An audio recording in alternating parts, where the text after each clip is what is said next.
Darcy Carter. Number 18, Mahika Gore.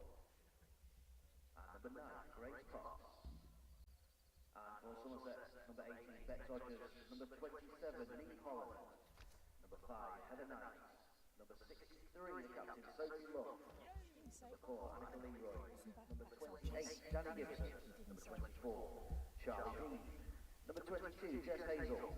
Number 25, Alex Griffin. Number 24, Chloe Skelton. Number 23,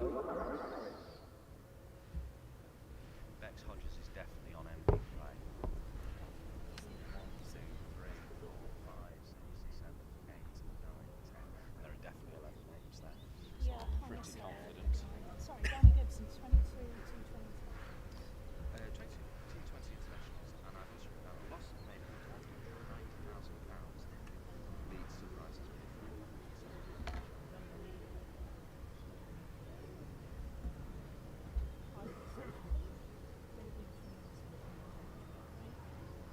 As in Storm.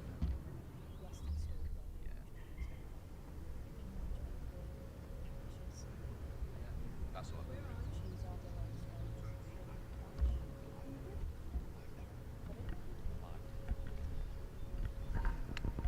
Hello everybody and welcome to coverage of Lancashire v Somerset on Lancs TV. A brand new season of home women's cricket on the channel, and very good to have you joining us on YouTube. My name is Mike Perkins, alongside me is former Lancashire and Cheshire captain Alison Byrne. Good to have you with us again, Ali, for a new season.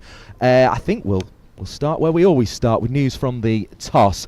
Somerset have won it. They've chosen to bowl first. We'll get Ali's thoughts on that decision very briefly first, and then we'll run through the teams. Yeah, it's an interesting decision. I think potentially they're thinking that there might be a bit of dew on the ground. They might get some favour from that early doors. Yeah, it's a strong-looking team from Somerset, though, isn't it, Mike? It is indeed. Let's start with the home team. They have made 4 changes to their lineup. So in come Alice Clark, Darcy Carter, Mahika Gore and Sophie Eccleston. They replace Emma Lamb, Gabby Lewis, Tara Norris and Hannah Jones. So a bit of a trade of international experience, if you like there. In full, the Lancashire lineup is Alice Clark, Eve Jones, Seren Smale, Ellie Threlkeld, Fee Morris, Ailsa Lister, Kate Cross, Grace Potts, Darcy Carter, Mahika Gore and Sophie Eccleston. So that is how Lancashire line up. You've heard the bell go here at Southport and Birkdale Cricket Club, where the season starts for those Lancashire players. So that means the umpires are on their way and the players will be joining us very shortly indeed. As for Somerset then, they also make changes to their lineup. 2 of them in total. Ellie Anderson and Olivia Barnes are the players to drop out.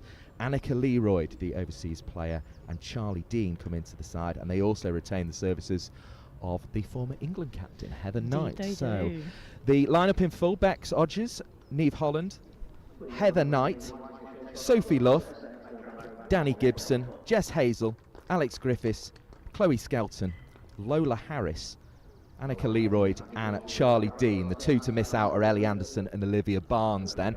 What do you make of that team news then, as we see the batters make their way out to the middle, Alison Byrne? I mean, clearly the most shocking part of our lineup today from Lancashire perspective is the loss of Emma Lamb and Gabby Lewis. Emma Lamb, I believe, is an injury, but we haven't had that confirmed yet, and we're not sure for the reason for Gabby Lewis's absence. But they've contributed massive runs already this season, but it's balanced out by such a strong-looking bowling attack, so I should think this is going to make for a very, very interesting game. Well, brilliant to have you with us again. As I say, fresh season on Lancs TV of women's cricket starts here at Southport and Birkdale Cricket Club. The opening batters for Lancashire are Eve Jones and Alice Clark, and Alex Griffiths is going to take the new ball for Somerset. Experienced player, she's been with them through the Western Storm era that preceded our reverting back to county teams, and she will be starting the bowling here. As the guard is marked and a little bit of silence falls around the or amongst the spectators who put their deck chairs along the boundary's edge.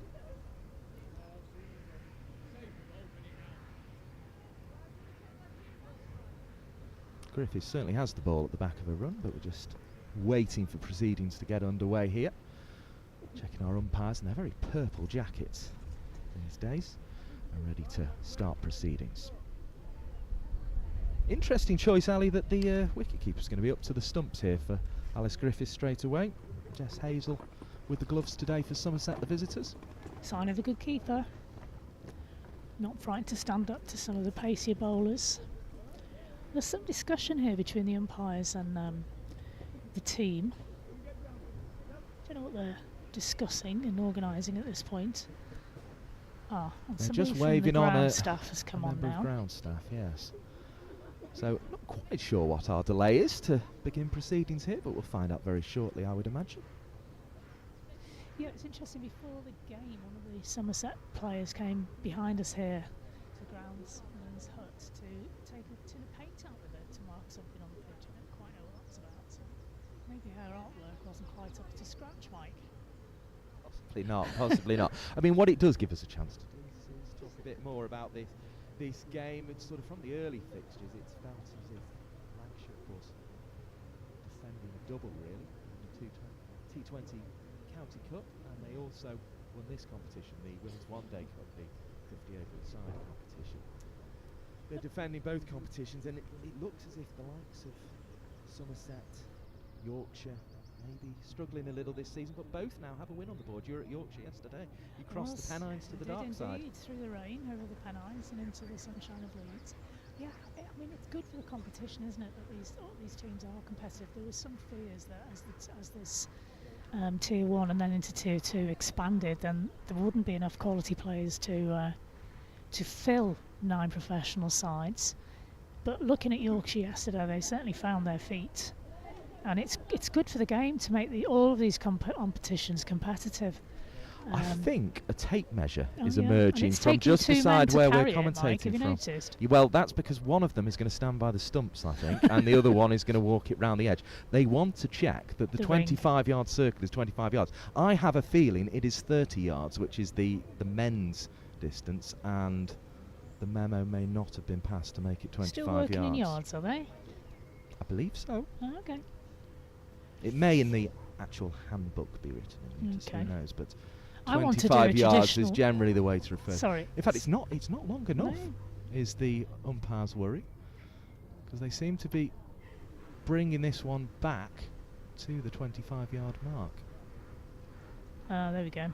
Problem solved. It's given the Somerset team another chance to have a little pre-match chat.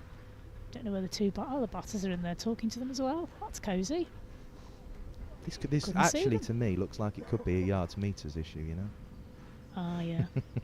Well, Anyway, so what I was going to say is, traditionally, come on, we can't come to a cricket match and not talk about the weather, Mike. Of course It's not. officially, we're legally bound, actually, to talk about the weather at cricket.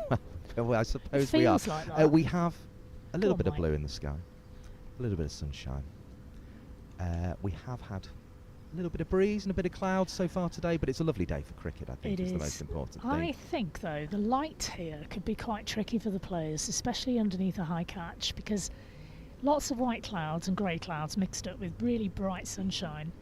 And, I wouldn't like to be underneath any of the catches today. I know they've got these super-duper sports glasses, but still.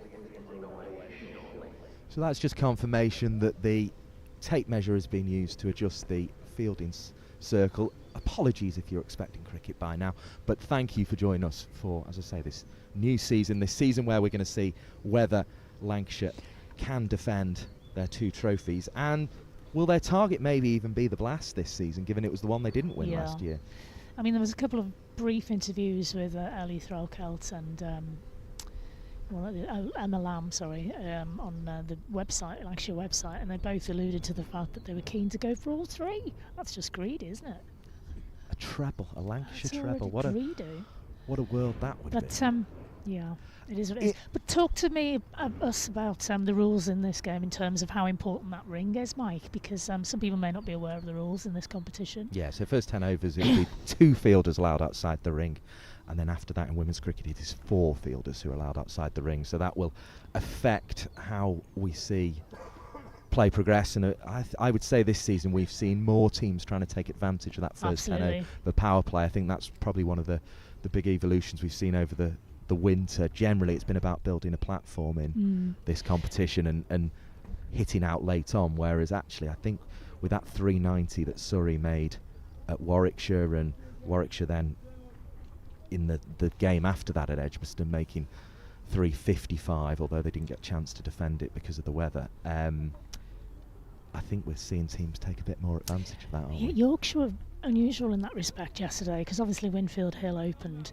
but then they had a 16-year-old at the other end in S. Blackwell, still at school actually. I mean, remarkable. And basically I think her orders were to just stay in, so she scored not very many, and Winfield Hill went to get on to 90, but it didn't half slow the score rate down, so it seemed to pay off in the end. They put on a big score, 280. The voice there of former Lancashire and Cheshire captain Alison Byrne, and this is Alex Griffiths coming in to bowl the first ball of the day to Eve Jones. It's wide outside the off stump and left alone, and in fact it's so wide it's been signalled a wide, and Jess Hazel has stood back now, so she will start back to Alex Blackwell's medium pace. So 1 without loss, the she's score for smiling Lancashire. about that one, she's laughing it off.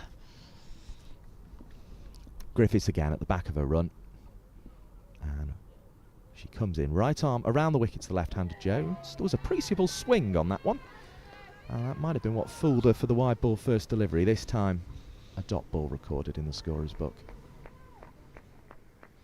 The beauty of being outside near the pitch is that you can hear some of the comments from the players. You can hear when they're chirping, when they're quiet. You get a sense of the mood of the team when you hear the players' comments.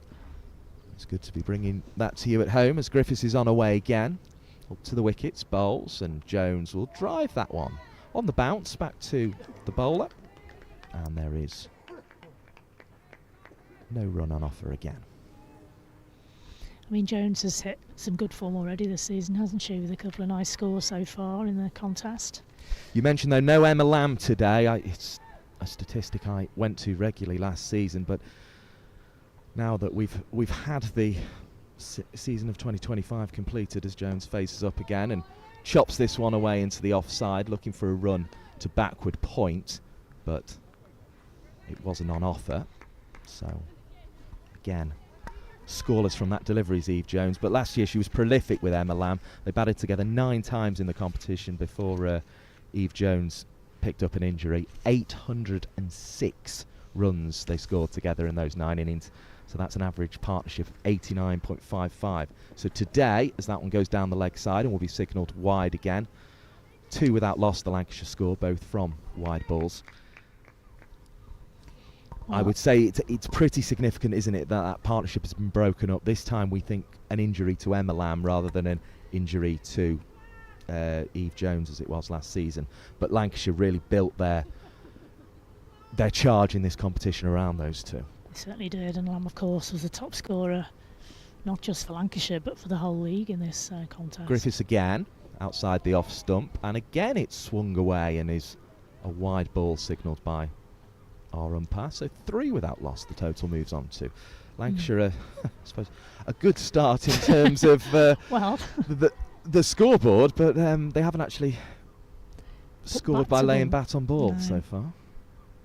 Sometimes, especially earlier on in the day, swing bowlers can struggle to control the swing. That seems to be the case Griffiths here. bowls again, wide outside the off stump, left alone by Jones, who's happy with the 3 on the board for now, no score there. It's also worth saying that Lancashire have won 1 game with a bonus point and lost 1 so far this season, defeated by the Blaze in midweek, but winning last weekend. It left them 3rd in the table coming into this round of fixtures. Of course, we had games yesterday as well, which has altered that picture slightly, but that's where Lancashire found themselves coming into this round, as that one's away for the first run. Off the bat, just fiddled away really by Eve Jones, but she'll be feeling better with 1 to her name. Concludes the... It brings us towards the conclusion of that first over. 4 without loss. Alice Clark will just have an opportunity to face her firstborn. It just always feels that Alice Clark kind of has to prove herself every time she comes to the crease. Another left-hander for Lancashire, and sort of opportunities are limited because of the partnership that Eve Jones and Emma Lamb have had. Such a prolific one that it has limited Alice Clark's opportunities in the Lancashire batting lineup, so there's always pressure on the young player to make the most of her chances at the crease. She faces up now. Griffiths with the bowling around the wicket, and it's played down into the square, flung back into Hazel. That's the end of the first over. 4 without loss, the score. Steady start for Lancashire there, Alison Byrne. Yeah. It's tricky though as a batter when the bowler is inconsistent in terms of their line, because you just, as an opening bat, you want to get bat on ball, you want to get the clock ticking over, and it's so tempting to chase some of these ones that are wide, and that's fatal, isn't it, when you're chasing wides in this level of cricket. But getting back to Alice Clark, she's not had an awful lot of opportunities playing for the A side here. She is, of course, understudy technically to Ellie Threlkelt as a promising little wicket keeper, along with Smale, of course. But yes, I was going to say, I think it'd be quite a fight for the gloves between those two if they ever became available. But Ellie Threlkelt, the captain, she has. I'm just waiting for the announcer to tell us who's bowling. But anyway, the thing is, Lancashire have offered another contract, so they see something in her. So also they've put her in with Eve Jones today, so they've definitely seen something over the winter that they want to make the most of. It's an interesting first choice of bowler. Chloe Skelton is going to be bowling from the end closest to where we're commentating from, and here she comes now. Right arm off spin around the wicket. Hazel is up to the stumps for the off spin. It's played defensively into the offside, and Danny Gibson there with a busy bit of fielding. It does turn here at Southport. Obviously it's been very wet, so how much that will mitigate the turn we don't know. She's in form, this girl, though, as well. She took 4 wickets against Yorkshire.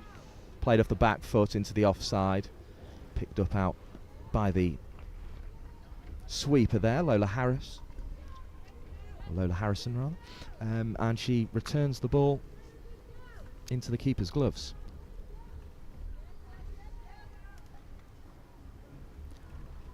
So yeah, an interesting choice for Somerset. Have chosen to bowl and gone with an off spinner to open the bowling. What will it produce? A chopped cut stroke, which is again just going to go to the edge of the ring, and it's Danny Gibson there on that occasion with the fielding. Lot made of the 190,000 that Sunrisers Leeds have paid to bring Danny Gibson in for the 100, as this one is driven back to Skelton, just short of the bowler. 6 without loss the score's moved on to with those couple of singles in the early stages. Skelton again, chopped away on the cut, tumbling stop, and again just the one on offer. This is traditionally a high scoring pitch here at Southport and Birkdale, and it certainly looks to be running true so far. Back into the crease goes Clark, flicks to the leg side this time, so a change from the strokes out to the offside boundary for singles. We get one to the leg side now. 7 becomes 8 without loss, and Alice Clark has 2. That's the main progress in that over, really, is that Clark has got her innings going for the day here at Southport and Birkdale Cricket Club. Lancashire versus Somerset in the Women's One Day Cup. Yeah, Clark will be pleased to be off the dreaded duck, who hates, everyone hates getting a duck, don't they? Whatever level cricket that you play at, you want to get that first run under your belt. Absolutely, there's no worse feeling, is there? But Clark and Jones starting their partnership, and as we say, so much of Lancashire's victory in this competition last season was built around the strength of the opening partnership. It's Clark who faces up, slashes a drive away, and then I'll go for the first boundary out towards the white wall on the far side, returned by one of the spectators over on the railway side of the ground. And Lancashire have a boundary, takes them on to 12 without loss. What did you make of that stroke? Shot. A little bit wide-ish, but went with the swing, took full advantage. Lovely shot, and particularly well fielded after the boundary, sir. Well done, that local man. Here comes Griffiths again. Delivers. There's a sweep outside the off stump, and the finger is immediately raised. That's out. Alice Clark got a drive away for the boundary, and then went at the next delivery, and just ended up wafting an edge really into the gloves of the keeper Hazel. The Somerset players congratulate each other. Lancashire find themselves 12 for 1. And the first drive, if we're honest, probably didn't go exactly where she wanted. She was probably, when she strode forward for it, was aiming more for cover than through backward point, and it's proved her undoing there. We mentioned the swing as well. Yeah, from she's chased one that's gone a little bit wider than the previous ball, chased it, and she's seen enough of the bowler to know that that's swinging away. And great piece of bowling, tempted her into it, and unfortunately she fell for the trap. And the body language tells its own story, doesn't it? She was, you can always sense the agony as she's walking off there. It's not the start Lancashire wanted or required. But a good piece of bowling from Alex Griffiths. Getting congratulated by all and sundry at the wicket, and we're getting some parasols. It's very nice. It's like Ibiza here now. It is indeed. Martini, please, sir. Yeah, it's we're outside and the sun is shining on our screens here, so it's a bit tricky. So I'm going to have to peer around lots of men with parasols. Over to you, Mike. Good luck. Well, luckily we have this big monitor in front of us, don't we? We'll be all right. We'll be fine. So this is Seren Smale coming into bat. Powerful batter. I was just going to say, actually, she made, 473 last season, highest of 72. She's a better player than that, even though it's not a bad return. Yeah, so it was the season before, really, where she sort of showed what she could do with the bat, wasn't it? But she'll be liking this opportunity at number 3 and will want to lay down a marker here. Oh, it's a massive opportunity, isn't it, for her to take her time, accumulate the runs, hit away the bad ball. Because if she's in, she'll make scores. She doesn't need to worry about her run rate. It will be a good run rate. Smale settles on her bat. Hazel retreats back to her mark, having taken the first catch. And here comes Griffiths. Bowls well. That's cut nicely. Parried away by the fielder, and Somerset just about keep that delivery scoreless. Good to see, though, Charlie Dean coming into the side, and Somerset have held on to the services of the former England captain Heather Knight.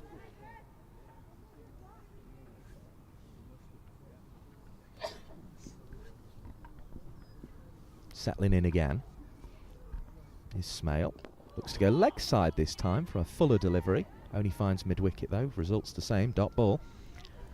Yeah, as you can see, she's a very clean striker of the ball, is Smale. Strong forearms. Good timing. Not afraid to use her feet.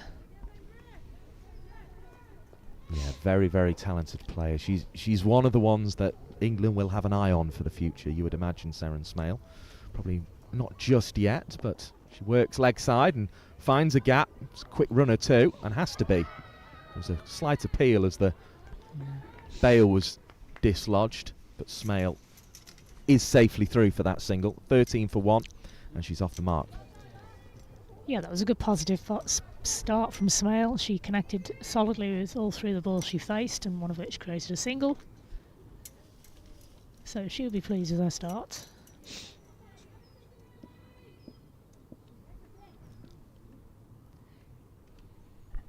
Once again, it's Griffiths around the wicket. Cut away by Jones. Forced, really, into the offside. Didn't bring her a run. as I say, it will be interesting to see because Southport's such a good batting track, and of course we've mentioned it has turned in the past as well, but it's a lot. Well, we've had a lot more wet weather in the build-up to this first game here at Southport than we did last season. We remember just how dry it was when we came here last year, but it was brilliant to bat on. Whereas it has it's been a lot wetter, so how that will affect things we'll see. But Somerset have clearly got the memo because they've chosen to bowl and they are using spinners from the off. Yeah. Well, and also she's confident, isn't she, Skelton, at the moment? She played really well against Yorkshire for a 4 for 42. Massive impact in that game. Skelton just tossing the ball in her right hand as she waits for the batter to mark their guard. And I sense that when the Somerset team read the team list that Lancashire provided, they couldn't believe their luck, quite frankly. Second train of the day makes its way down the tracks as the first ball is this over is bowled by Skelton, and it brings a forward defence from Smale. Nice. Steady start from Lancashire as Skelton bowls. Pushed away on the back foot. No run again.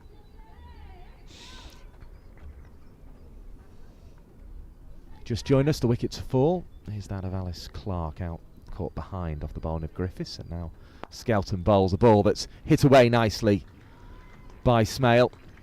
Finds the second boundary of the day as the ball pops up off the rope. Punch of gloves from the batters. And 17 for 1 is the Lancashire score. Really nice stroke this one, Alison Byrne. Yeah, a great example of her stroke making talent.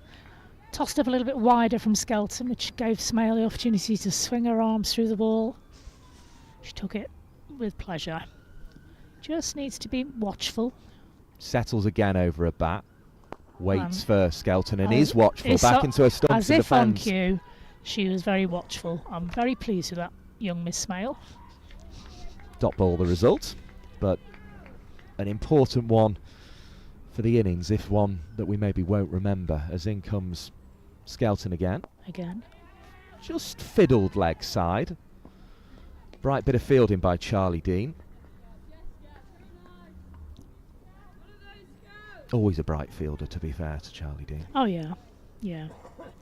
You get the sense that she really enjoys being out in the field. You see some players go out and their heads are down a little bit. They take a bit of G'ing up. Another floated off spinner. Probably trying to tempt Smale into that drive again, but she defends into the offside. 17 for 1 is the score at the end of the fourth over. Steady progress at the moment, Alison Byrne. Steady. It's a shame we lost Clark, but these two are more than capable of rebuilding from that initial problem. I don't think we're going to get any more grey. I think it's going to be a nice bright day today. Which is good. Yeah. Because as I say, we've got our parasols up to shade us from the sun. Very nice. And still haven't got my martini though. I don't think they quite shield us from rain, so I think we're doing well here. Yes, I think the martini was maybe pushing our poor friends at Southport and Birkdale a bit far. It's early in the day. I don't even know why I said that. I don't even drink martinis. This is Alex Griffiths again. Bowls outside the off stump.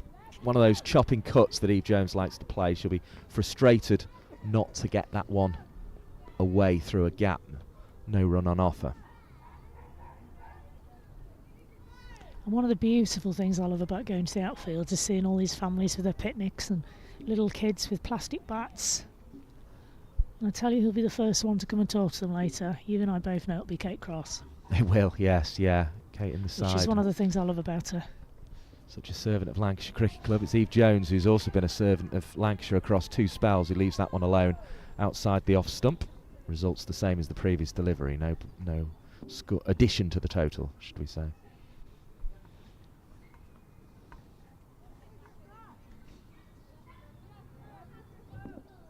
Jones again settles over a bat. As we say, doesn't have Lamb for an opening partner today. He's already lost Clark at the other end. Now has Smale with her as she... Superb. It's beaten by a ball. Bit of lift, if anything, there, Alison Byrne. It's a dot's the result, but it could have been so much worse. I'd like to say she left that, but clearly she didn't. Yeah, Griffiths is a strong player.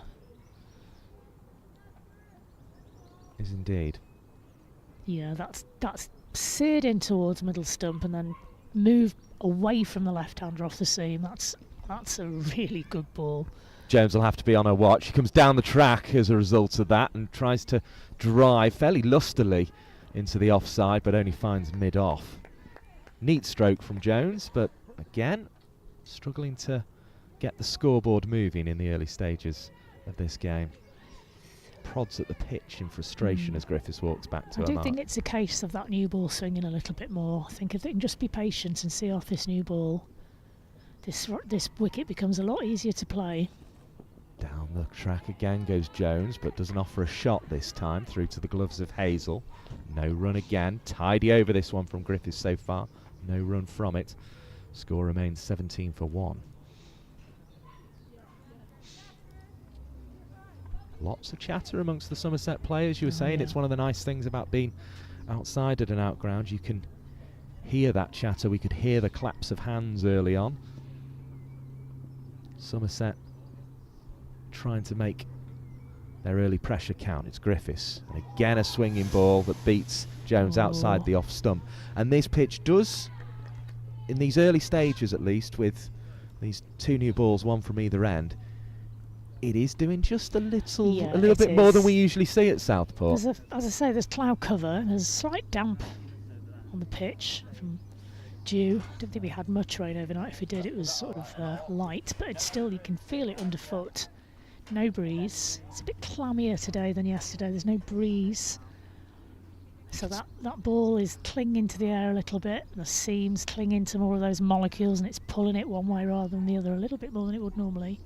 You can see though on your pictures what a beautiful scene it is here at Southport and Birkdale. Brilliant place for Lancashire to start their home matches in the One Day Cup, as continuing from the Harrod Drive end is Chloe Skelton. Good off spinner that. You can see what she's trying to do. She's trying to float it up outside that off stump, turn it back towards the stumps and induce a drive from Smale, but that was her undoing, conceding the boundary to Smale early on, who goes back in her stumps this time, cuts into the offside, and it's returned to the keeper without any addition to the score. But she lost a boundary for it because she was trying to float it up in the previous over. However, got a little bit ambitious, didn't she? That's where her threat's going to be. She tries it again. Ooh. Back into the stumps goes Smale, trying to create a bit of room, chopped it down into the pitch, and it felt like she was just trying to get some bat on it to preserve her wicket. No run. That's a slight worry of mine when I watch Smale bat. She's very keen to go back to the spinner and cut, and often she'll cut a ball that is just a little bit too close to the stumps. Forward this time, outside edge. If there'd been a slip in, they might have been interested, but it's going to run away for 2 down towards the boundary at third. 19 for 1. A much needed run after the previous Griffiths over that was tight, and now this one has proved hard to score off as well. It's not the usual start we see here at Southport, where the batting team are flying along. You can maybe see why Somerset have chosen to bowl. This looks like a really good cricket wicket, as again the drive is induced, and it will bring a run as the ball is returned after a parried stop. Another addition to the total. And that wind's just started to get up, Mike, so maybe this pitch will dry out a little bit quicker than we first thought. I think it's probably dry-ish, because obviously they'll have had the covers on. 20 for 1 the score, by the way, with that single.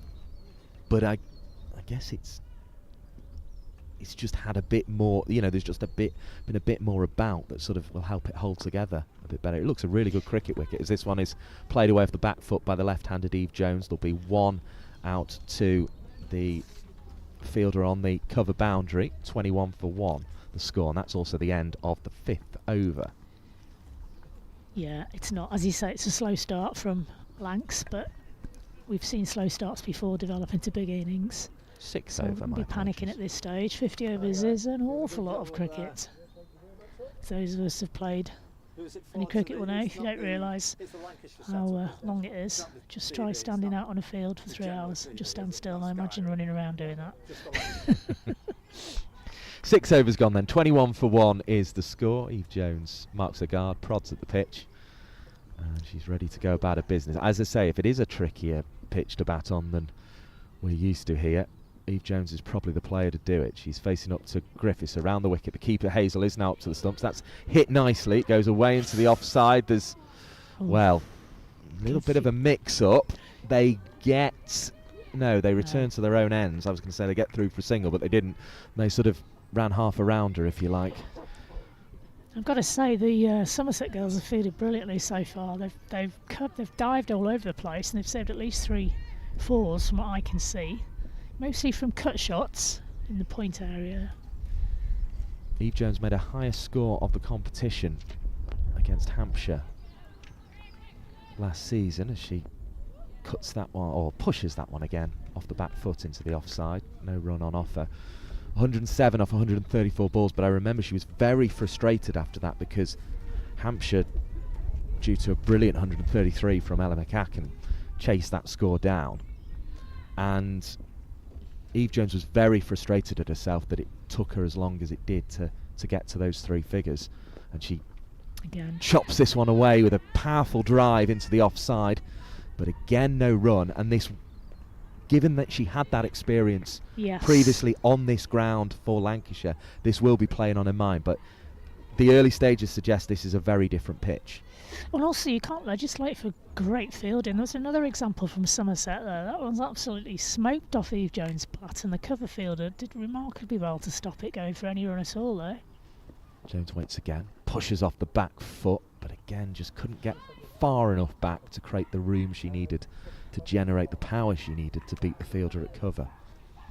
Strong stroke though, but still no run. And this is becoming a very, very impressive little spell of bowling from Alex Griffiths. She's got the wicket, and she's also accumulating pressure with dot balls. 4 of them in this over. Yeah, she's definitely got a line sorted out now, Mike, hasn't she? Alison Byrne there, the former Lancashire and Cheshire captain, the voice you're hearing alongside myself, Mike Perkins, as this is forced into the onside. It's going to roll away towards the rope, and it will go all the way over the rope, just popping up off it as the 4 is confirmed. 25 for 1. Eve Jones will be feeling a lot better about that. It moves her on to 8, but off 22 deliveries. It's been tougher work than we were maybe expecting to bat on this so far. Yeah, do you know what? I'm glad she's hit that boundary shot for 2 reasons. She started to look to me like she was getting frustrated, and the last thing you want is a frustrated batter. So they tend to get themselves out.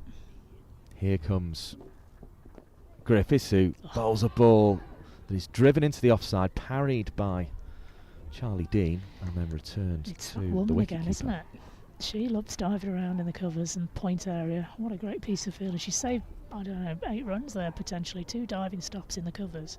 And brilliant to have her with us here today, because the England players' cricket has been very carefully managed ahead of this T20 World Cup. We've had 7 overs, 25 for 1 is the score, and that boundary off Griffiths was the first scoring shot in. And I think the said Charlie Dean may be coming to bowl, is she? Possibly is, yes. That looks like Charlie Dean to me. Yeah. With the sunglasses on. You'll be seeing her on your pictures on Lancs TV. At least that's taken her out of the cover area. Well, it has.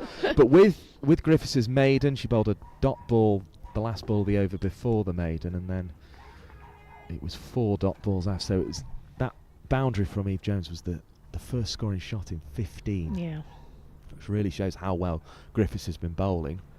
But it's been spin exclusively from this Harrod drive end, and Charlie Dean, the England offie, is going to have a go now. First ball through, missing the cut of Seren Smale. Yeah, although she's also an off-break bowler, she just push it through a lot quicker than Skelton, so it'll be a different type of challenge for these two. It's almost as if she sort of sent Skelton out there as the scout and as the senior international player. She's now like, okay, it looks a good day to bowl, I'm going to have a go. That's short of length and chopped away, but no run on offer. Nice stroke, but again, it's just not quite coming on the way the Lancashire players would ideally like. No. But that's been through good Somerset bowling pretty much, as Dean's going to try and bowl another ball that looks to tempt Smale onto the front foot and into a drive. It does, but it doesn't bring a run. Smart return on the offside there. You know, it's the power plays on, all the fielders are in the ring. I don't know if Smale's going to be tempted to try and loft it over that in a ring. Thrown up, that should be one for Smale to hit, but again, just finds the field. There's sort of two covers in place. That was the short extra cover. Well stopped there by the overseas, Annika Leroyd, one of the players into the Somerset side, and then there's a sort of wider, more conventional cover back towards the edge of this 25-yard fielding. Yeah, superb fielding from these girls in the field today so far. Absolutely stunning. Can't fault it. 4 dot balls to start with for Charlie Dean then. And she delivers another as a train rattles along. The bails are taken. There's an appeal from Hazel. But after all that, the score remains 25 for 1. It is another dot ball to the Dean analysis and nothing more. Heart in the mouth moment for Smale there. She must have just dropped the heel down just in time.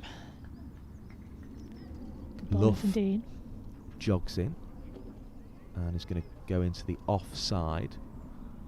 Fielder goes in at slip as well. So Luff's gone to backward point. We have slip, those 2 covers we mentioned, mid-off, and then a mid-on, 2 sweepers on the leg side, and a fielder on the 45. Is that Heather Knight that's gone in? I can't quite see from on our picture, but we'll clarify that for you in a moment. Here comes Dean around the wicket now, and it's another defensive stroke from Seren Smale. Brings the over to an end. 8 gone. He's got a nice position up on the bank there all on his own. He won't be disturbed by anybody else, will he? No. It's cricket. Lovely, Nice peaceful lovely day spot. out. Peaceful day out. So what will this conversation be about at this stage? 25 for 1. They're probably a bit behind where they want to be. Their conversation, I hope, will revolve around, let's not give our wickets away. It's very early doors.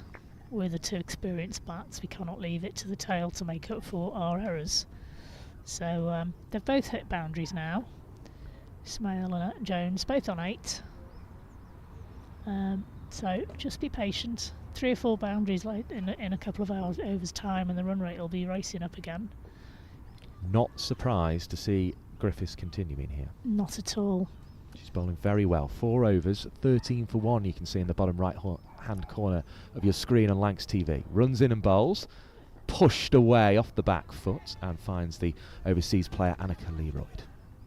It's always interesting when you get a sort of new player to watch. As I say, I've not seen Leroyd play before, and it's kind of first couple of times you're not really quite sure. You're like, oh, who's that kind of thing. Well, but she'll she be sort nervous. She'll be nervous though, won't she? It's her first game.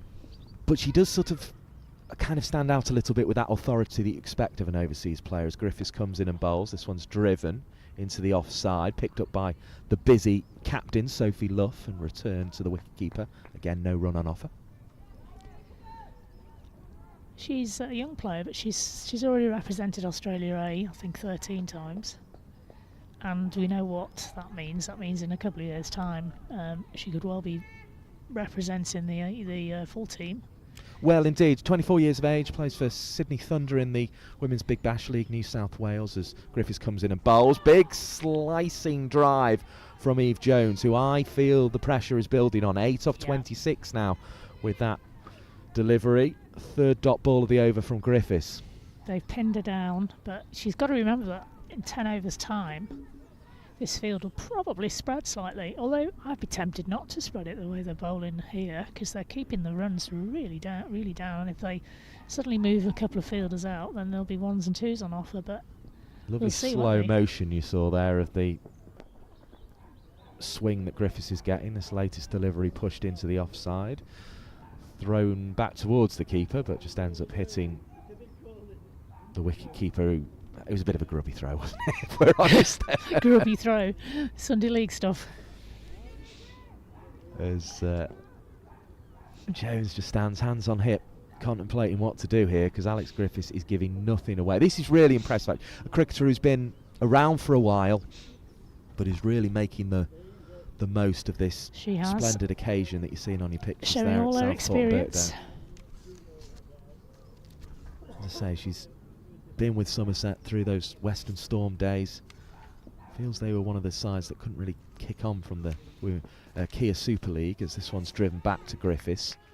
no run on offer. But you could see from that slow motion, couldn't you, Ali, just how difficult. And we've seen a couple of them today, and you can see why it produced the wicket of Clark, getting her to waft at one, although it was a poor shot, if we're honest.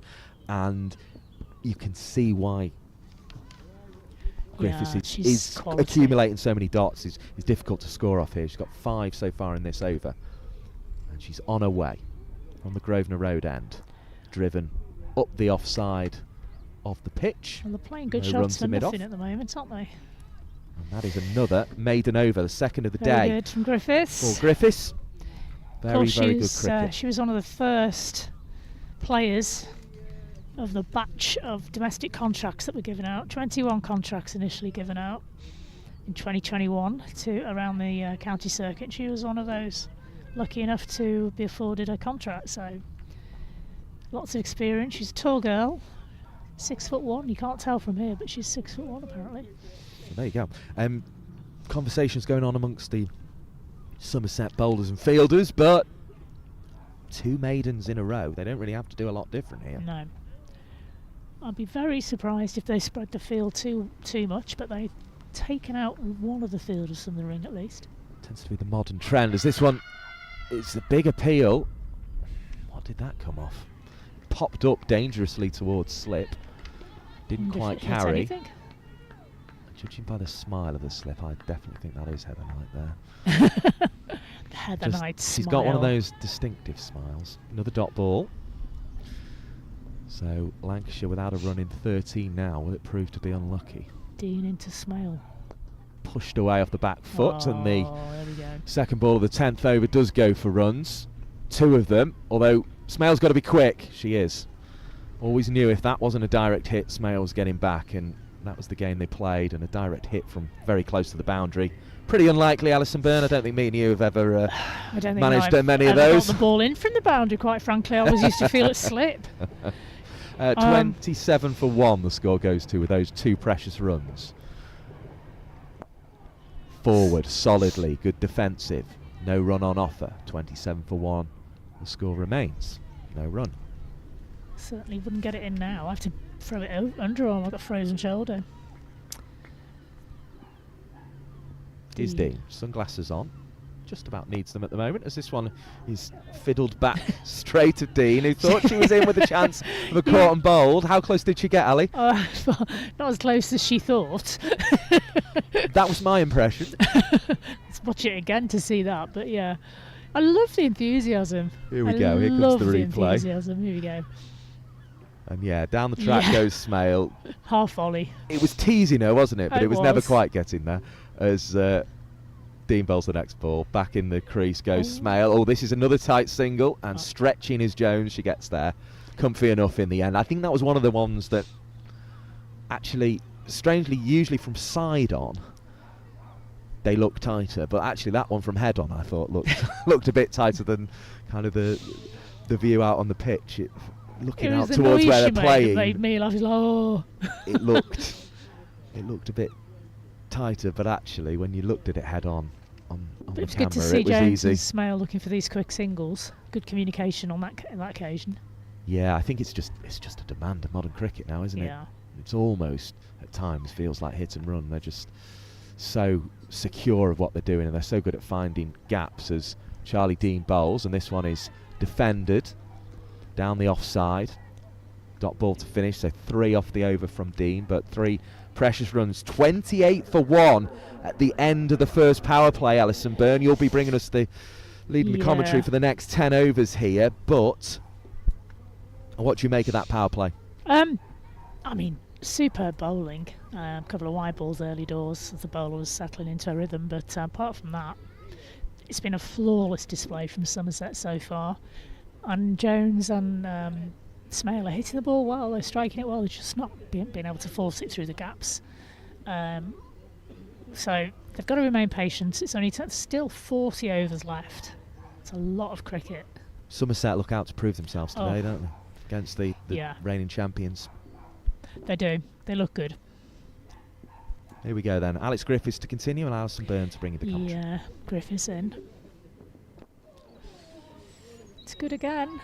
Still no runs coming from the Smale bats, and it's Welshie against Welshie here. Of course, Griffiths from Swansea, I believe, and North Wales being represented by Seren Smale, Wrexham girl. Slash Scouser, because a lot of Scousers live in Wrexham. I'm taking her as one of ours. I think she's certainly a Wrexham-born girl, isn't she? She is, played for Wales. Wrexham-born and bred.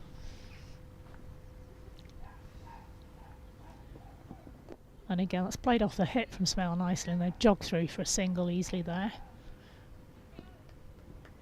Taking the score to 29.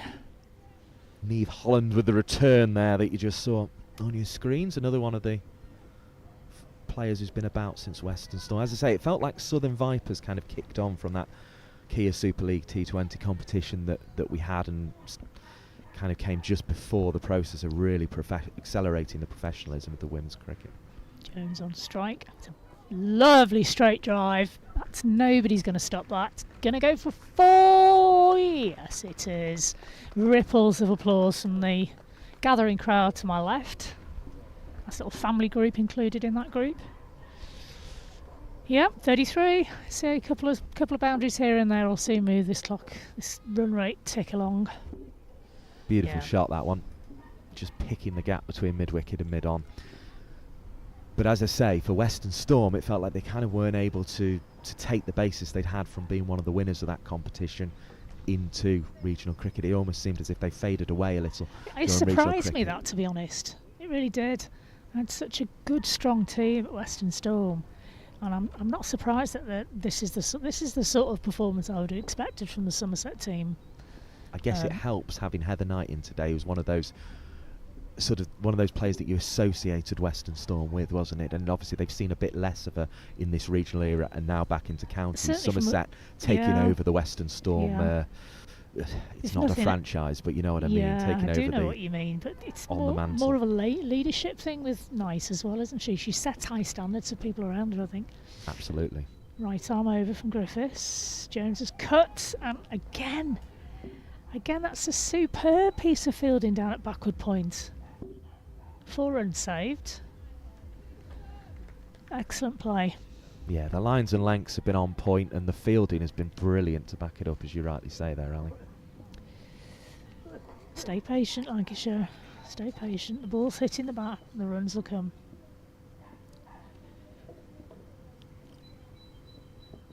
Again, and I think she's found the gap on that occasion. Jones has punched that through the covers off the back foot, just front of point area. No chance for the chasing fielder on that occasion. Beautifully timed. 2 boundaries off Griffiths. Maybe this isn't over too far, but Eve Jones will be feeling a little better. 16 off 33 now. There's always that potential to catch up. I mean, again, that's another part of the modern game and the professionalisation of women's cricket, is players do seem to be able to close that gap between, she's around about a strike rate of 50 at the moment, but they seem to close it very, very quickly these days. Yeah, it's quite expensive over from Griffiths. 9 off it so far. As you say, could this be a little bit of fatigue creeping in, or is it just the new ball's wearing off a little bit? That's been punched again for no run. Bounced up nicely into the fielder's hands. And the grey clouds are coming around a little bit more, I've noticed, actually, Mike, looking ahead. They are. People will be able to see those at the moment on Lancs TV. Thank you for joining us, Mike Perkins and Alison Byrne, the former Lancashire and Cheshire captain, bringing you the commentary today. Scores on 37 after that over. Much more like it from a Lancashire point of view. It's the 11th over. Run rate crept up a wee bit, as it does when you hit a few 4s. Charlie Dean's in conversation with that skipper over there. Magnificent skipper, Sophie Luff. Incredible innings she played against Yorkshire to win that very close game. Their first game and only game so far of the season from Somerset. Last ball win. Wouldn't you love that to be every single game, Mike? Every game. You've played 100 overs of cricket and it comes down to the last ball. Well, I regularly talk about the tie between Lancashire Thunder and Southern Vipers here, of course, where Tara Norris hit a 6 onto the tennis court away to our right. Here comes Charlie Dean. Yeah. Dabbed into the onside for no run. Watchful from Smale. Skipper Luff's busy just off to the right of your picture at mid-wicket at the moment. Dean comes in, twirls the arm. It's a big strike down the ground. What a shot! What a shot!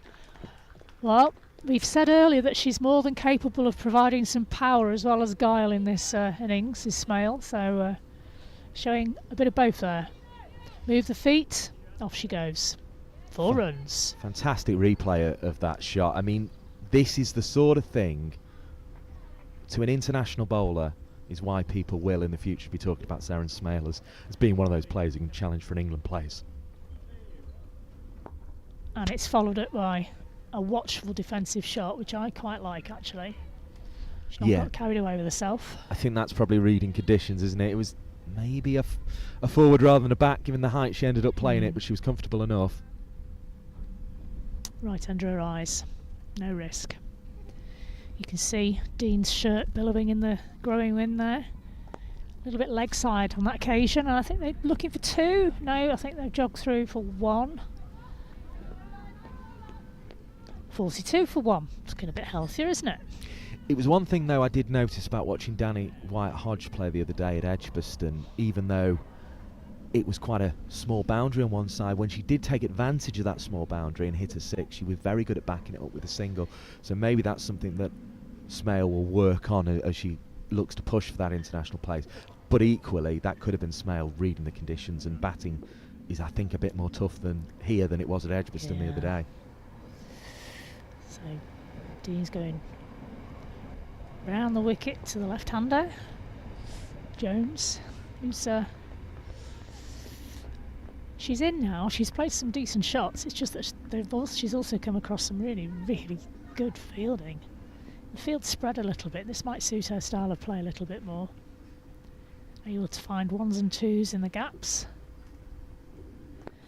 Such as that. She's just dabbed that down into space, and it's a really well taken single from Jones. She's one of those players that likes to manipulate the field rather than pure power. So. Well, that's probably what Lancashire have lacked, actually. I think with the field up, they almost felt there was an emphasis on them to try and play slightly bigger, more expansive shots and pierce that infield, whereas now it's spreading a little bit. They're starting to just kind of dab and go and find the gaps, and actually they maybe needed to do a little bit more of that in the power play. So the batters are waving at their teammates for some reason, asking for something. I think it's because the ground staff are coming on to just repaint the lines at the umpire's request, so therefore the players want to take this as an advantage to get a quick drink on. Don't blame them. It's hot work underneath those helmets when you're running around. It is indeed. Gives us a chance to reflect. Thank you for... We've got around about 850 of you with us on the stream at the moment. Good to have you joining us. Do make sure you hit the thumbs up button as well. That helps people to find our stream and promotes it on YouTube for people to discover this game.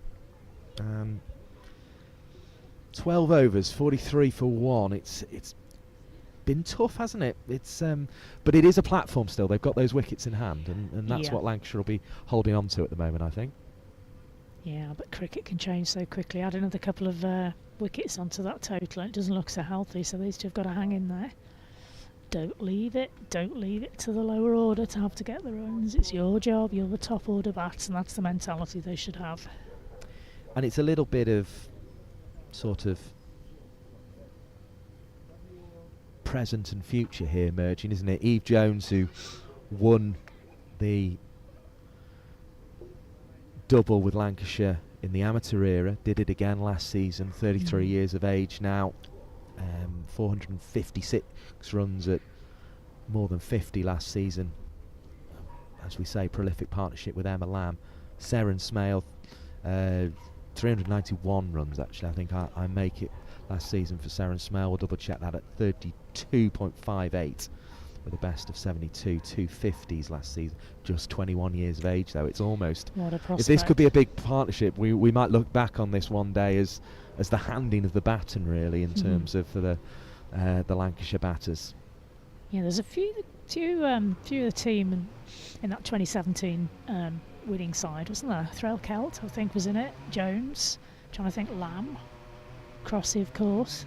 So there's quite a few survivors still around, 9 years on. So there's a lot of loyalty amongst these players. And given, let's be honest, when the regional cricket started in 2020, Lancashire they were a long way off the pace, if we're being quite honest, and coming out that Kia Super. So to see them come all the way through and to invest the way they have and win the double last year again, I think it says a lot. Here's Danny Gibson coming into the attack. First time we see Danny Gibson, another England international.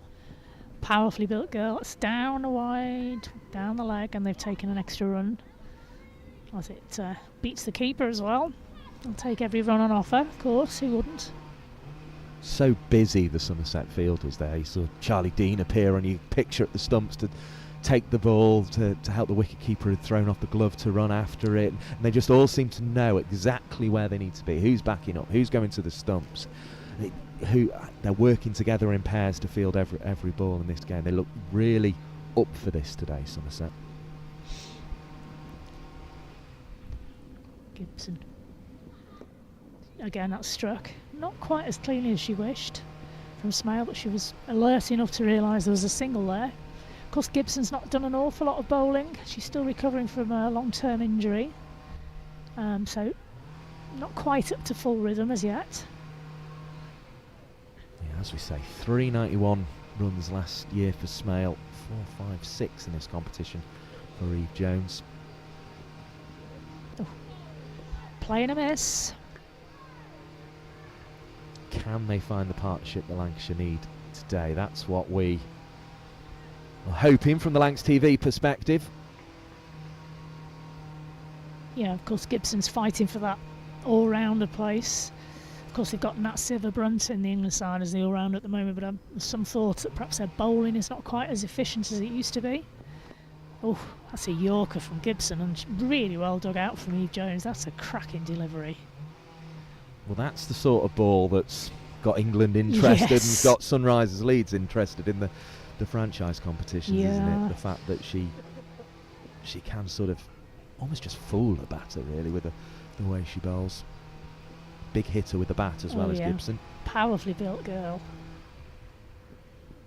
And she's beaten the outside edge of the left-handed Jones again there. And it has almost felt it's inevitable, isn't it, when as much money comes into the game as has with the 100, but it has almost felt a little bit unfair on Danny Gibson that she has been the one that's kind of been seeing that 190,000 that was paid for her because of a bidding war. As we just see the movement she's getting here on the replay. I don't think she's unlucky to get 190,000. Well, no, I'll explain why. I know what you mean, though. I'd take all the flack that she's getting at the moment for the 190,000. Thank you very much. Exactly, yeah, but I'd be lucky for a cup of tea and a soggy biscuit when I was playing. It's not her fault that 2 or 3 teams happen to want her, and perhaps with other players it was only one team, so the fee ended up being a bit lesser, or maybe 1 or 2 teams. And it just feels, because that fee increased as much as it did, that people have kind of singled her out almost a little bit to say, well, is this right? Again, she's beaten the outside edge. That's twice she's beaten the outside edge. She's bowled a beautiful Yorker. What a great first over from England international Danny Gibson. Yeah, they're going to have to work really hard for their runs today, I think, here, Lancashire girls. And we know the players through the PCA, they wanted to stick to a draft system with salary bands. So, I mean, from Danny Gibson's point of view, she just needs to keep playing her cricket, doesn't she? She needs to just keep letting that's her all cricket she do can the do. talking. It's all she can do. Take the money, enjoy the fact that she's been recognised as a good player, be humble, and just play well. I wonder if her parents are making her stick it in her savings account to do something sensible. Here's Charlie Dean to continue. Yeah, she's just waiting for a slight adjustment from the keeper. I think she's getting the helmet on. Sensible. Well, yeah. Your parents would make you put a helmet on as well, She just wouldn't they? forgot for a minute, I think, that she was going to keep to a spinner. And looking forward to seeing Jess Hazel bat later, actually. She batted twice last season and made 1650 as she places the helmet on her head. But she's doing a good job with the gloves, and she's taken the 1 catch for the wicket to 4. Alice Clark out for 6. I actually think the umpires reminded her there. Possibly. You need your helmet on. You're too close to the bat. I'll be honest, I always hated keeping it out. I always hated keeping full stop. I've got full admiration for them. Crazy people. Dabbed into the offside. Jones, that's single. Keeps the clock ticking over.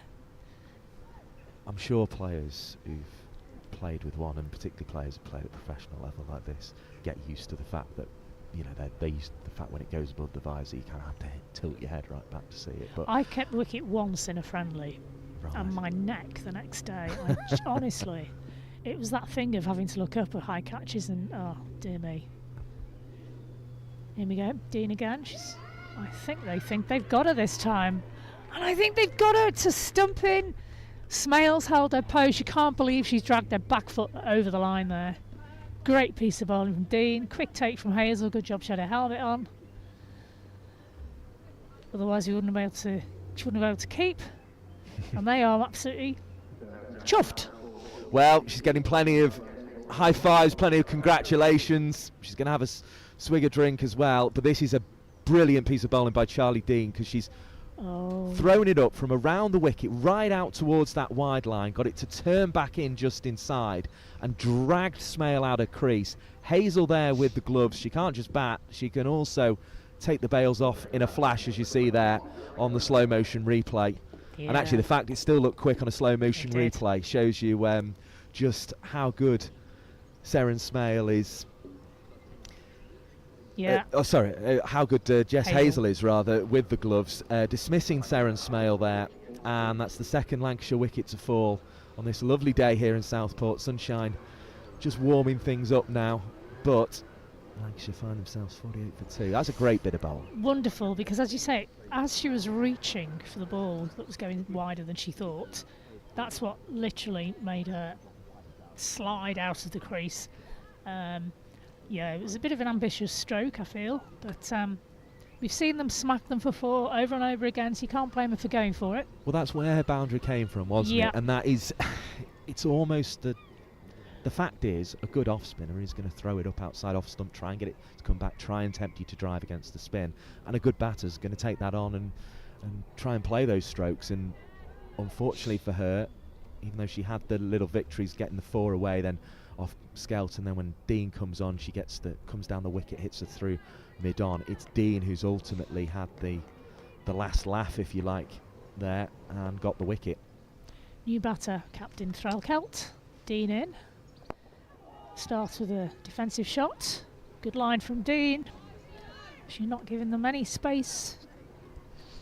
But it was international class bowling, wasn't it, from Dean? And it was actually international class keeping from Hazel. I mean, obviously her consistency will have to improve. She'll have to be able to do that for long periods. Threlkeld, tall girl, big stride. Nothing she'll get through there. Now Threlkeld is the type of player who will run the 1s and the 2s and wait for the bad ball. And up the order a bit this year. Yeah, and rightly so. I think she's got a little point to prove, actually. After being in South Africa, there was a sort of ding-dong battle between, I say South Africa with the England squads over the winter, where they took 30 of the best England players, put them in 2 teams. She was in the same team as Southby, fighting it out to try and prove who should be the reserve keeper for England. Dean, Threlkeld, back foot, no run. It was good to see her in that squad, wasn't it? I think it was just reward for being in my view, the best keeper in the country for such a long period of time. Well, you can talk all you like about batting, but in terms of glove work, Threlkeld has been the best keeper in the country. Last season, in terms of this competition with the bat, 329 runs, including a best of 92. She averaged 41.12, 11 catches and 6 stumpings. Those 17 dismissals only bettered by Bess Heath. Now, the England selectors would say that's the player we've got our eye on.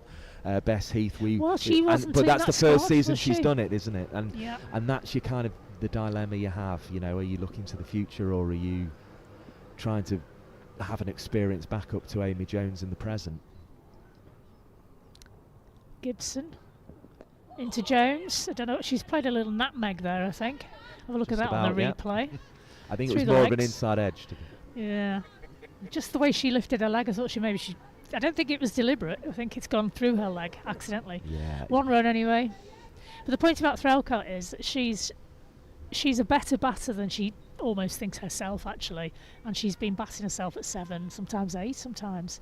And I think she's gone, right, okay, I'm going to bat myself up the order, bat myself, drop me England, don't pick me England, almost. You know, and rightly so, she's a good player.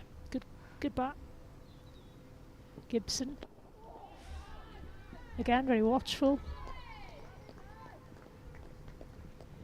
Because I think the thoughts are, from the England selectors, that Southby and Threlkeld are both very, very good keepers. Either one could do a job for England. It's just that they're looking for somebody who can chip in with 20, 30, 40 runs at, you know, lower down the middle order. I think they also brought her into that camp because they've been impressed with how she captains Lancashire. Oh, she got lucky there. That's an edge right down to third. And Lola Harris did her best to stop that, but it skid off Threlkeld's outside edge for 4 valuable runs, and that's, I think, it's brought the 50 up. It has indeed. 53 for 2. It comes up in the 14th over in fortuitous fashion here as Threlkeld gets the outside edge, although that's very much a one-day cricket boundary, isn't it? You play that shot knowing the slips aren't there, Yeah. and you'd be unlucky to feather it to the keeper. So understandable, but probably not the way Threlkeld wants to get off the mark today, but it does bring up the Lancashire 50. It does. Gibson into Threlkeld, that have seen a lot of each other in the winter training camp, of course. Dot ball.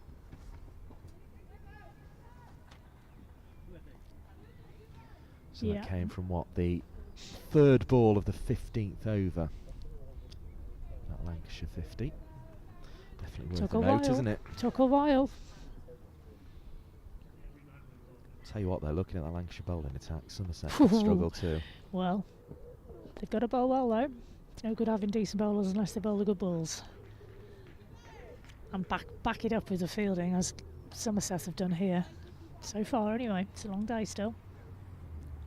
54 Another for 2. dot ball there, all ball from Gibson.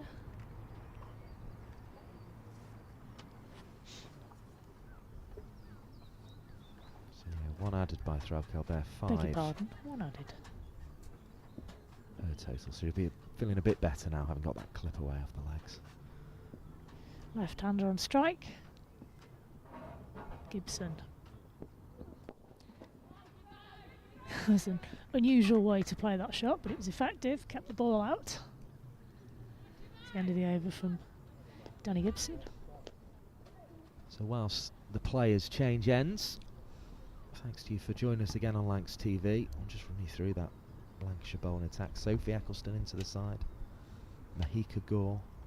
Grace Potts retains her place. Kate Cross, of course, 15 wickets last season in this competition, 101 international wickets in the 50 over format as well. Even if she's 34 years old, she's loving her cricket at Lancashire at the moment. So it's going to be very, very tough. Obviously no Emma Lamb today with her off spinners, but Fee Morris is there. And it's an interesting... Sorry. Sorry, I was just saying Darcy Carter as well is coming in to, well, yes, for that spin option. Yeah. It's an interesting choice, though, as we say, with this batting lineup to Threlkeld ahead of Morris at the moment. It's been the other way round in previous seasons.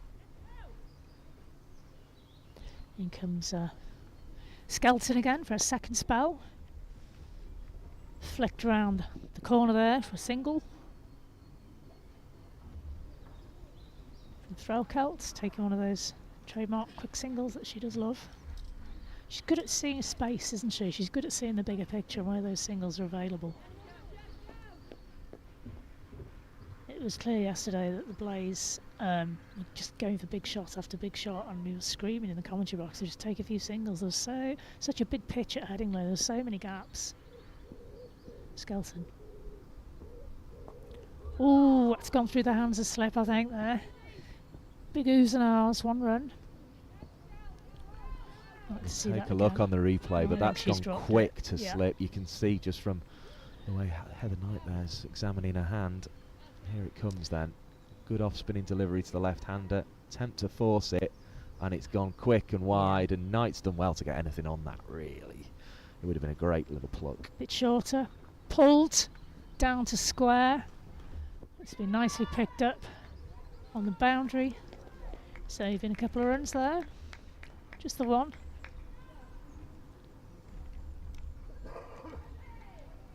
So 3 singles, but it's the middle one of them that brought the chance. I think that's probably worthy of a note as well, isn't it?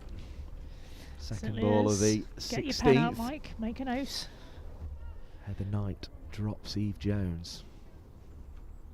I imagine Eve Jones will probably want to make Somerset pay for this. She was on 21 at the time, my age. Cut shot from Jones. Stop laughing. No run. Fielded at backward point from the ever-present Charlie Dean. She seems to get everywhere in the field, doesn't she, Dean? Skelton, right arm round the wickets, the left-hander. Pushed into the covers for 1 run.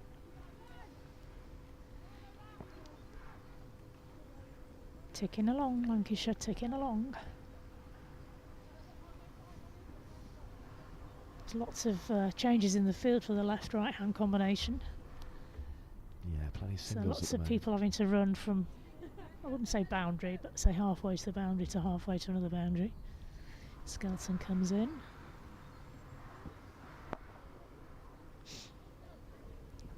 Yet another one of those singles. Yeah, they've got to be patient, Lancashire. No point giving a game away at this stage. Only into the 17th over. 59 for 2. Comes to the end of it, doesn't it? And Yeah. we'll begin the 17th very shortly. 59 for 2 after 16. And the big point of that over really was the drop of Eve Jones by Heather Knight. Sharp chance away to her left. Good bit of bowling from Skelton. It went very, very quick. And just couldn't cling on in the end. Yeah, there's a pun there to do with Star Wars there, but I can't think of one quickly enough.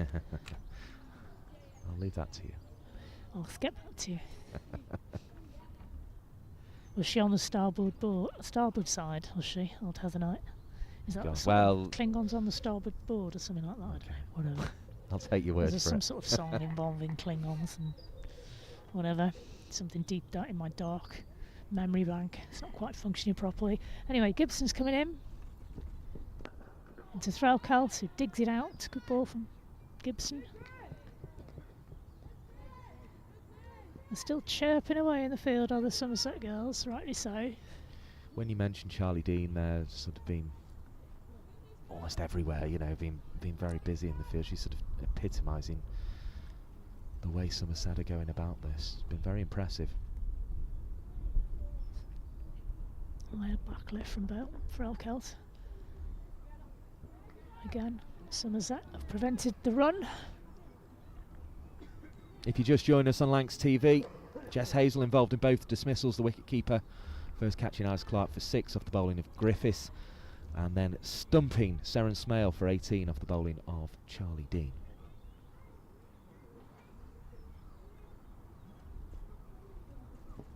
Bit shorter from Gibson, and again, Threlkeld's just run that off the blade down to third for a single. Yeah, she's not frightened to just manipulate the ball as well as strike through the ball is Threlkeld. Very experienced player, of course. We've already mentioned she was in that team, double winning team from 2017. Captain, of course, I think she took over the captaincy in 2021. Or 2 or 3. Which one was it, Mike? You've lost me a bit there. Ellie Threlkeld. I think she was 21 or 22 and she took the captaincy over. So she's been captain for a good 3-4 years. I can just about work that one out. Go on Give then. me a moment. It's only like, it's either 5 take away 1 or 4 take away 1 or 3 take away 1. I think you've got that. It's a long day, Mike, isn't it, next to me? Sorry, mate. Just waiting for Gibson to settle into her stride. Hazel takes up her poise. That's a lovely shot through the covers for Eve Jones. That's a dive.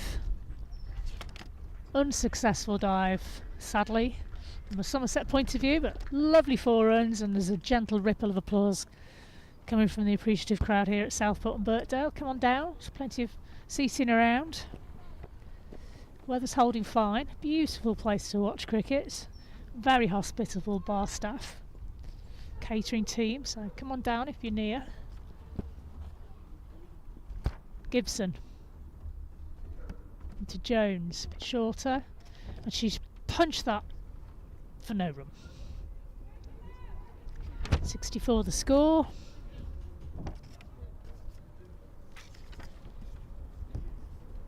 At the end of the over.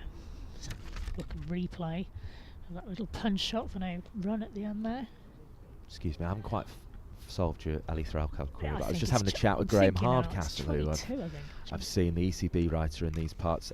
He's going to come on lovely. and tell us a little bit about his new website, Lanky Lanky, which is looking to bring you lots of news for all about Lancashire County Cricket Club. So we'll be hearing a little bit about that during the course of today as well. So me and Ali will be having a chat with Graham a little bit later on. Oh, that'll be fun. Yeah, it's a really good little initiative. Skelton to continue. Punched from Threlkeld for 1 run. I think we'll find out later, but I think the idea is to bring you a little bit of that more in-depth analysis that particularly women's cricket fans are always seeking about their teams. Kept that slip in for Skelton as the ball's lost over that. Punch for 1 run. Any overthrows? No. Well backed up from there was 4 players backing up there. Oh no, that's not a player, that's a spectator. There were 3 players backing up there. Yeah, let's not start counting the spectators. Oh, my maths today. Back foot punch towards point. These singles are doing a job for Lancashire at the moment. They're settling things down. Somerset won't be too disheartened with all these singles that are coming along. They've not been giving away too many boundaries. Jones on strike. Well bowled, Chloe Skelton. That was a lovely delivery. Jones wasn't able to manipulate that anywhere.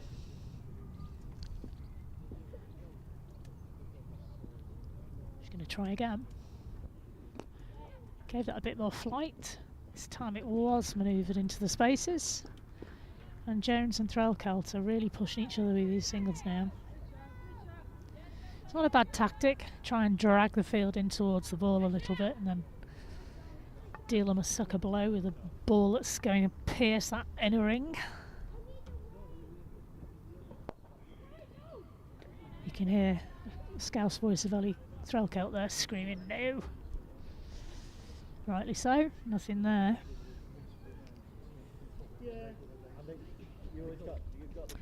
So, it's only the 18th over. Score's moved on to 68 for 2, Mike. Yeah, just a quick recap of the scorecard there. See the card in front of you. Eve Jones 28 not out at the moment. Ali Threlkeld with 11. As you can see, Jess Hazel involved in both the wickets of Alice Clark out for 6 off the bowling of Griffiths, and Seren Smale out-stumped by Hazel off the bowling of Dean. Really good bit of off-spin bowling there around the wicket, so going to get it wide outside the off-stump and drawing the... And there's the bowling figures. Griffiths impressive there. 6 overs, 2 maidens, 22 for 1 from her first spell. Dean also has a maiden to her name from her 4 overs, 10 for 1. Dean's figures. And we're about to see... Change of bowling. Change of bowling. Neve Holland. In answer to your Threlkeld question, she has had the captaincy since 2022. I was nearly right. You were pretty close. Pretty close. Yeah, a few years. So good experience under her belt, captaincy and leadership. Neve Holland drives in. Medium pace of the right-handed Neve Holland. She's going around the wicket to the left-hander. And actually, that's probably, speaking of this new website that Graham's starting, it's probably that sort of information will be the kind of thing it becomes easier to find, because somebody will, a proper journalist will have, but also a journalist will have written it up at the time, and it makes it easy to dig out. Yeah. But it's there on the Lancashire website as well if you're interested. And again, and that's a wide. Eve Jones thought about going after it, changed her mind. Good Great. decision. Great glove work again from the 21-year-old Hazel, wasn't it, to pick that one up off the wide line. Bounced right in front of her. Brilliant keeping. It's been very impressive today. Yeah, I mean this is another aspect of the women's game that has massively grown in the last 10-15 years, is the keeping skills of some of these players. There you go again, you've just seen another example of that. But of course we've got obviously we've got two superb keepers on show today in Threlkeld and Hazel, but there's so many around the grounds, and there's so many reserve keepers in waiting as well. That's the thing. Yeah. Even at Lancashire we've got Clark and Smale, but I was watching Maddie Ward play for Yorkshire yesterday. She's a keeper and she was bowling left arm spin as well, and she can bat. That's the sort of talented young players we've got coming through. It's amazing. Oh, one-handed shot there from Jones, showing off a little bit. No run, overstretched a little bit there. I think she almost hit a wide there after. So. Yeah, yeah, I know. Which can happen at this time of year, can't it? It's still early days. But no, you're dead right. I mean, I was really surprised. Megan Sturge, who's a wicketkeeper, came on and bowled a bit of leg spin the other day at Edgbaston.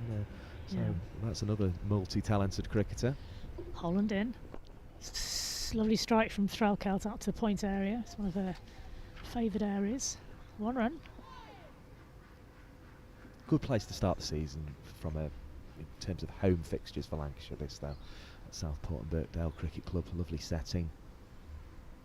I'm glad we're not losing these out grounds. You know, No. It's nice to come to these places. As brilliant as it is on those days where we're at Old Trafford, it is lovely to be here too, isn't it? Skelton. By the sounds of the keeper, that was almost a Yorker there. Threlkeld did really well to dig that one out, actually score a run from it. Yeah, but I love coming to the outgrounds because I love the fact that the spectators get a chance to interact sometimes with some of the players and get an autograph and, you know, have a few chats. We can hear what the players are saying.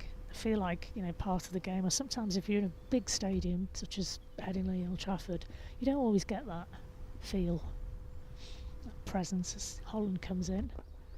Left hand has struck that towards point. She's moved to 30 with that shot, has Jones. She'll need another 30 and probably another 30 after that if she can.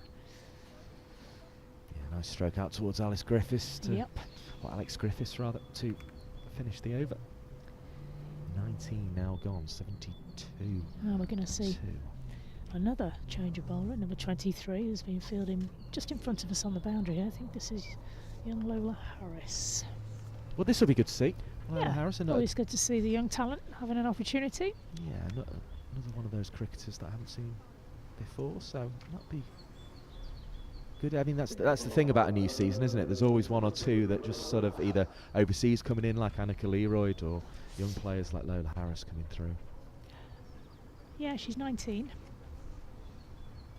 She has been part of a couple of England training squads.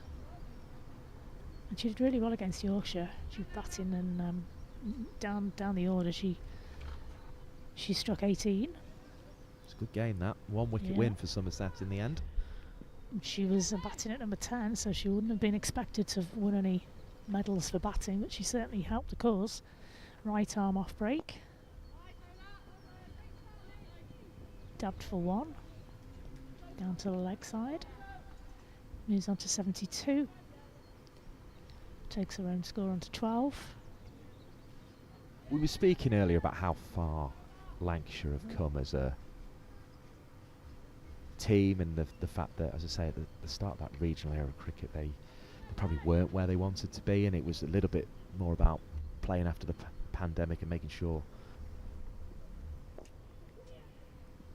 She's gently placed that into a gap, as Threlkeld. The emphasis, I think, when we were speaking to Alex Hartley and Kate Cross and people like that about that stage was, you know, making sure these, yes, it was becoming professional, but also that there was an element of fun there. That was sort of the first challenge, if you like. Into Jones, the youngster. Another quick single, and Hazel's done well to pick up you've said it earlier, a grubby throw there.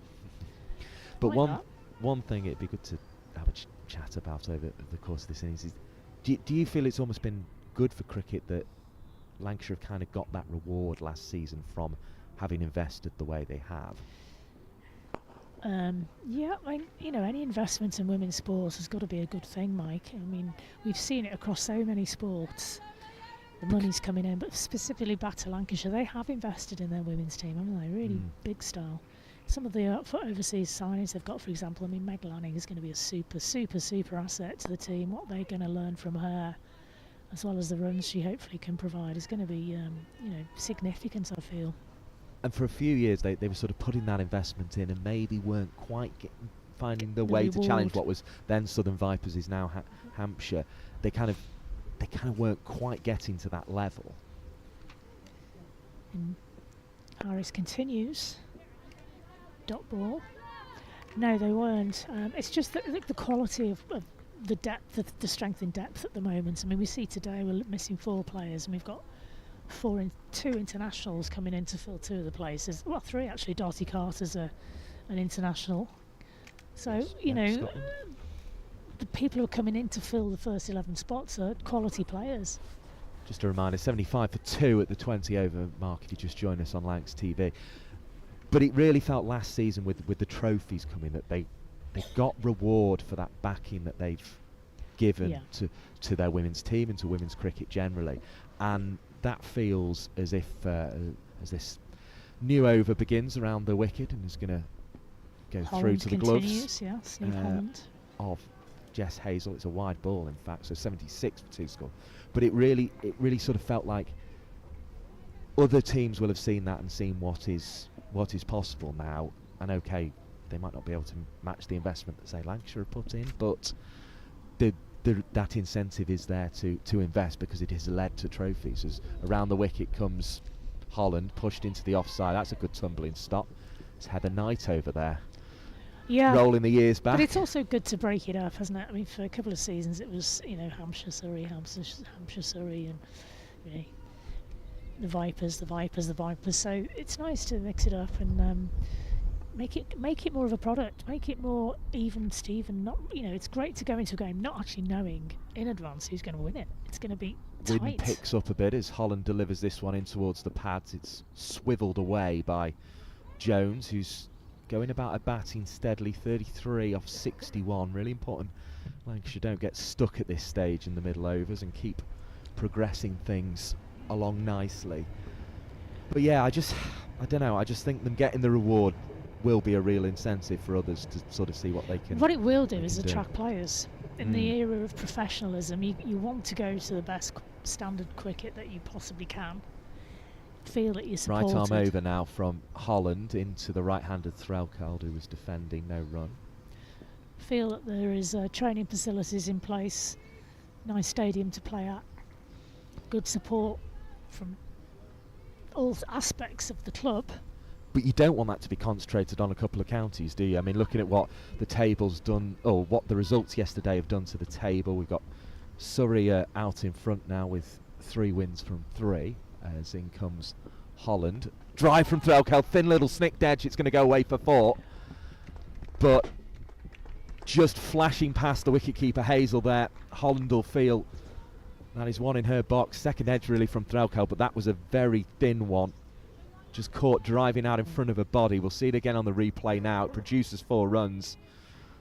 It went well wide of the keeper in the end, but it just made that little snicky sound. Another reason why it's so good to come and watch cricket at grounds like Southport is you can just hear that off the bat, can't you? You can hear the way it just sort of snicked past. Here comes Holland again, bowls to Threlkeld. The score's been moved on to 81 for 2, and that'll become 82 for 2 with a single out to Skelton on the cover boundary.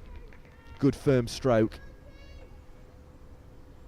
Yeah, she definitely got the middle of that one, didn't she? Just placed it beautifully through the offside.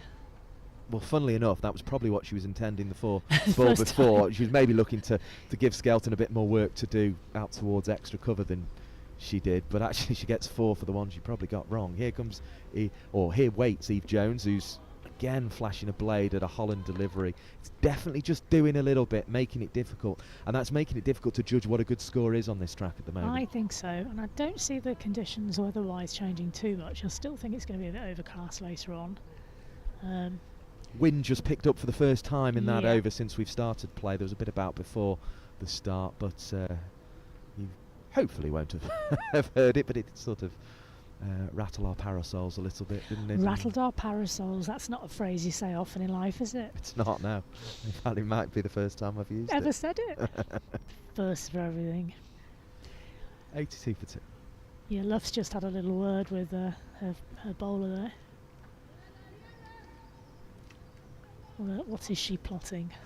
Captain Luff, I wonder. Harris. On her way. She's going to bowl. Oh, that's loopy, and it's going to be clipped leg side. And finds Danny Gibson, and that's probably a good result for Somerset in the end.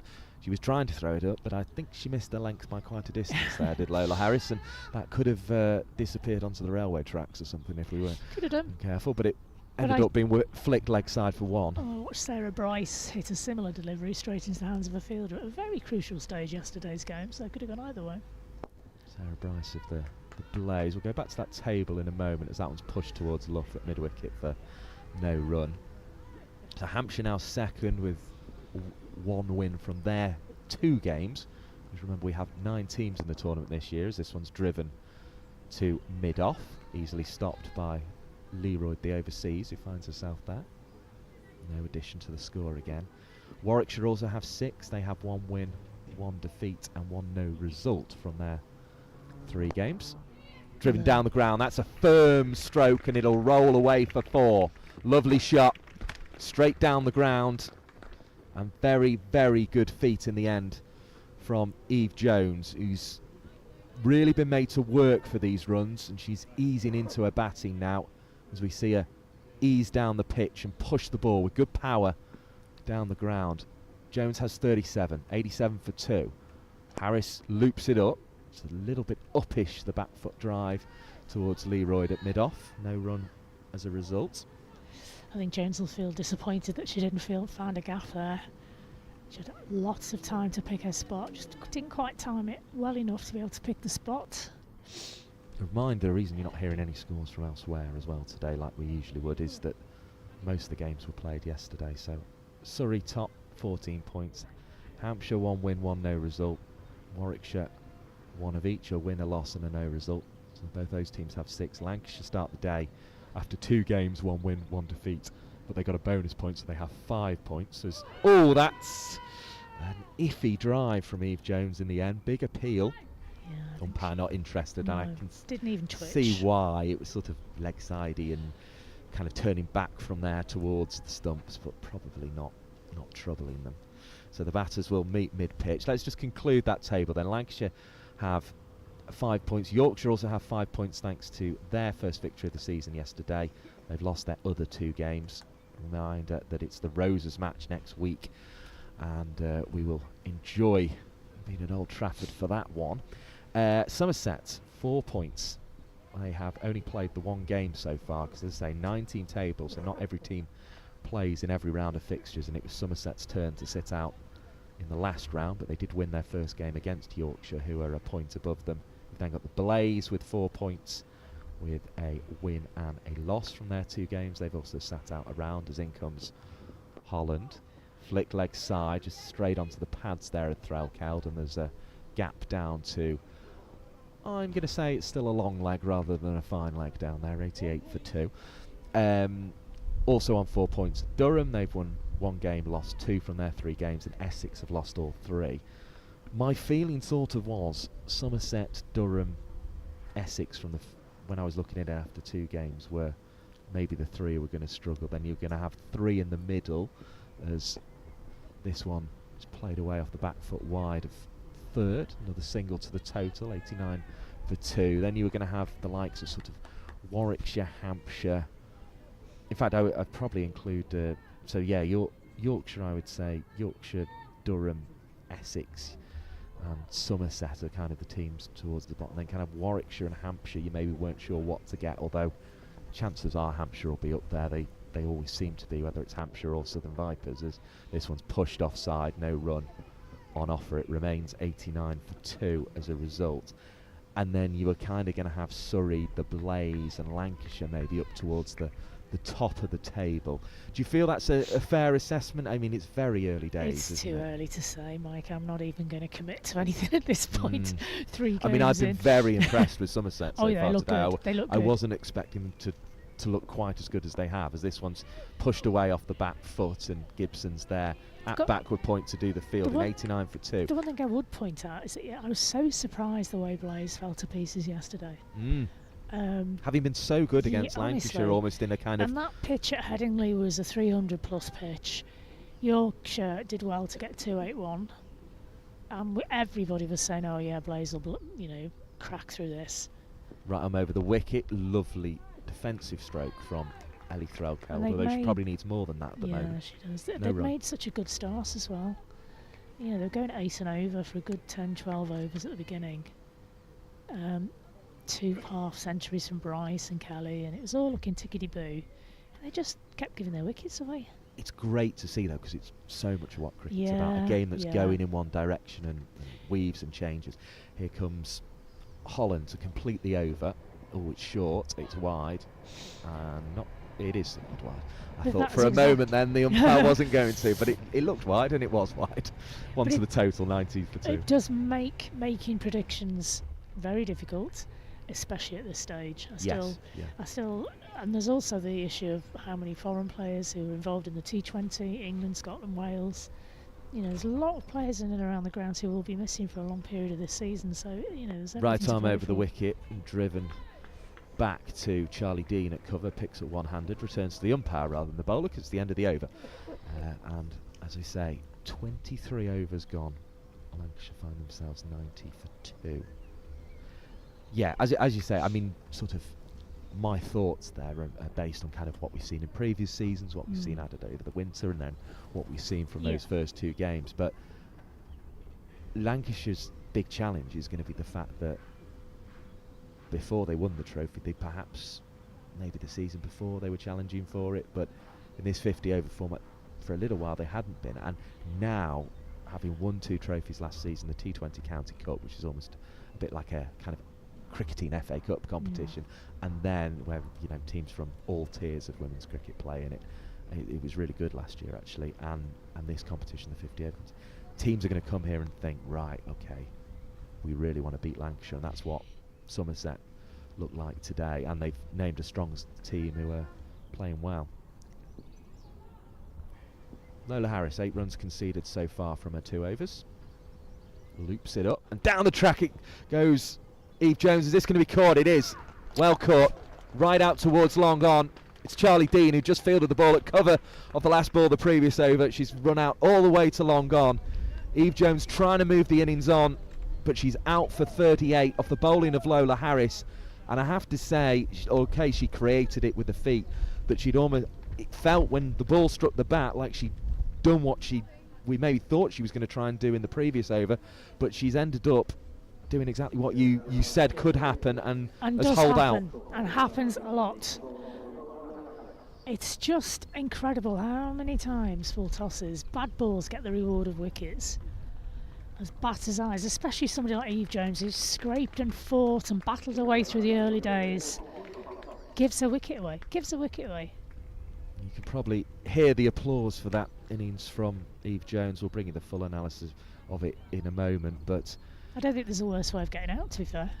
No, I mean, I was going to say, actually, I've sort of just having another peek at the replay that you've just seen there on my second screen. I mean, I was going to say, actually, Jones had created that by using her feet, but actually, you're probably right. I think it would have been a full toss if she'd stayed in her crease.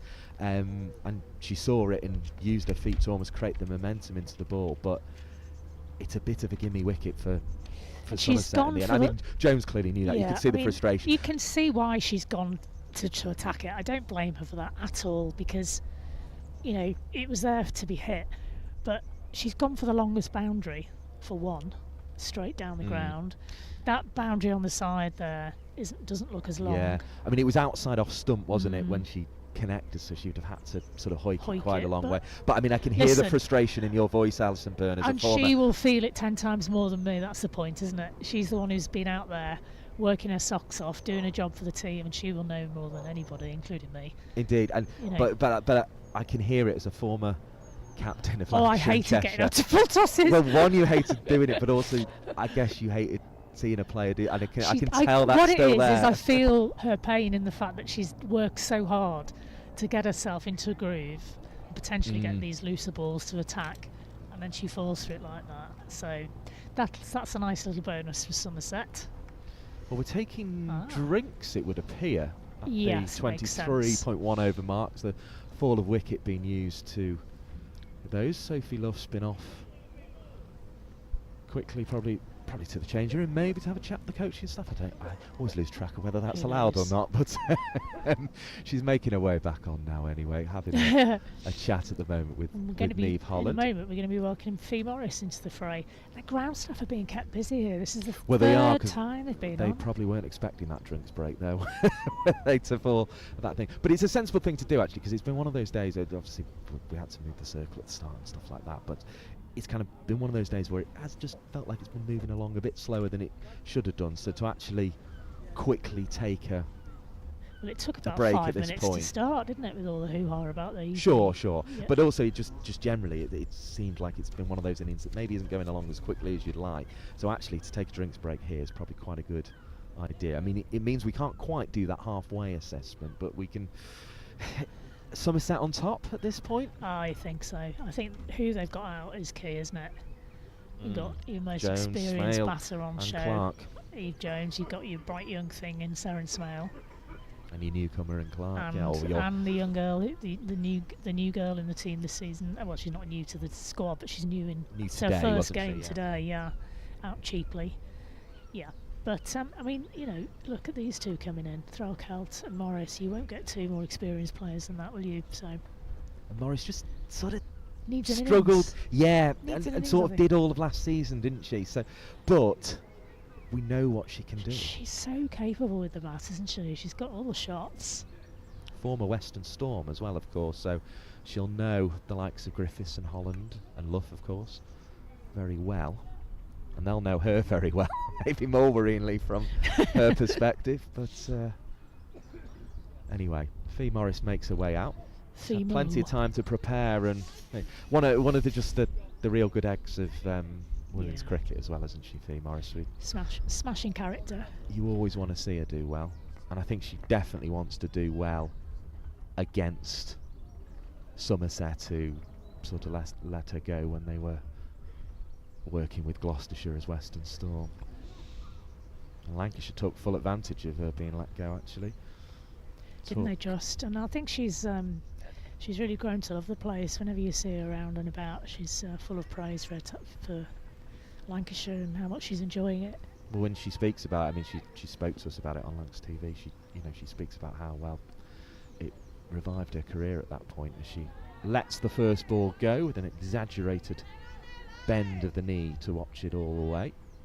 Just testing how far out she could get there. Harris again throws up a left arm spinning delivery to the right hander, who drives it back whence it came. Sorry, right arm spinning delivery for Harris. Don't know why she became left arm there. Tricky, isn't it, with a leggy? She's no, I'm not surprised she's bowled a couple of full tosses. To control the leg spin is really tricky. Yeah, you see the exaggerated tweak of the wrist, roll of the wrist really, to try and get the turn. Swept away. Another single to the total, 91 for 3. It'll make Morris feel better. She's off the mark for the home season. And I do get the sense that it'd be great if we could get that's one of the things that England generally doesn't have a lot of, is quality leg spinners. So if we can get a few of these youngsters coming through. Harris bowls, and oof, as she delivered that one, driven out to short cover. Sophie Luff there with the fielding. Seems that all of the best teams internationally have got at least one leg spinner in the squad. Harris with a dot there, trying to build them up. Throws another one up, another tempter, driven down the ground, and again no run to short cover. Sophie Luff exchanges the ball with a bowler and gives her a little pat of encouragement, a little low 5. 91 for 3 then, tidy over that one. 24 gone. Tiptoeing towards that halfway mark. Feels a sort of more traditional game of 50 over cricket, this one, than some of those that have been about in the competition where the par score's been way up above 300. I don't think we'll be seeing that today. No, but I think Lancashire should be looking to push above 250 if possible.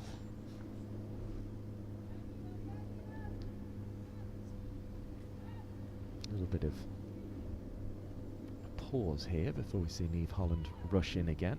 It's just to allow Danny Gibson to jog back in towards the ring.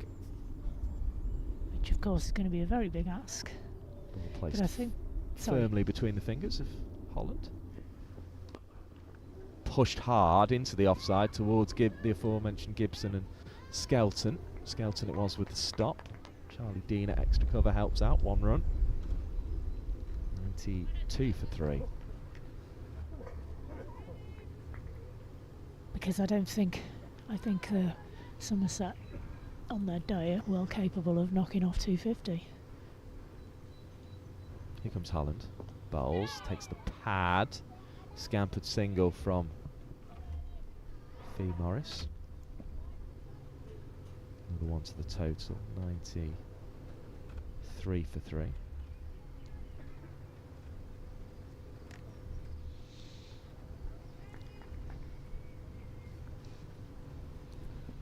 Just looking up Morris, who's facing up now, exactly how her season went last year. 15 wickets with the ball. She defends this one with the bat.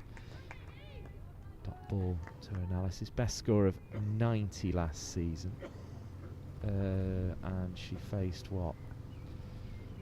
209 balls and scored 182 runs. So it was only really that 90 not out when she contributed. But that's probably a sign of quite how well the people in front of her batted, if we're being honest. Waits again. 93 for 3 the score. And another leg by will be added to that. Yeah, last season was a stellar year for Lancashire opening partnership and the top order generally, so Morris didn't get as many chances to flourish, so didn't quite establish the rhythm. In fact, it's evaded Morris completely as it went down the leg side there, so it was the keeper it took a little bit of. So 2 to the total, 95 for 3. Here comes Holland again. Threlkeld pushes, the score will remain where it is. No run again. But again, it's been difficult and they always look to get up to around 1 a ball whenever they can, these modern day professionals, but it has been difficult for players to do that here, which is why I think a score around 250, Ali, might not be far off. They'll probably want to push on beyond that if they can, but we've seen there, that's why it's difficult to do. Just, I don't know if it's been a bit of the dampness in this spring seas's, meaning the ball's just not quite coming on, is it? And yeah. Threlkeld was cutting there, it just went into the pitch, and there was no run as a result. Pitches are a bit spongy all around the country at the moment with the amount of rain we've had on and off in the last few weeks. Holland again delivers, swinging into the pads of Threlkeld, pushes it firmly. Heather Knight there with the fielding. And the single concludes the over. 96 for 3. We are at the halfway point now, Ali. 96 for 3. I mean, even 250 feels like they're going to have to go some from here. They're going to have to score. It's a big quicker ask. than at any point of the game so far. It's a big ask, but 250 would give them a really, really good chance of the game with the bowling attack that they've got. But at least 225, I think. Anything less than that, they're really struggling to put pressure on Somerset. Sort of Alex Griffiths who really set the tone with her opening spell. As Harris will continue with that leg spin. Pushed away off the back foot. Smartly out towards the extra cover boundary. Griffiths, the aforementioned, with the return. 98 for 3. 97 for 3 the score moves on to.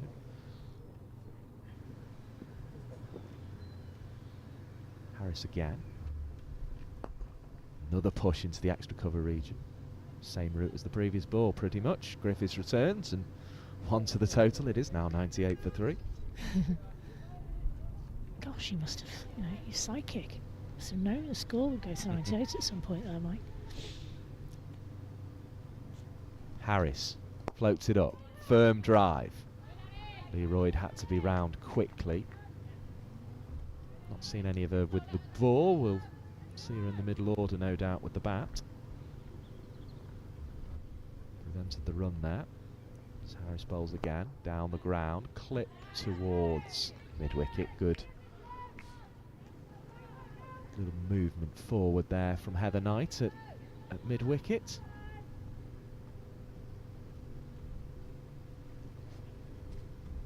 Harris again.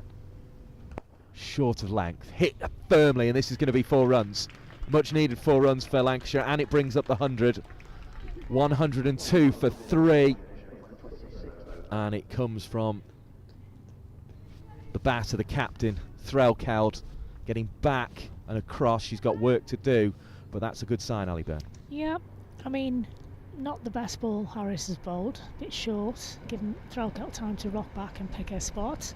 But they're the sort of balls that need to be put away as Harris comes in again. Harris again, and swung away into the leg side, but only finds Knight at mid-wicket, so no addition from the final ball. Good over for Lancashire, though, 6 runs from it, and a sign of intent for these remaining, or the second half of this innings, the remaining 24 overs of it now.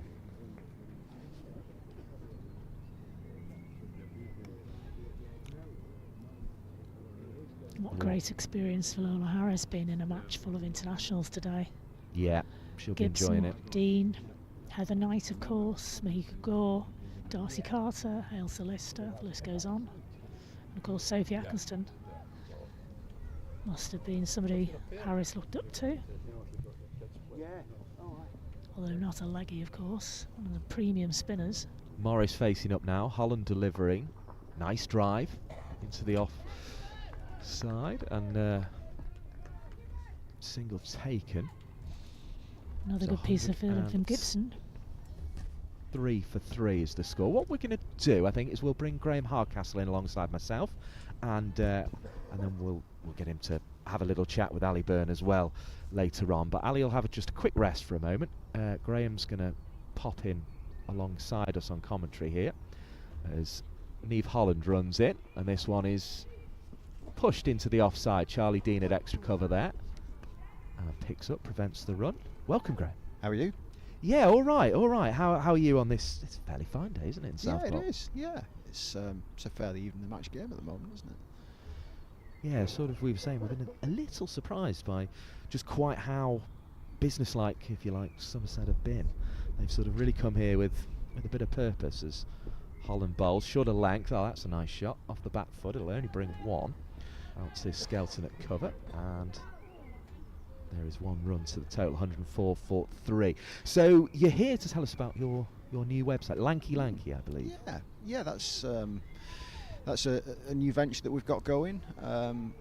It's a website on Lancashire cricket, all kind of forms of Lancashire cricket. So this latest ball is flicked leg side by Morris. Another single to the total, 105 for 3.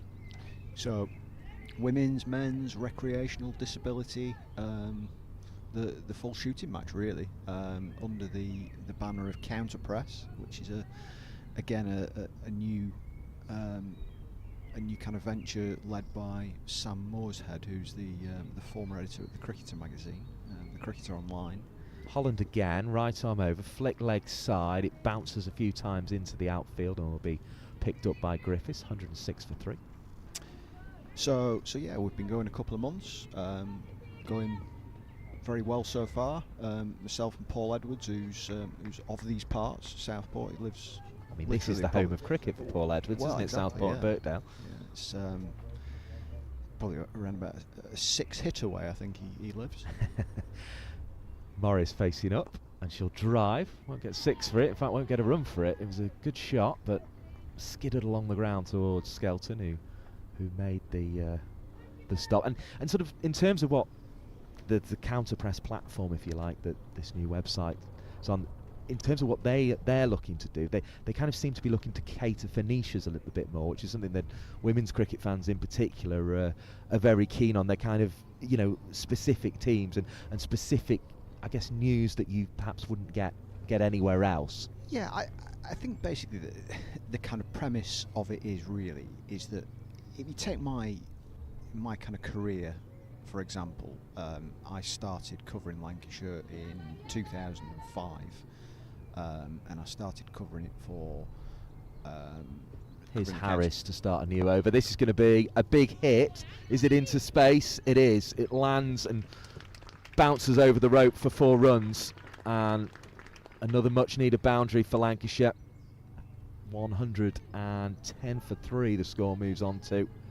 Just watch this again as Threlkeld comes down the track, heaves it leg side. She knew there was vacant space there, and it bounces away. 110 for 3. Huge partnership, this, isn't it, with 2 really key experienced players. Floated up, driven firmly back, and Harris there with the stop. Reminder with Graham Hardcastle, who still writing on the ECB Reporters Network as well. But as you say, that's kind of, you've been doing things like that. You've been obviously writing for papers and that kind of thing as Harris comes in, and back she goes and pushes this one away. Single on offer. 111 for 3. But this, I guess, will allow you to do a bit more. So basically, when I started covering Lancashire, it was for the Manchester Evening News, for the Bolton News, for the Lancs Evening Telegraph, papers like that. And whilst they still cover cricket, now they don't cover it on a day-to-day basis. Where Harris bowls, and this one's defended against the offside, no run. Where they are, they're covering the county 24/7, and that's replicated around the majority of the counties. Harris bowls, and this one is again just sort of pushed awkwardly into the offside, no run. So you look at the 18 counties, there is only one dedicated newspaper correspondent full-time. Harris bowls, floated up, and this one's driven down the offside. There'll be a single on offer. Charlie Dean, who took a catch down there earlier when it was long on for the left-handed Jones with the return. 112 for 3 at the end of the over. And that's at the Yorkshire Post. Chris Waters covers Yorkshire for them, and it's just about this idea is about almost re-energising the written word coverage of county cricket from a local point of view. You know, you've obviously got the cricketer who do a really good job nationally, Crick Info as well, places like that. The Times still cover county cricket nationally, but from a local point of view, you get very little. So this is the kind of idea from the counter press team to re-energise county cricket. They've got 17 of the 18 counties signed up, and we're one of them at lanky.news. So yeah, it's been good fun, really good fun. And if you expand that out into women's cricket, then there's even less people covering it on a permanent basis. So it's even more important of a resource that there's somebody covering the club specifically who will focus on that women's cricket news. Take Lancashire for an example. They are currently the market leaders in the women's game, aren't they? Off the field for a number of years with the new over from Dean here, who's bowling this time from the Grosvenor Road end, and we'll concede a single from her first ball touched into the leg side. It rolls all the way out to Griffiths, who comes in from the boundary to pick up and return. 113 for 3. With the support that has been given to the women's structure, and then last year they won 2 trophies, so you know they've kind of caught up on the field as well. One of the early kind of feature series that we did was the Queens of One-Day Cricket. As we just an adjustment in the field there as Dean was about to tiptoe in. Just make sure Lola Harris is inside the ring. Oh, that's a good ball outside the off stump, but no contact made. 113 for 3 it remains. And what we decided to do was to do this feature on and almost charting the progression of the Lancashire women's structure. Dean bowls, and this one's just play behind square. It's a neat little shot actually in the end from Threlkeld, just sort of adjusted her bat as it made contact to send it down to third. Does, though, only produce a couple of runs for 115 for 3. And this kind of feature series that we did, Queens of One Day Cricket, was charting the progression of the Lancashire women's structure from the beginning of the regional era, or the professional era. Here's Dean bowling, firm drive into extra cover, tumbling stop. Sophie Luff there with it. To them winning the double last year. And what we did was we spoke to 6 key protagonists. As Dean is on away again. No run from the previous delivery from Threlkeld despite a firm shot, and there'll be no run here as she plays it back to the bowler. And those were Paul Shaw, Daniel Gidney, David Thorley, Chris Reed, Ellie Threlkeld and Kate Cross. And initially my idea was to do a 6-part series. Here's Dean, bowls into the pitch, pulled away to the mid-wicket boundary. 1 run, 116 for 3. And the more I got through the interviews and chatted to these players and officials, coaches, I thought to myself, I can't just justify doing 6 pieces here. It's going to have to be 12. There was so much that came out of it that was really interesting, and yeah, we've done that through the first couple of months ahead of the start of the season. So that's all 12 pieces are out on site now, and yeah, it's been brilliant, really good. The players have been helpful, coaches too. We sat down with Daniel kind of February time as well, and it's just a great story to tell, isn't it? You know, from a team who have progressed, who were struggling early on. Harris bowls over the top again from Threlkeld. She's picked that as her option. She's trying to send long on back here, is the feeling you get. Reminder, only 4 allowed outside the circle at the moment, and Threlkeld is taking advantage of that. 120 for 3 it moves with this excellent lofted on drive. We saw 1 in the previous over. She's got to the pitch again and sent that one away for 4 runs. Yeah, I mean, when I say struggling early on, you know, they were struggling early on to kind of string together consistent results, and that was probably part of development. You know, I mean, we've been talking about it today on commentary, but by Alex Hartley and Kate Cross's own admission, yes, it was about making people professional, but it was also about post-pandemic getting people out on the field and enjoying their cricket again. Absolutely. To begin with. As Harris throws it up, and that one's driven firmly along the ground. Another single to the total. 1, 2, 1, 4, 3.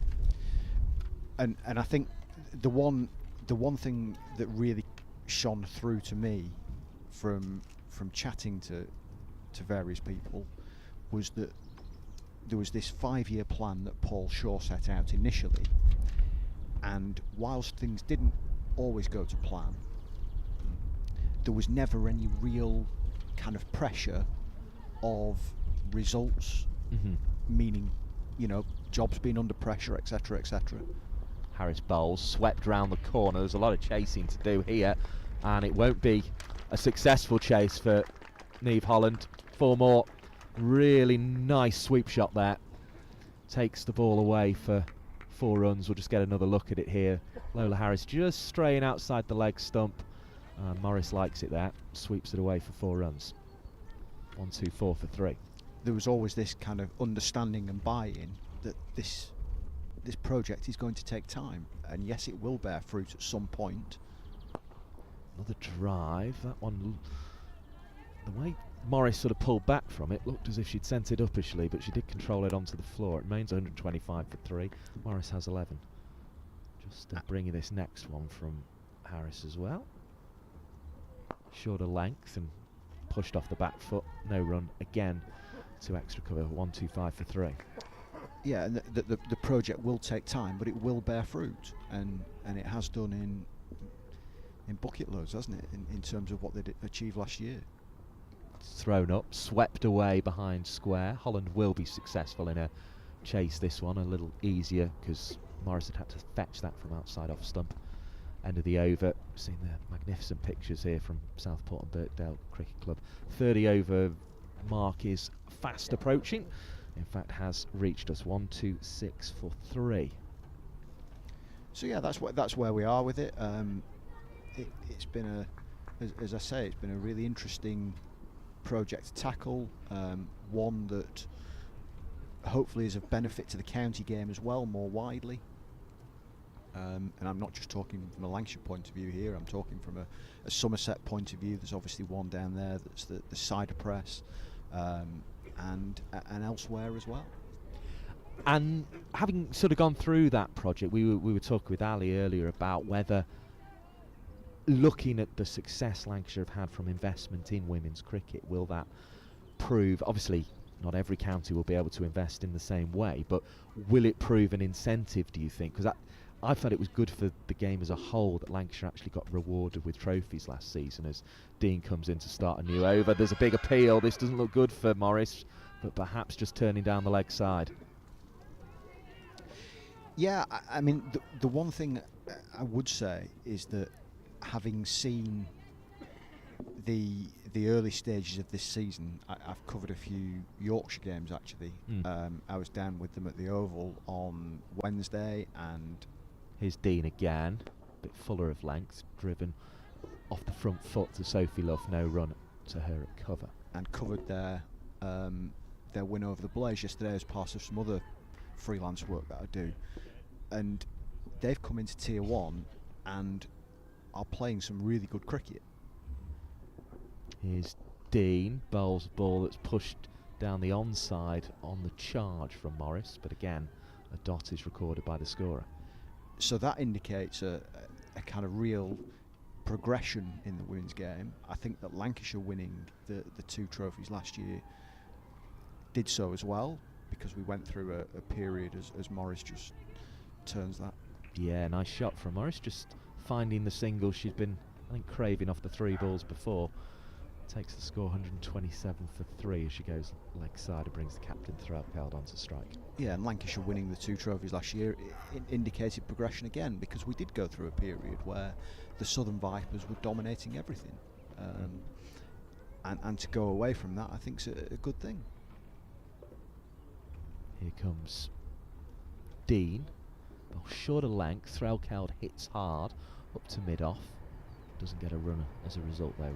Leroyd with the fielding. And obviously Hampshire were part of that as well, weren't they? That they were almost owners of that Southern Vipers side, and they reached the final last year that Lancashire won. Train rattles past behind Threlkeld, who finds a gap on the offside, luffs round. One more to the total, 128 for 3.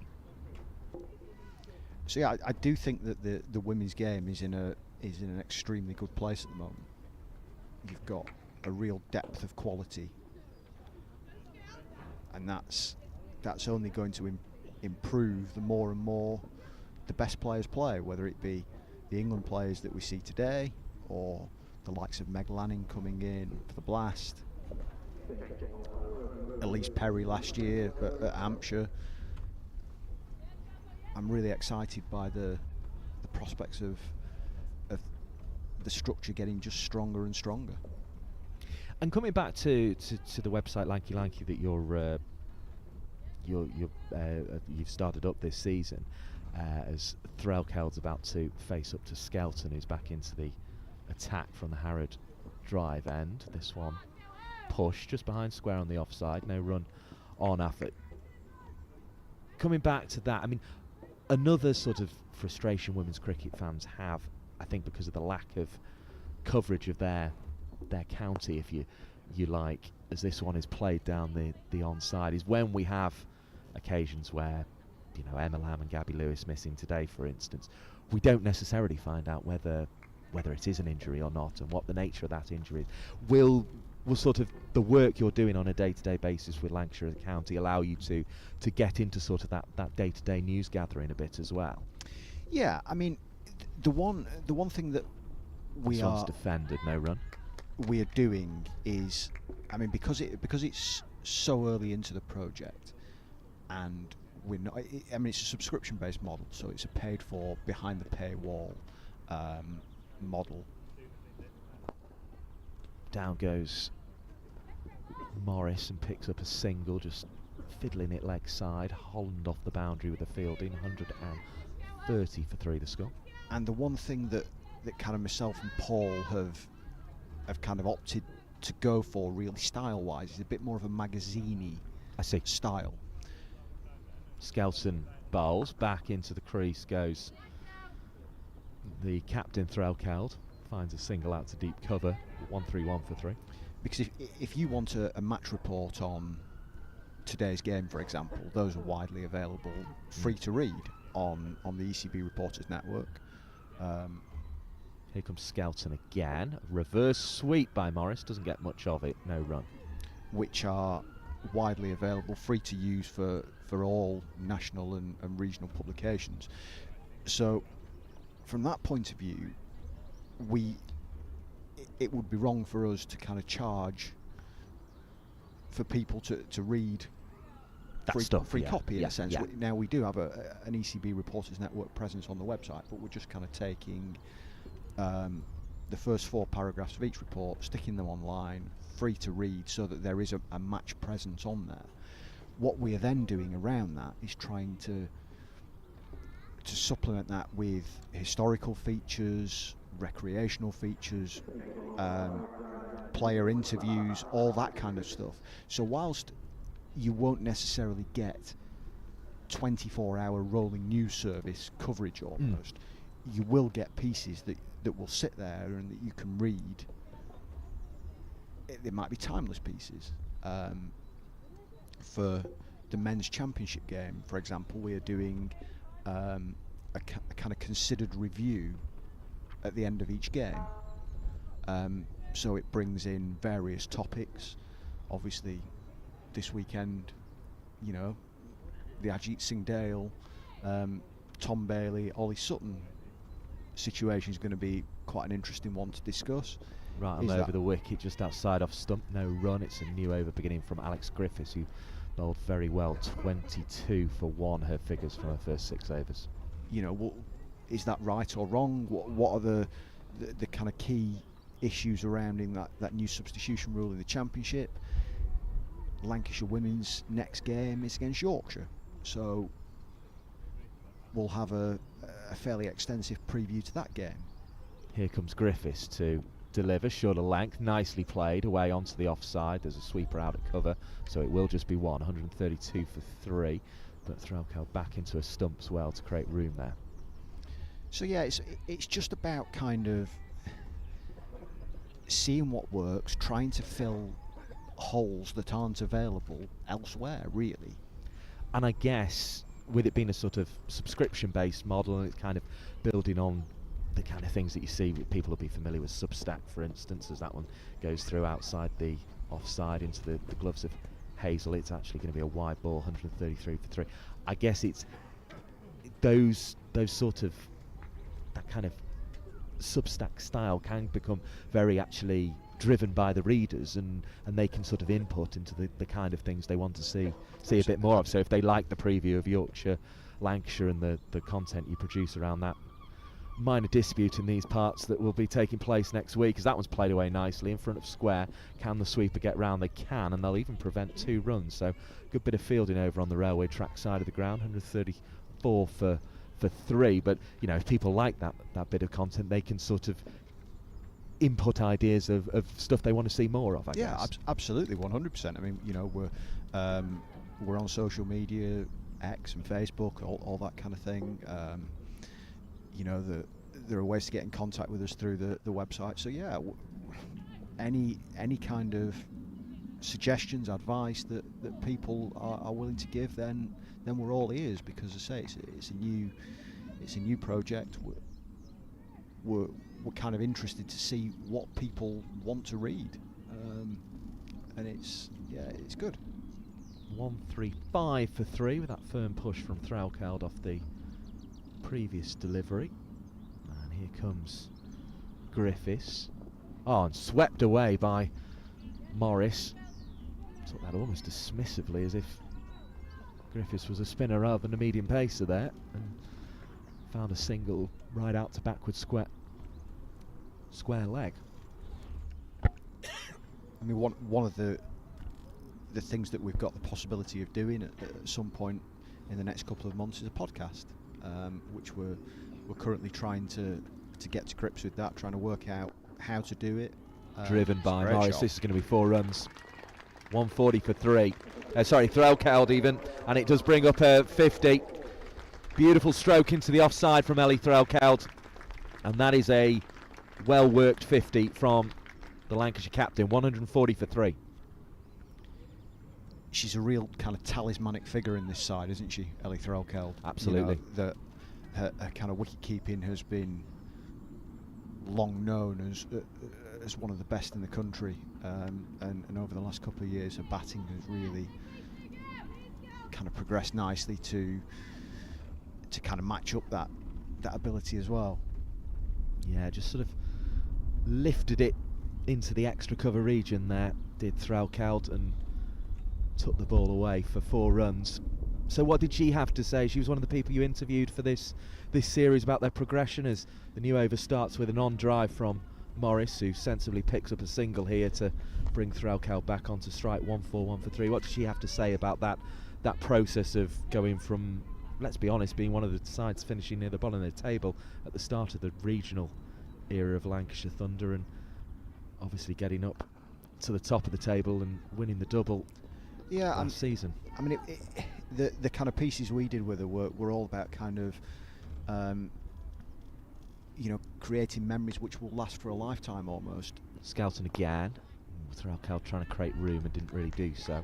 Back to the bowler it goes, dot ball. So that was one of the pieces we did, talking to her about that kind of 5-year plan, and were the doubts that it was on track at stages. Skelton bowls, and down the track comes Threlkeld. Oh, and it's gone through the fielder. This could be 4 runs. It is. And that's the 50 partnership between these two. Well, Threlkeld with her last 2 boundaries, bringing up milestones. Another one for Lancashire there. They're starting to build a firm position, but they've got a bit of catching up to do. Skelton will be furious there, I think. She certainly will. Mind you, we've got Graham Hardcastle with us on commentary, as well as Alison Byrne, the former Lancashire and Cheshire captain, will be popping back in for me in a moment, as that one is pushed out into the offside, but no run on offer. It's a real credit to these two, isn't it, that when we started chatting 15 minutes ago or so. Another single here. Will it be more? They're going to push for 2, but never really on. Griffiths with the return, another 1 to the total. 146 for 3. That we were saying the game's in the balance now. It's firmly in Lancashire's favour. They've got a real platform now to be able to kick on to a target which is perhaps beyond Somerset. What we'll do here, if Alison's ready to jump back in, we will probably get her to come in to your chair, Graham, and you can pop her over onto my microphone for a bit to have a bit of a chat with Ali. Because it would be good to for you to continue that discussion with Alison Byrne in a moment, but we'll keep Ali in her seats where she's got her notes up, if that's okay. But I'll bring you this delivery now, which is going to be bowled by Alex Griffiths, pushed into the offside, picked up by Danny Gibson. There's 1 to the total. It's 147 for 3. And Alison Byrne will pick up the ball-by-ball commentary, and she'll be with Graham Hardcastle. Thank you very much, Mike. I've had a little lap round the ground to get a feel for it. Don't think the ball's doing as much as it was at the beginning, that's for sure. How are you, Graham? I'm all right. Good. Nice take from the keeper there, dot ball. Griffiths is back for another spell. She's very, very powerful young lady when you see her up close. She's over 6 foot. Very strongly built. Have you seen much of Griffiths over the years, Graham? Not a great deal, but she's a consistent performer, isn't she? I think she had a decent day against Yorkshire last week. Oh, playing a miss there. In that game that anybody could have won, really. Yeah. It was a close one. Start to the season, wasn't it? Fantastic game for an early season game to get the juices flowing. That's the same to Mike earlier. If every game went to the last ball, we'd be laughing, wouldn't we? I'm not sure the scribes would agree with rewrites and all that kind of stuff, but Don't think they were quite as happy. Oh, good shot. Did I see Morris take a little limp then as she hit that ball? I was seeing things. Seems okay. Oh, Morris has moved. When I left, Morris had only just come to the crease and she's on 18, so she's doing a decent job here by all accounts, Graham. yeah, they've just kind of changed the complexion of things, haven't they? In the last 15-20 minutes. I should go for a walk around the boundary more often. Threlkeld plays that one into the covers. And it's been really smart, controlled batting, hasn't it? It's and not that's been risk-free, but yeah, but still being able to keep the board ticking over. that's a very welcome sight for Lancashire. Didn't look like we were going to move to 150 as quickly as we had at one point, so it's good. Something to build from to move forward. Griffiths is last.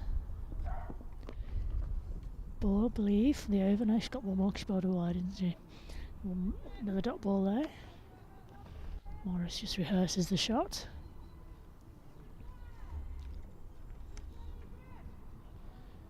We're looking at kind of 300 here, aren't they, really, Lancashire? Well, we'd yeah, hope for. maybe. I mean, Mike maybe was just saying maybe just a little bit.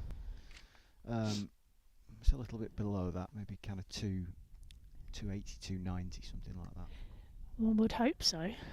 It's a lovely looking shot from Threlkeld. That's been chased down. They're rubbing an arm about that second run. Sensible decision not to take on the arm at that point. Yeah, at one point we were saying they'd be lucky to get to 230, 250, but these two have really moved it on. So at the end of the over, it's 151.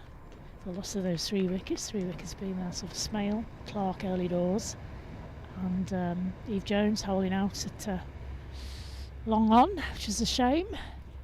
But these two have done a fantastic rebuilding job so far, haven't they? And Threlkeld in particular, striking the ball beautifully. Yeah, and they've got plenty of power to come, haven't they?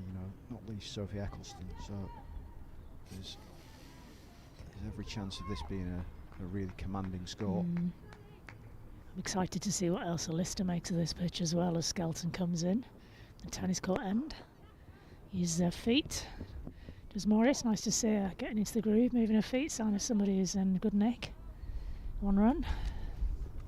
Kind of like with busy nature, you just saw Ellie there turn, looking for 2 immediately.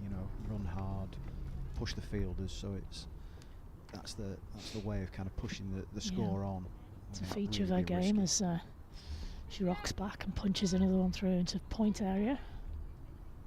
Yeah, she's very good at momentum, isn't she, Ellie? She'll be calling, she'll be looking for 1s, making 2s into 3s, she'll be looking for any opportunity whatsoever to take the scoring onwards. She's not too fussy about, the flashy shots, although she's capable of playing them, as she showed there. Morris is showing off her reverse sweep there. Got a bit lucky, top edged it slightly, but doesn't say that in the scorebook, does it? Certainly doesn't. No matter how you get them. 155. Skelton tosses the ball from one hand to the other and strides in. Lovely looking shot for no run. Morris, who's gone on to 22 off only 34 balls, which is a fairly decent strike rate at 50 over level. Against what has to be said, a very impressive bowling side I've seen so far from Somerset. Nice little sweep round, fine leg from Morris. I don't quite think it's going to go to the boundary, but she's going to pick up 2. I mean, this is a kind of ground where we've seen some big scores in the last year or so in one-day cricket. Lancashire played Surrey here last year, and off memory I think that was around about 300, and Hampshire won a game as well, and that was a high-scoring game. Oh yeah, the men here have had some whoppers. I think Jennings had a massive score a couple of years ago. I think it was at least 150 here. Playing for Lancashire. So at the end of this over, 157 for the loss of 3. So here he scored 300. Was it Somerset? He scored 300 in a championship game. Could well have been. Pretty sure it was. It was double 150 then, if that's the case. Yeah. Wow, that's doubly impressive, Graham. Graham.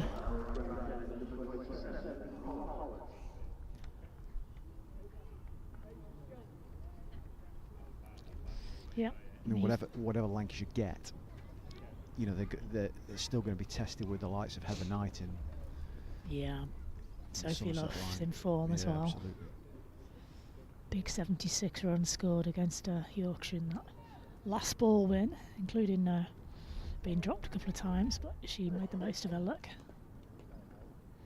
Neve Holland is continuing for the far end. Wicketless so far. Frelkelt on strike, pushes that into mid-wicket. Going to get one. That's Griffiths, the very impressive Griffiths fielding over there. She's a powerful character, all right. I think that these kind of Somerset will be thinking to themselves, I mean, they beat Lancashire, didn't they, last year in the One-Day Cup at Old Trafford. Holland's in, a bit shorter, it's pulled. But there is that sweeper out there. So she'll just get the one run on this occasion, Morris. It was a kind of late season game. Little bit of rain around, if I remember that game. And whilst they won't have come into this game as favourites by any means, they will be thinking to themselves, absolutely no reason why we can't win here.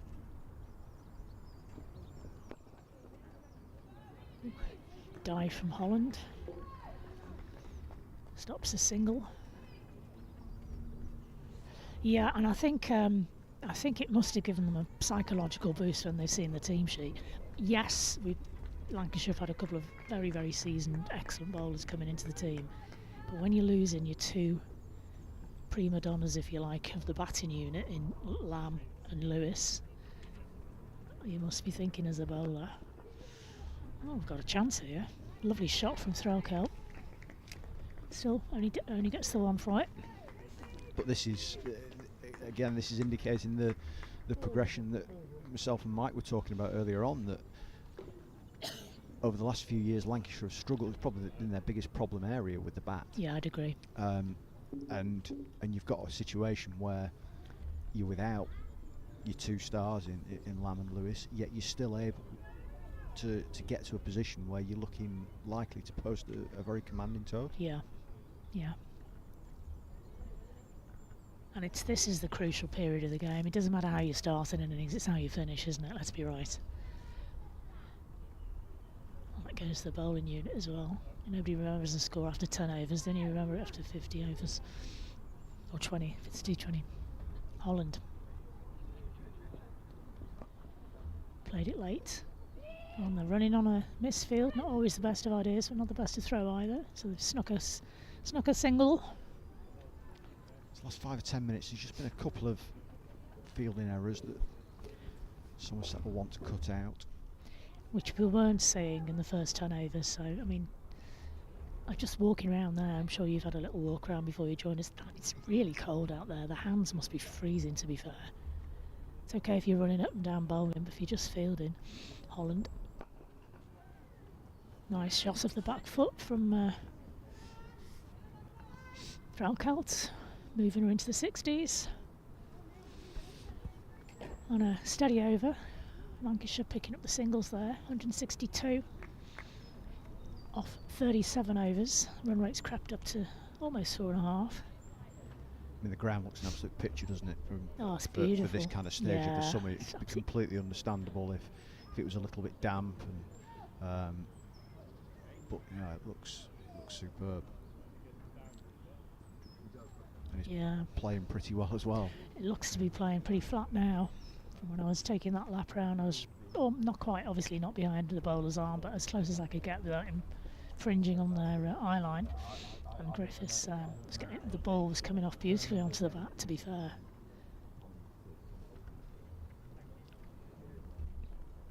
It's a It's an interesting stage of any match, this, isn't it? Moving into the last 20, it almost becomes a T20 at this stage. So if it was a T20 game, you'd be looking to get... Go on. As we see Skelton coming into the attack again from the tennis court end. Yeah, I mean... You'd be looking to get at least 150 in a T20, wouldn't you? Yeah, I mean, the one... as good a work as these two have done, they need to continue for a few overs yet, because the last thing you want to do is to get to a stage where you've built a platform, you're just starting to accelerate, and then lose a wicket. So if these two can bat, 42nd, 43rd over, and then go from there, then I think Lancashire will be absolutely delighted. What a shot that is! What a shot that is! Straight down the ground, along the floor. Despairing dive from the fielder there. Yeah, that's definitely gone, Graham. It's definitely for that one. Yeah, it stayed hit, didn't it, for sure? Absolutely. Just for a second from our angle here, I thought the fielder had a slight chance of a catch there, but looking at it on that replay, no chance. Too powerfully hit. Yeah, Threlkelt's bombing along at 65 off 79. Great strike rate. In almost golfing terms, there was quite a lot of slice on that, wasn't there, as well? It just took it away. We're in the right place for golf. There's another one. There's another one. Straight down the ground from Threlkelt. This time it's on the offside. Crowd are loving that one. Ace off 2 balls from Threlkelt. She's rising to the challenge here at Southport and Birkdale Cricket Club. Lovely to see. Captain doing so well with the bat. On 70 for 3. Of course, Lancashire's bowlers will be rubbing their hands together now, thinking, great, that's another 4 runs we don't have to defend. Skelton in again this time. She's dabbed it into mid-wicket. She's not frightened of taking a quick single, is Threlkelt. She'll have those all day long. It's great cricket, isn't it? Yeah. You've taken the 2 boundaries. She will be forgiven for trying to go again, but just take the single, take your medicine, get off strike, keep the board ticking, and yeah, over to you, Morris.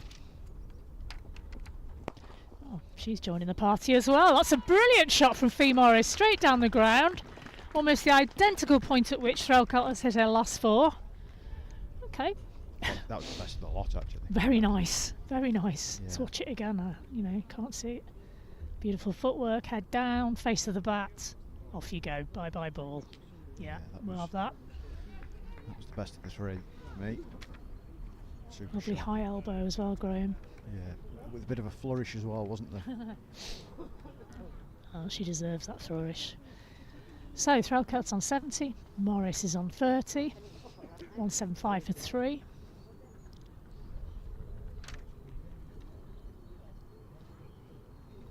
So another kind of 100 from here, you would think. Maybe Possible, maybe slightly easily more possible. is very realistic. Yeah. Holland's took a bit of tapping that over, hasn't she?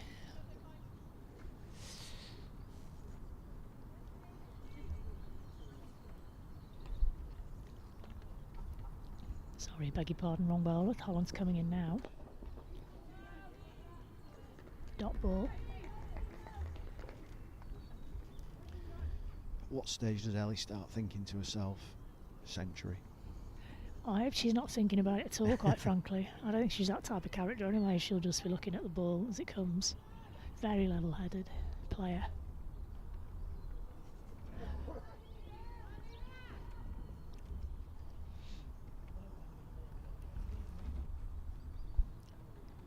Takes guard. Crouched style of Ellie Threlkelt. Punched away on the leg side, well bowled Neve Holland. It's a good response from her. Somerset bowlers took a bit of tap in the last over, and it's a good response from Holland. 2 balls, 2 dots.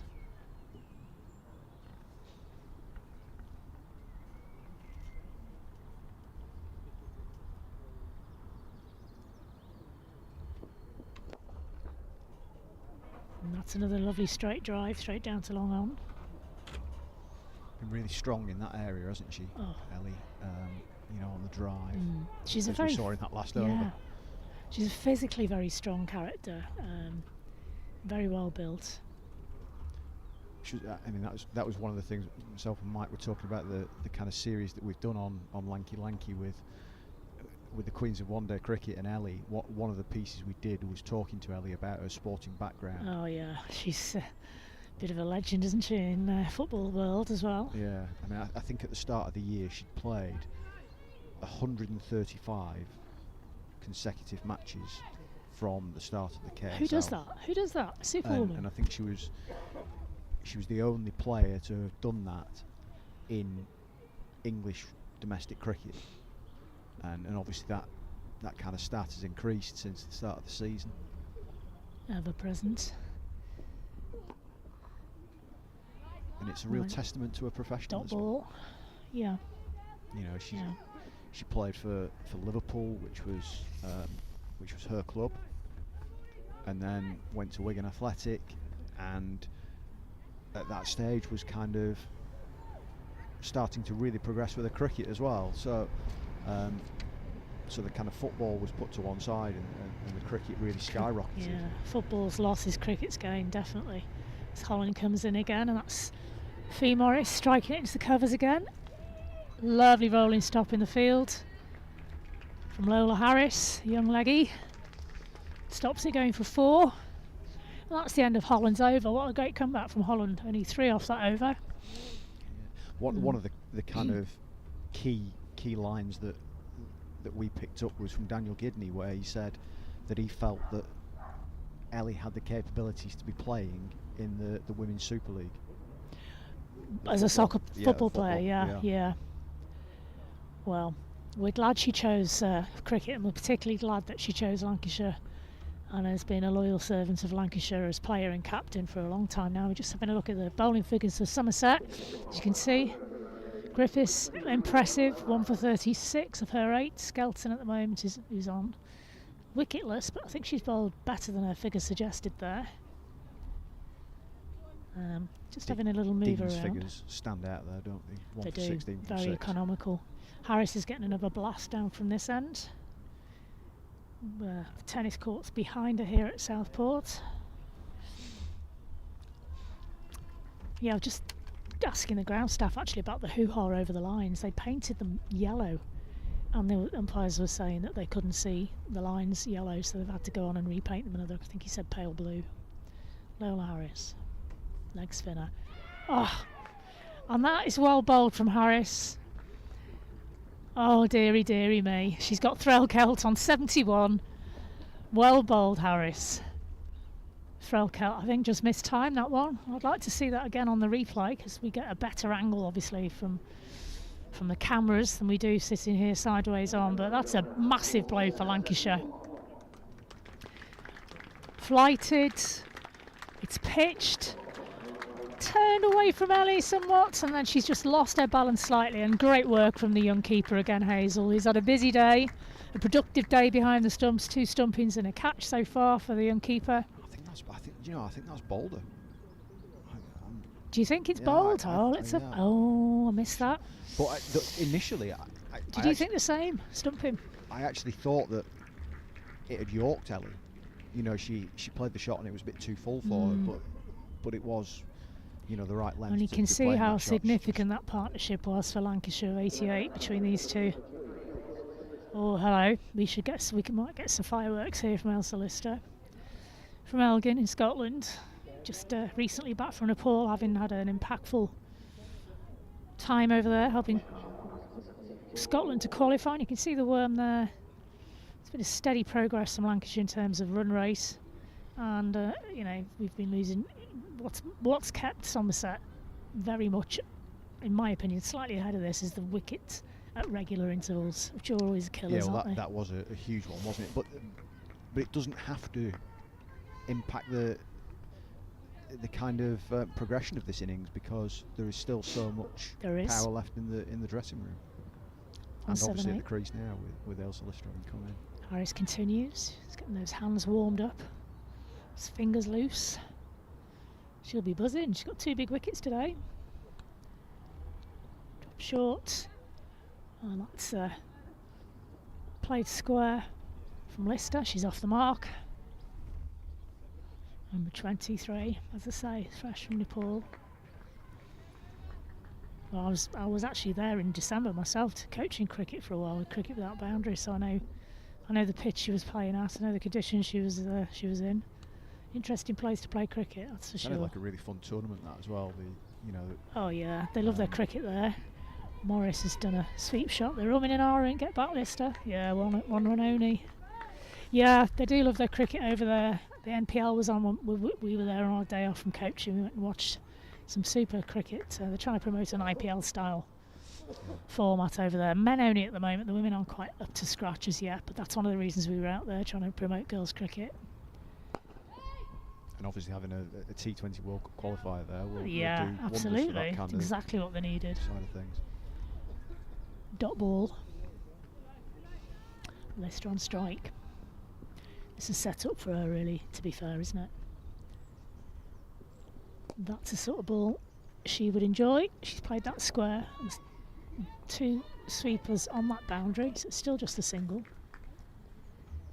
They've got good protection for the leg spinner on that boundary, in case of that ball being dropped a little bit shorter. Obviously, a lot harder to control the ball if you're trying to spin it with your wrist rather than your fingers. So there will be the odd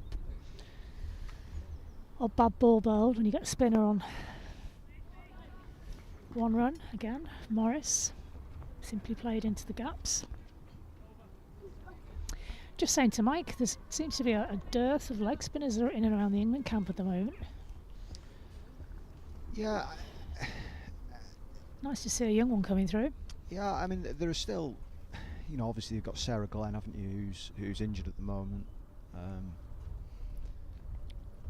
We both saw a game yesterday, didn't we? Yorkshire in the Blaze, and Yorkshire could have quite easily had 2 players in there, 2 leg spinners in there, but for injury, with Olivia Thomas, who was once of these parts as well. She came through the Lancashire system. She's a Mancunian. They're not quite ready to push Sarah Glenn out of her position as yet. I think that I think the aim for Yorkshire is to actually play them together. Yeah. Olivia's got a shin injury at the moment. She's out for the first 3 months of the season. Sarah Glenn's got a finger problem, so she'll be back in maybe a couple of weeks. Holland to continue. Swept from Morris down to the leg side boundary, at which there is cover down at deep fine leg. Just 1 run. Scores moved on to 183, sorry, with that run. 4 wickets. And we're into the last 10 overs now. Obviously, this is the 41st over of this 50 over game, the Metro Bank One Day Cup. Well, our thanks to Graham Hardcastle there for joining us, for telling us all about his new website, lanky.news. And a reminder, you can get a discount on that, get 20% off membership with code LANKY20. Good positive shout from Lister. I think they heard that back in her hometown of Elgin, actually. So if you want more news about Lancashire County Cricket Club, Lanky20 for your 20% off membership to lanky.news. And I'm delighted to say we also have Lancashire County Cricket Club's Chief Executive, Daniel Gidney. So he's going to join myself, Mike Perkins now. Alison Byrne will have just a little break as we head into the last, the business end of this chase. 184 for 4 the score goes to, with that wide through outside the off stump from Neve Holland. Welcome, Daniel, how are you? Yeah, very good, thank you for asking me on. It's a great, beautiful sunny day in Southport. It is indeed, as this one is bowled in towards the pads, and it was an attempt to work it leg side from Ailsa Lister, but she gets nothing from it. What are you making of the stage of the game, first and foremost? Not quite as many as I would want at this point. I think 4.5's okay, but I think we need to push on as much as we can now. Well, it'll be Lister with the first opportunity to do that.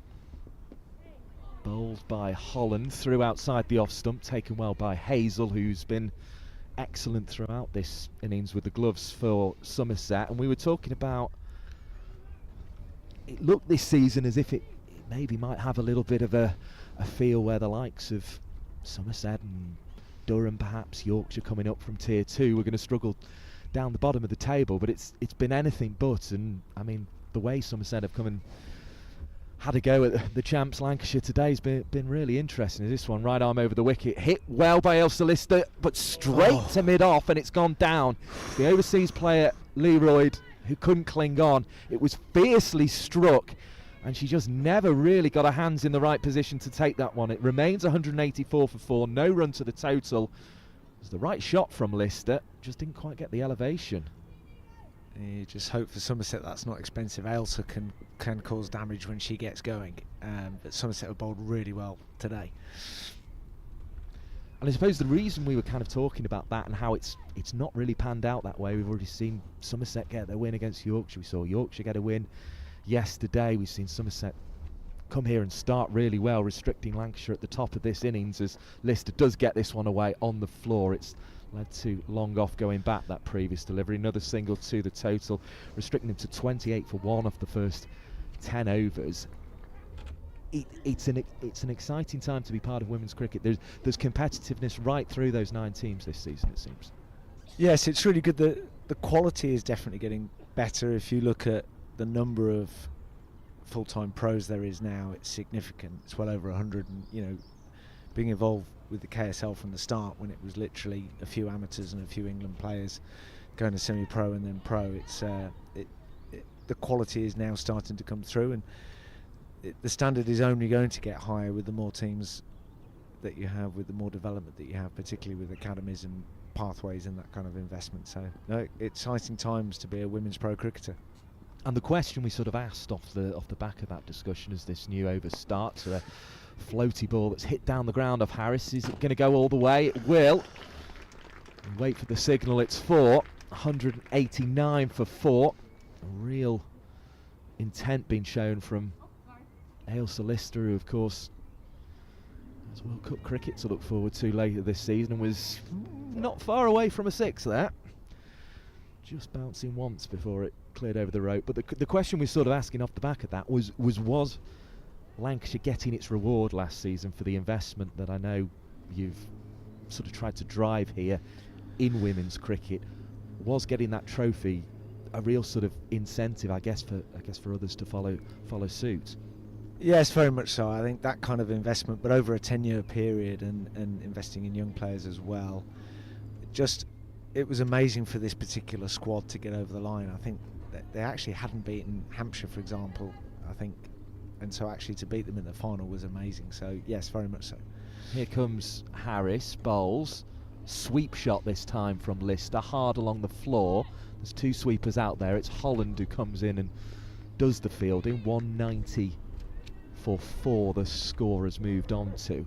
I mean, were the times within that plan, and I suppose we're still only, you know, we're not towards the end of that 10 years yet, but were the times you were sort of worrying that it wouldn't pay dividends, that you weren't going to get a return on that investment, if you like? We'll get your thoughts on that after this ball from Harris. Down the track, didn't quite get there this time, did Morris. She's progressed nicely though onto the 36, 191 for 4. No, I think if I look at the men's side, you know, the building a pathway takes 10 years at least, and so I think, you know, Paul Shaw talks about a 5-year plan from a pro perspective, but actually from really embedding infrastructure and a pathway. As Harris bowls the next ball, hit away on the pull shot, but as we say, 2 sweepers back on the leg side. This time it's Gibson, the straighter of the 2, with the return, 192 for 4. And it was always going to take that period, and you know, certainly in the early years our batting was certainly not a strength, and women's cricket was dominated by the southern based teams without question. As Harris comes in and bowls, floats it up, powerful off drive in the end, and it's going to roll away for 4. The gap was well picked rather than it being one over the top necessarily there. But a lovely stroke, and Lola Harris being put under a bit of pressure by Fee Morris here. She's really taken up the mantle after Ellie Threlkeld was out for 71, bowled by Harris, and now it's Morris's turn on to 40. Yeah, Fee scored 70 or 80 here last year, I believe. Yes, I think it's an exciting time. We're pleased with how we went last year with those 2 trophies. Harris bowls and Morris sweeps. It's going to be another one to the total, takes it on to 197 for 4. Morris on to 41. But we transitioned from a team that, you know, was a nice team. It was a kind of a nice club feel. You know, Paul Shaw did a brilliant job taking us from an amateur setup to semi-pro. People don't realise how hard semi-pro sport is, but it's very difficult. You know, we had some of our players that were working in a warehouse or in a garage at 6 a.m. and then trying to go and train in the evening. It was that's very, very difficult to do. But then Chris Reed comes along and it just took us to that next level of professionalism when suddenly 3 players got released. And before that it was like, what do you mean players getting released? This is like a nice club feel and we don't do that at Lancs. And 3 players got released and suddenly it was like, no, the standard's here. And if you're not at that standard, you don't play. And in terms of your confidence that you were going to get return on that investment that you put into women's cricket, is that just based on the fact that if you do, as I say, if you do, you know, if you get it right and you do put the money crucially in, but also the structure alongside it, that you do always get something back? It's just a matter of time. Yes, you've got to have that commitment, but I think, you know, when you didn't, for the first time you're putting in a full winter program of training and nutrition and those kind of elements. Here comes Gibson. He's going to bowl right arm over the wicket, and Morris is going to swing her away onto the railway tracks. This could go all the way, certainly 6, and I think that one will, well, I don't think we can retrieve it from the railway tracks, if I'm honest. I think we might need a new ball there. That is quite an emphatic stroke from Fee Morris. Really used her wrists and got in a brilliant power hitting position as well to just lift that from outside off in the end over the square leg boundary. 6 runs and the 200 for Lancashire, 203 for 4. Morris also approaching 50.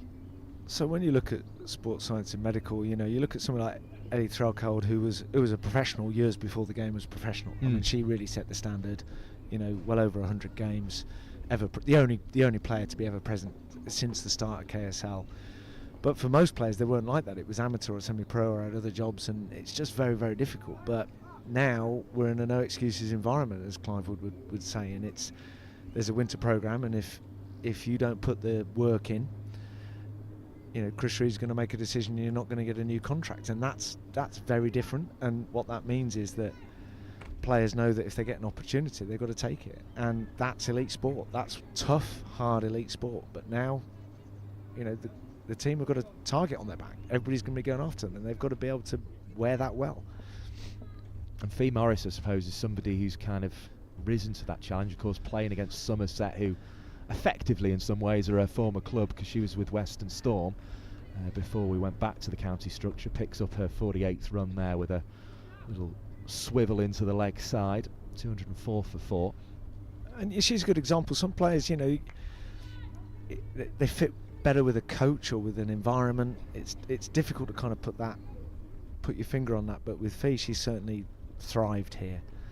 Well, I know she's told us on Lancs TV, as this one's bowled by Gibson and hit into the offside. There's work to do at cover. It's done well by Lola Harris. And return for the loss of 1 run from the visitors. Somerset's perspective, 205 for. I mean, you know, she said it literally saved her career. She was sort of going nowhere. She was going to lose. She had the yips. She literally couldn't get the ball from one end to the other without it bouncing several times, and was, as this bowled by Gibson, and it's onto the bat of Morris and away for 4, and that will be a 50. 52 Fee Morris moves on to. Big shout of Femo from the Lancashire players away to our right hand side. Applause from all round Southport and Birkdale Cricket Club, and it comes up with this brilliant shot that you're seeing on your screens on Lancs TV. Whisked around the corner and away for 4. Lancs 209 for 4, and most crucially Fee Morris has 50. Such a talented player, and I'm so pleased that Lancashire have been able to give her that support and to make her feel confident enough in her own game. And she's here batting and hits this one high. Now, has she cleared the field? And no, she's holed out. Wanted to kick on from that half century, and you can see the frustration. Fee Morris out for 52 off what I think will end up being her 52nd delivery there. We'll clarify that in a moment. Going for the same approach, really, taking a ball from around about off stump there, trying to clear the mid-wicket boundary. She'd had success earlier in the innings doing that, and you can see why she's taken it on. But with just over 5 overs remaining, Fee Morris does depart, out for 52, caught out at deep mid-wicket. You can sense the frustration there, but you know, she's playing for the team. You know, she could sit in and just get a decent score for herself, but the team need to push on here, and you know, that's, you know, no criticism at that point. But no, I think that the game as a whole is at a turning point. I mean, I was lucky enough to be in the room for the auction for the 100, and you know, you got a player like Danny Gibson picks up 190,000 for a few weeks' work. You know, suddenly you're talking salaries that are bigger than football. You never thought you'd say that. No, I mean it is interesting, the sort of the football comparison, because I've felt there've been times where cricket's been ahead of, say, the WSL in some respects, and in times where it sort of seems to fall behind. But yeah, as I say, those salaries in the 100, that really is starting to become a big incentive for, I guess, for a young girl deciding which way she's going to go with her career. Well, I think it's brilliant. You know, at a starting point, you know, Ellie hasn't played for England, but Ellie Threcoll goes into a school and says, guess what, how cool is it? I play and get paid to play cricket. Right, I'm over the wicket from Gibson, and that's a defensive stroke from Kate Cross, who's come to the wicket. Huge servant of Lancashire as the 34-year-old, and she'll be looking to add to the 15 wickets she took in this competition last season, and of course has 101 ODI wickets to her name, but a bit of work to do with the bat first at 209 for 5. And Kate has a much higher strike rate than her brother Bobby. Very defensive player, but you know, Kate scored the first 6 in 100. Her batting's underrated, actually. I think playing for England, I think at number 8, I think she has the highest average or something, or did it a while. Well, it's back to demands as well, isn't it? Because it's such a demand bowling quick for England that even if you can bat, you sort of almost have to put so much focus into your, be it your physical training or your skills work, into actually just bowling quick, that you do tend to see those international players who can bat, the batting becomes a little bit secondary at times. But I guess in county games like this, she's got an opportunity to show what she can do. But she's also rare in that she's one of the very few English people that have won a test match in Perth. Yes, it doesn't happen often, does it? To say the least. As Charlie Dean just makes a couple of adjustments to her field, which is fairly evenly spread at the moment. Bowls right on around the wicket, and that one's hit beautifully. Away to the extra cover boundary. And 213 for 5. Lister going along nicely, and this is why Morris and Threlkeld, it has to be said, weren't afraid to try and take the game on, having gone to their half centuries, because they know Lancashire have the batting to come and exploit these final few overs. Still half the wickets intact. Lister's settled again. Dean bowling, international class off spinner, of course, and Hazel there with the gloves again. One of the things talking about the next phase is, you know, I'm a strong believer that we need to attract more commercial sponsors into women's cricket. We've been lucky with Hilton and Sports Breaks, but not every team has done that.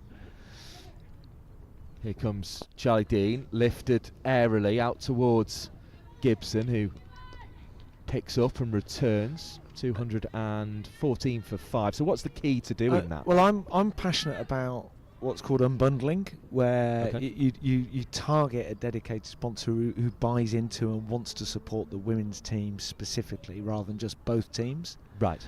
And you know, a lot of teams are worried about doing that. Here comes Dean around the wicket, off spin, lifted back over her head. There'll be one run to Alex Griffiths, who bowled very tidily at the start of this innings. 22 for 1 off her first 6 overs, I made it.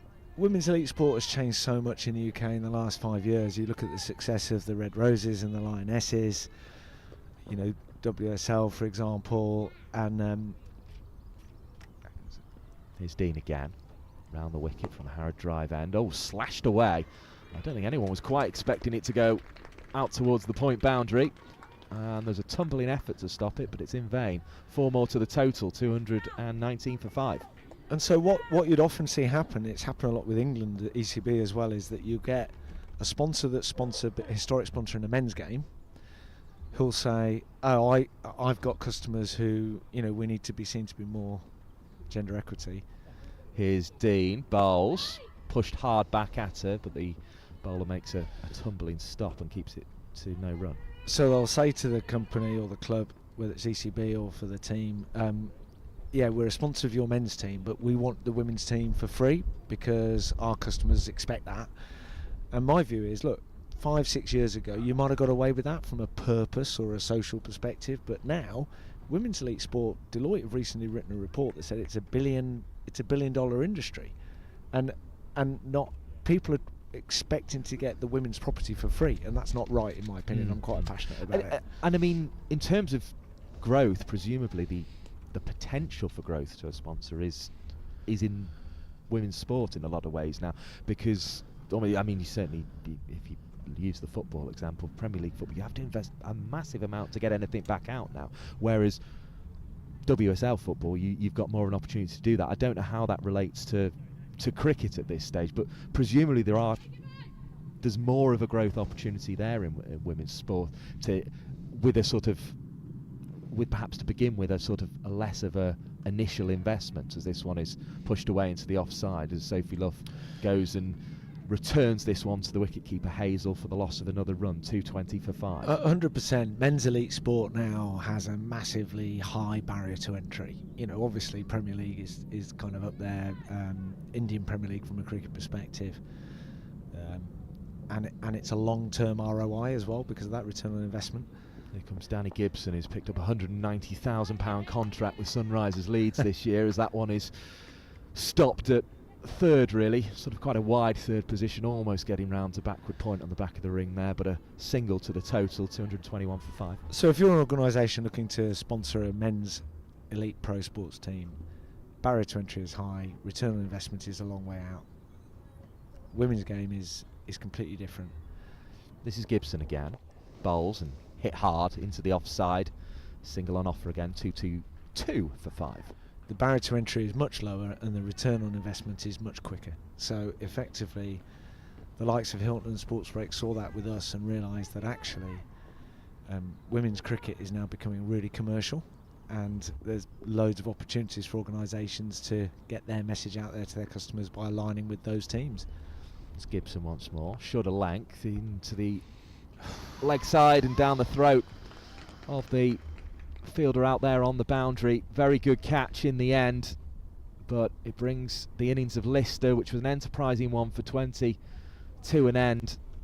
Just taking too much of the top half of the bat here from Lister, swinging it away into the leg side, and had to be careful with the heels there to make sure it wasn't going over the boundary, but it was comfortably inside the rope in the end.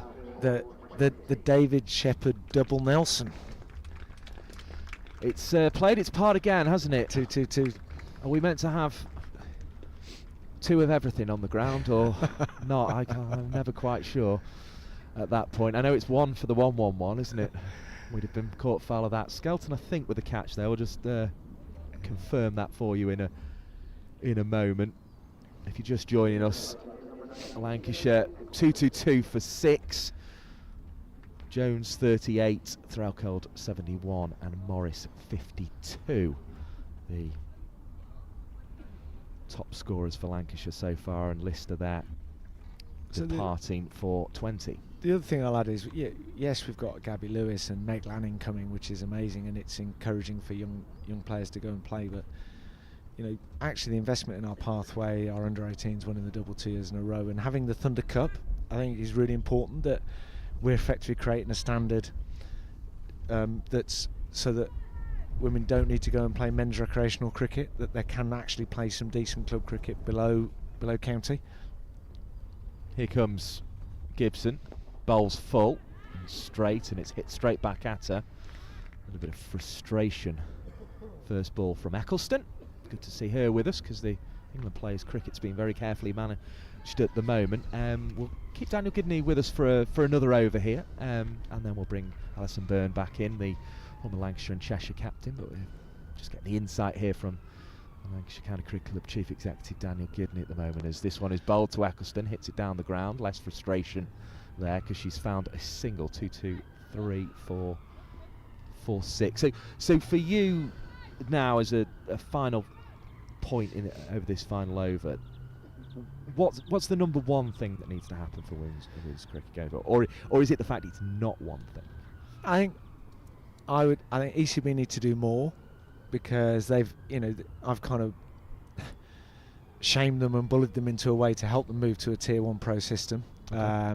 And I think they need to do more, and I think they also to encourage counties to be brave and go after a commercial strategy specifically for their women's team, and not just rely on the men's team. I think that's really important. This is an amazing opportunity for the game to grow. If you look at the likes of Danny Gibson getting 190k, some of those 100 salaries, now domestic salaries just alone, I think they're starting to grow. The equalisation of entry-level men's and women's cricketers' salaries.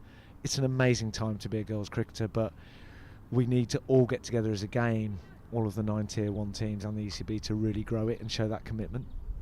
As Dean comes around the wicket, and this one is prodded offside in the end from Eccleston, probably not where she first intended it. Dot ball to start the over with. How receptive do you feel the ECB are to that message then?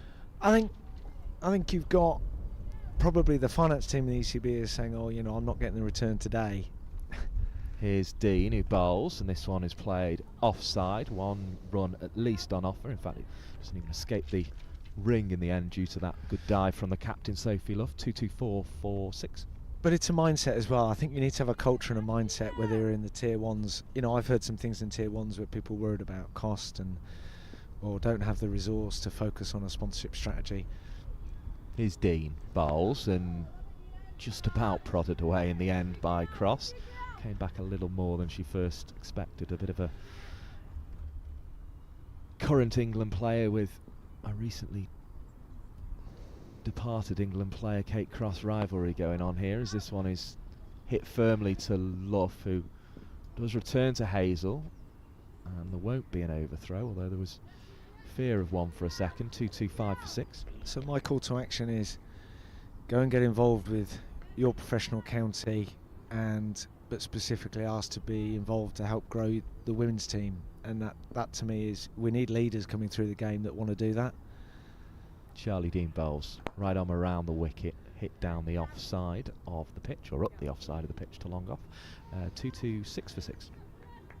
Yeah. Well, our thanks to Daniel Gidney for his insight here. It's been much appreciated for him stopping on his trip to Southport and Birkdale Cricket Club today in the sunshine, and Dean bowls another ball in that sunshine that is defended out into the leg side. My pleasure. Handing over back to the expert, Alison. So Alison Mitchell. Alison Mitchell. No, not quite at her standards, mate. Wish. Alison Byrne, former Lancashire and Cheshire captain, coming back in. I mean, Alison Mitchell did nearly get captaincy duty of Lancashire and Cheshire back in the area days. So Wow. so added to her CV there. But what are you making of this innings then at this stage? Have Lancashire got enough? We were talking about 250. Yeah. It's not quite there yet, as we're seeing the cards come up. I'm slightly concerned. I think if Lister had stayed in 4 or 5 overs, or Morris stayed in 4 or 5 overs, we'd be looking at a much higher score. Although these two are capable of hitting, they don't have the match practice at batting as these other girls do, so the subtleties of batting isn't always there when you're not playing regularly. 2 for 31 now, Gibson's figures from her 5 overs. It's been a useful contribution, but she'll make way for Niamh Holland to continue the bowling and hit down the ground, and another single added to the total. 227 for 6. Worth just reminding people at this point as well of that scorecard you saw between overs there. Eve Jones out for 38, caught by Dean off the bowling of Harris. Alice Clark caught Hazel, bowled Griffiths for 6. She was the first wicket to fall. Hazel also getting the stumping of Seren Smale on 18 off the bowling of Dean. Threlkeld was bowled for 71 off Harris, as this latest ball is chopped away on the cut. Good tumbling stop from Sophie Luff. Morris was out for 52, caught by Griffiths off the bowling of Gibson. That was one little bit of tidying up we had to do. 52 runs off 52 balls, 71 minutes, 4 fours and a 6 in that Fee Morris innings. the Threlkeld innings of 71, it was in 85 minutes as this latest ball is bowled inside edge back onto the pad, rolls back to the bowler, so a dot recorded. So Threlkeld innings 71 runs, 85 minutes, 85 balls, 92 minutes, 9 fours in the Threlkeld innings, which was another useful one from the skipper. And then the last wicket to fall was Ailsa Lister, also caught off the bowling of Gibson by Skelton. She made 20, and now Cross and Eccleston, England old and England current, are at the crease as it's flicked leg side, but doesn't really go anywhere. And another useful delivery from Holland means Lancashire go scoreless again from that one. Yeah, they've been tight with their bowling lines, haven't they, Somerset? But at least you've got to give credit to the Lancashire girls because they haven't exactly got out playing defensive. 3 of them caught on the boundary. Unlucky, 1 yard either way. Hit to mid-off firmly to Leroy, who I think got a bit of a shock at the speed that Ailsa Lister shot went to her earlier in the day when she couldn't quite cling on at mid-off. Oh yeah. It's a bit of a tracer bullet, that one, just to use that phrase. I'm glad I wouldn't have enjoyed being behind that, not going to lie, unless I'd accidentally caught it. Right, I'm over the wicket. Ooh, Hit nicely, is that another one? high, bounces once and twice, scooped up and returned well.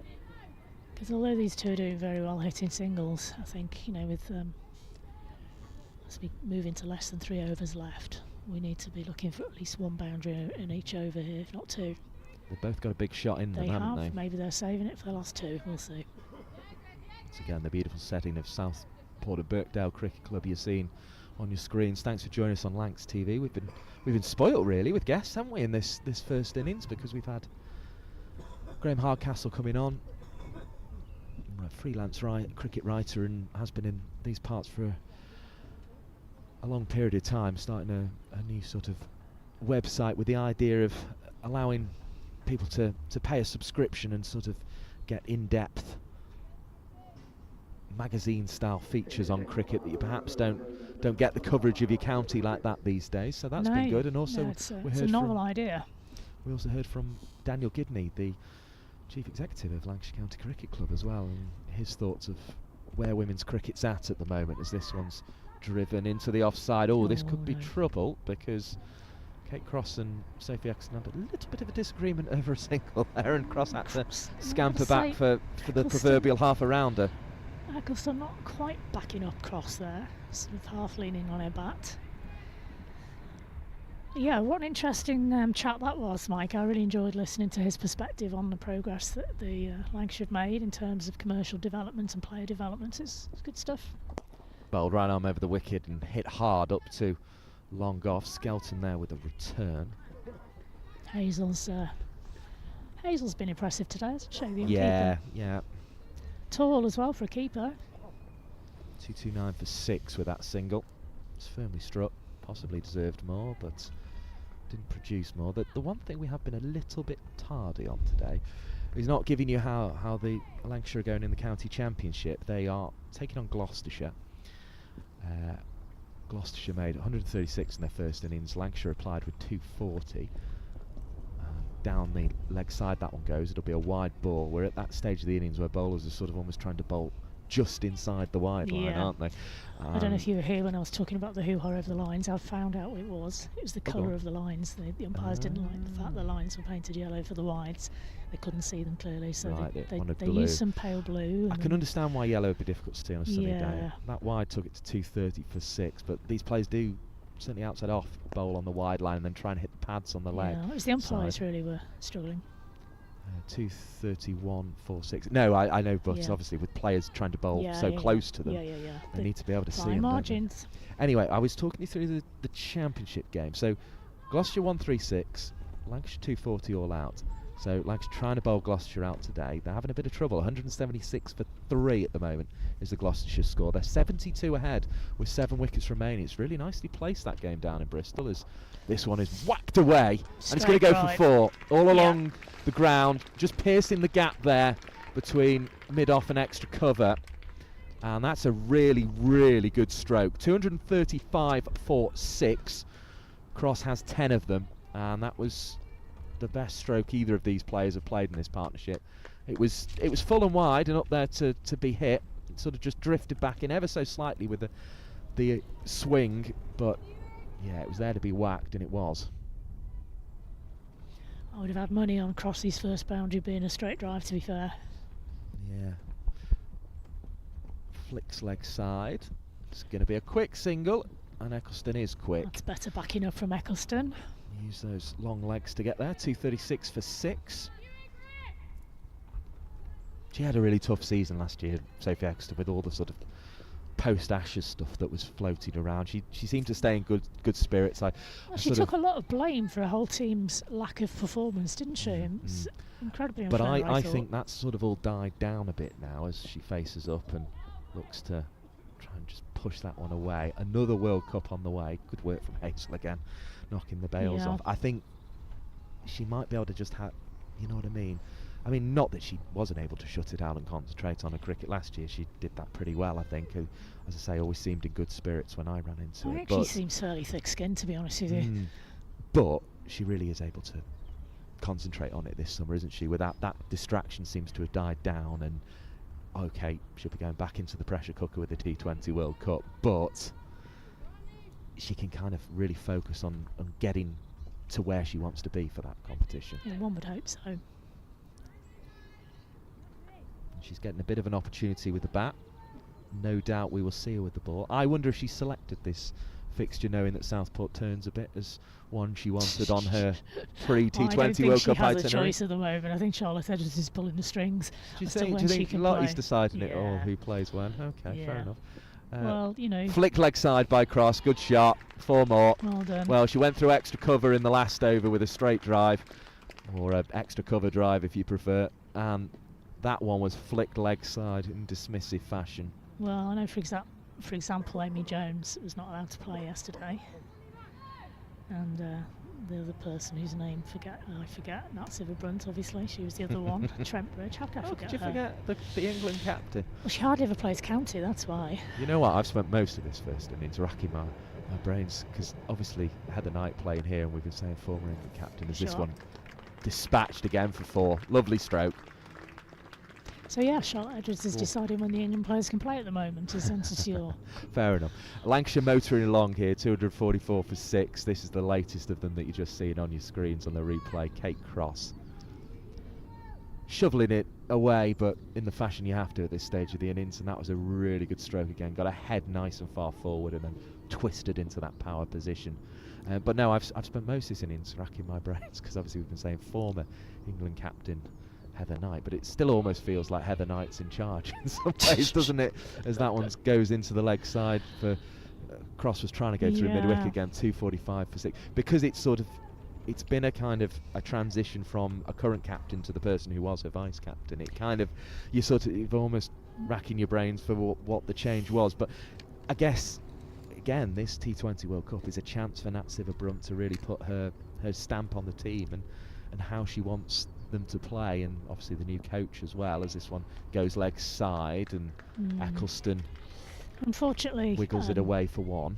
She's not had the best pre-run-up, has she, Nat Siva Brunt, to the pre-season, shall we say. I mean, she had to come back from the tour in South Africa for personal reasons, and we don't really know what that was, and rightly so if it's personal reasons, but don't know how that was, whether it's still an ongoing issue, whether it's something that's going to affect her mentally. So whatever it is, we wish her and her family well. Of course we do. We definitely do. 246 for 6. As in comes Holland again.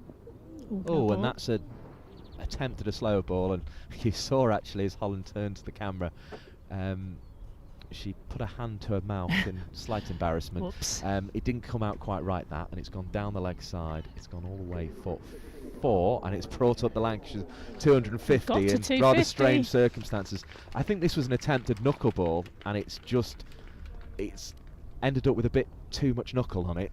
And not much flown down the leg side and away from the keeper Hazel, who's been excellent throughout, but concedes 4 no balls, and this is a 3 hit now. I was waiting for that. Were we going to get a no ball or a wide? We've got a no ball, and I'm sure that's what Lancashire wanted.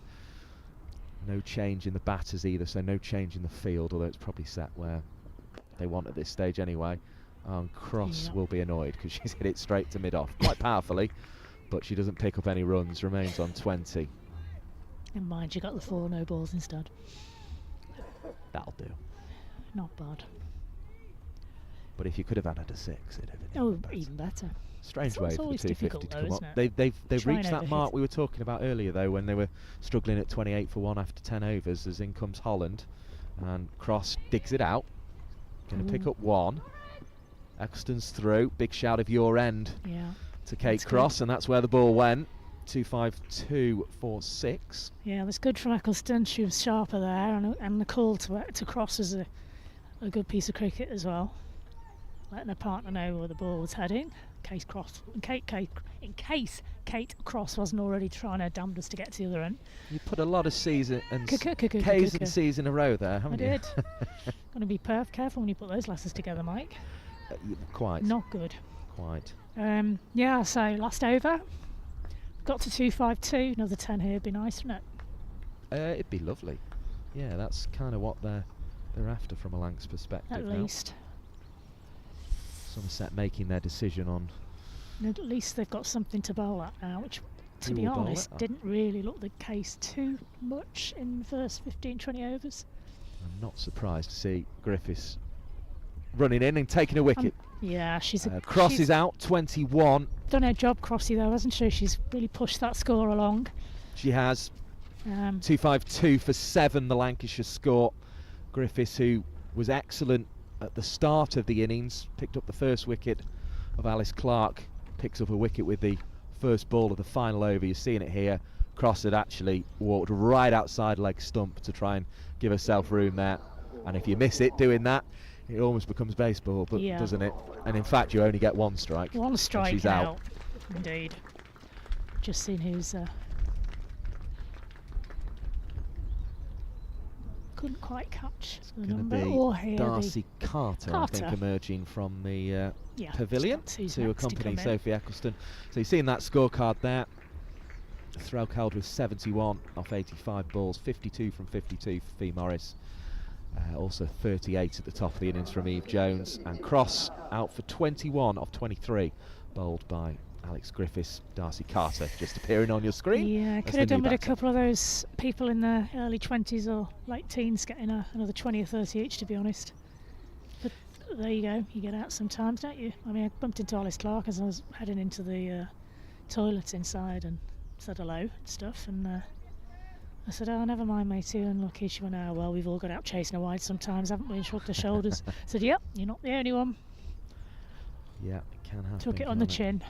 Can happen. Bowled by Griffiths and hit well by Carter. That's 4 runs. She'll have enjoyed that. Very It was nice. right in the slot, to be fair, but when you come to the crease and you need to get the scoring going quickly and you get one right there, bang, away it goes. Well, these tall girls with long arms, they have an advantage, don't they? Very good. Well played. 100% strike rate. Yeah, made use Great of the shot. natural advantages, if you like, and all the work over the winter Oh, has gone yeah, a well lot for of Darcy work. Carter there. She's going to have another go at one, but just misses it outside the off stump this time. Bails were off, but to no avail. Dot recorded, so we've had wicket 4-4 dot. So far. We need a wide and a no ball to get the set now. I do like an over with where everything's different or weird. You know, like a 5 no balls, 2 I wides, think Alex Griffiths is going to be bowling a wide at this 6-4 point. Yeah. dot. As this one is bowled and it's out. Oh, Lovely darn bit it. of bowling again from being right. Griffiths. She gets the Yorker right. Darcy Carter is out for 4, 256 for 8. Your thoughts, Alison Burr? Well, that was a very nice short, sweet innings, wasn't it? But yeah, she had to go and do that. There was no point in her hanging around.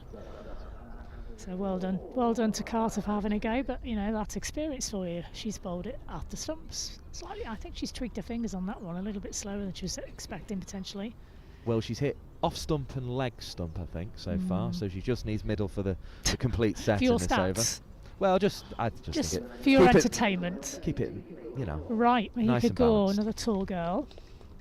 Yeah. She may as well swing her bat at this stage, don't you think? Oh, absolutely. I mean, to 2 be balls fair, left. Ecclestone's not exactly hitting full stride with her batting. She's poking a few singles, so Gore may as well go for glory. There's a headline: Gore goes for glory. Triple alliteration.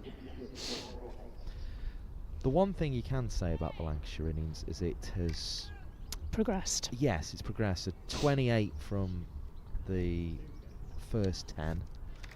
They've then gone and got 47, I think it was, from the She's second bowling. 10. Here She's bowling comes cross-seamed. Griffiths again. Yep. Hit firmly by Gore, but does find a fielder in the form of Gibson, so one more to the total, 257. I'm just for thinking, 8. Mike, this could be the tallest pair of batters in the league. 6'4" and 6'1". That's a lot of height they've got out there, Gore and Ecclestone. It is indeed. The third set of 10 went for 51, so again heading in the right direction as the final ball of the innings is bowled, and it's going to be Go on, Gore. Use hit up those to long legs. off, and they're going to come back for 2 no matter we'll what, take but it. it'll be run out. Oh. And Mahika Gore is out to conclude the innings. Had to go for it, really. So the second run was not completed. The first run was. I make that 258 for 8 because Gore was out coming back for that one. Yes, she was. We will confirm that in a moment. Coming to our innings break, Alison Byrne, do make sure if you're going to leave us to make a sandwich or whatever, you come back for the second innings of this game on Lancs TV. Myself, Mike Perkins, and Alison Byrne will be back for that. But what have you making of that score of what we think will be revised down to 258 for 8 if the single doesn't count? It's 259 up on the board at the minute. I'll just clarify that, but what are you making of the innings as a whole? Slow start, better finish.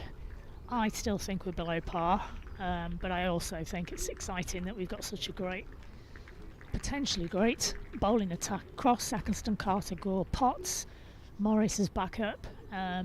So Threlkeldt's got lots of options and lots of quality players to come. Yeah, you're seeing the card there. Ellie Threlkeld 71, Fee Morris 52, the main contributors. Gore was not out off that last delivery, so the bails must have been not taken cleanly. So Mahika Gore not out, and that means the total will be 259 for 8. Bowling figures, Griffiths probably the pick of them with her 10 overs, 2 maidens, 51 for 3, bowled very well at the top of the innings. Gibson picking up 31 for 2, and Harris 47 for 2. So a decent display, that one, from Somerset to restrict Lancashire to 259, Alison Byrne, and we'll be back for the second innings to see what that fearsome bowling attack can do. See you later, everybody. See you then.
Oh, it was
Maybe you don't want one, but it's a courtesy, no?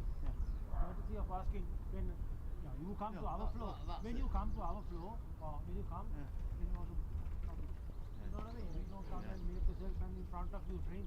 No, we don't do that, you know. And that's the thing. Sometimes, you know, some people take it wrongly, but they are against. That day on the game, Krishna was saying the day one, and he was angry about that. Krishna has not got a break for 7 hours. Krishna has a radio. Just say, bloody hell. Yeah, sometimes people are busy and sometimes you get pulled a bit, you know, just do it right. You know, the other day, I was at gate 1. I covered all her breaks after that. Toilet or anything. I said go for 10 minutes, whatever. Because sometimes some people take the piss. Yeah. That day I said, will you want to take the break? Oh, I'll just go to the toilet and make a coffee. I said, oh, no worries. You know how many minutes? Yeah, about 45 minutes or something like Bloody that. hell, 1 hour, 10. Who was that? Krishna. You know what I mean? I was like, I totally forgot I was like chatting to people and all. Because I made a call to somebody and then realized, bloody hell, Yeah, but what Krishna will be doing though, Huh? what Krishna will be doing, she'll be doing her break because she's full-time contract. You know what I mean? She won't be doing it because it's on a game. You know, where we'd have 20 minutes. She'll be doing, no, my time, an hour break. She won't adapt it, you know what I mean? No, I don't think they have hour break.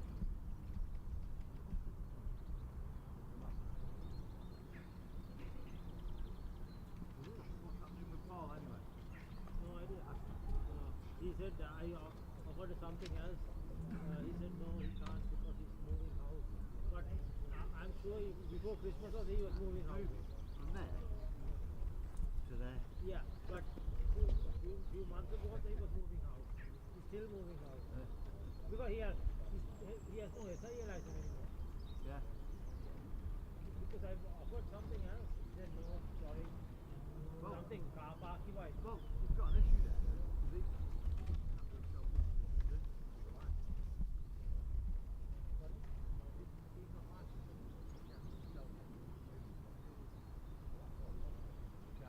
No, he's not in charge. Offering level to some car park. Car park something. Because they said asked him to do the car park. He said no. Then I got reluctant. And he said because he don't get any more.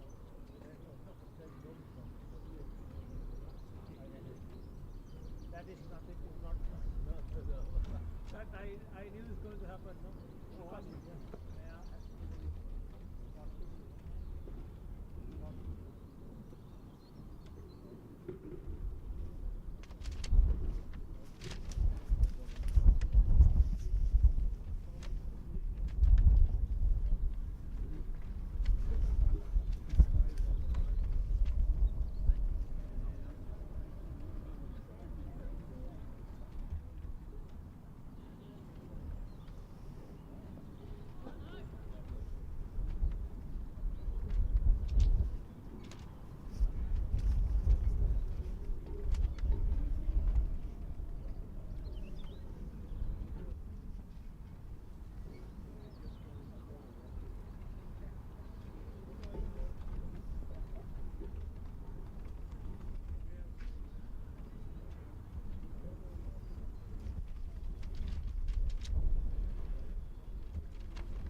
Okay, Pete. Oh, he didn't know,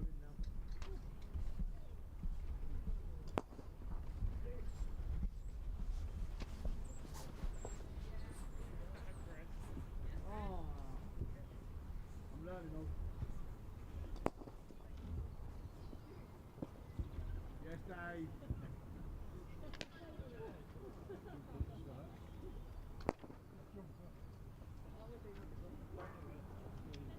Oh, no, go. That's good. Oh, that's all good.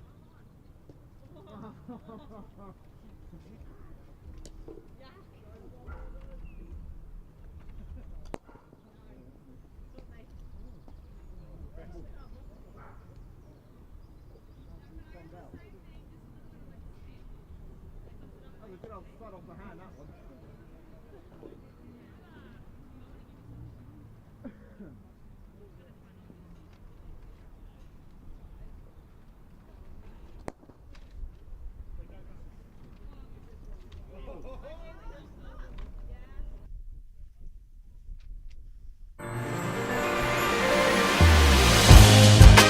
I wanna fly the world. I wanna fly better. Take me where the weather's good. When we are together.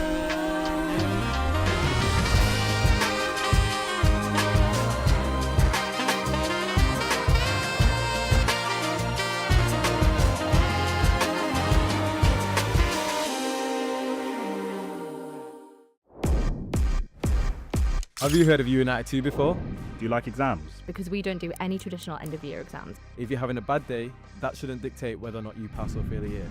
We have 4 main subject areas. Business, media, digital and sport. You work directly with our industry partners to make sure you're ready for the real world. Teaching across 4 different campuses. The Old Trafford campus, UA92 Business School, the Player and Media Centre at Lancashire Cricket Club and the Old Trafford Stadium. You'll study one module at a time, as well as studying half days only. Making time for work, hobbies, socialising, or your side hustles. You'll secure a degree awarded by Lancaster University. So what are you waiting for? Join us at United 2.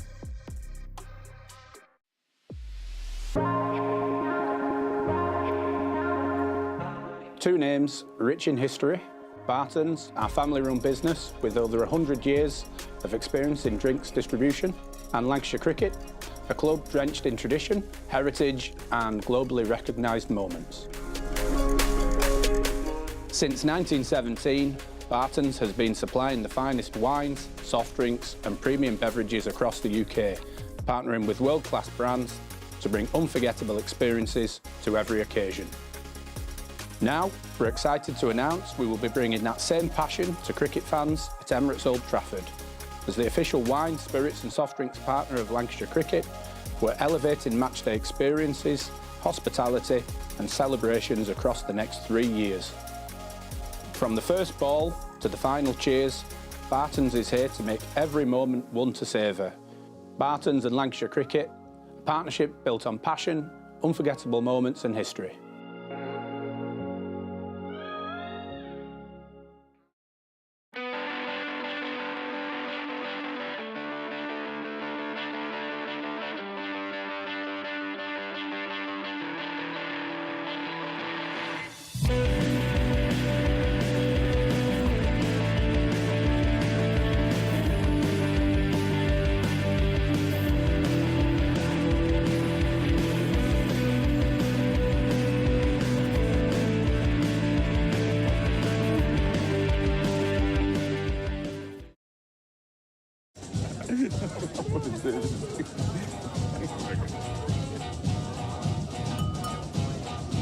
Guys, make way for the designated driver.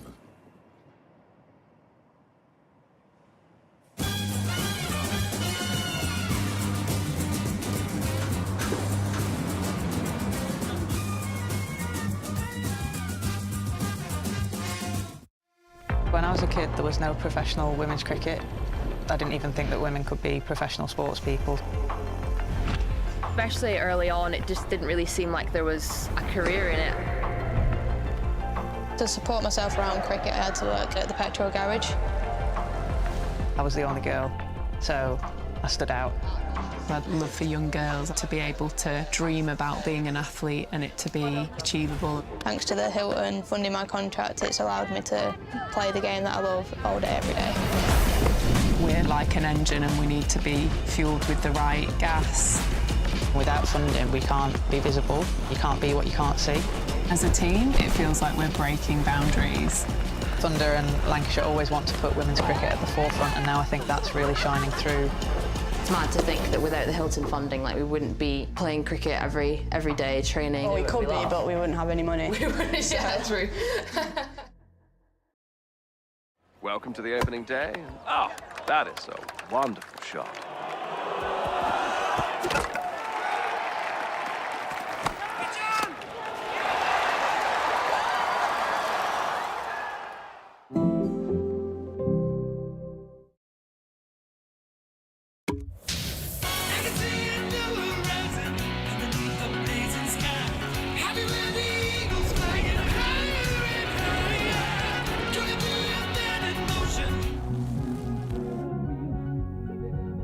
Pasta Pringles!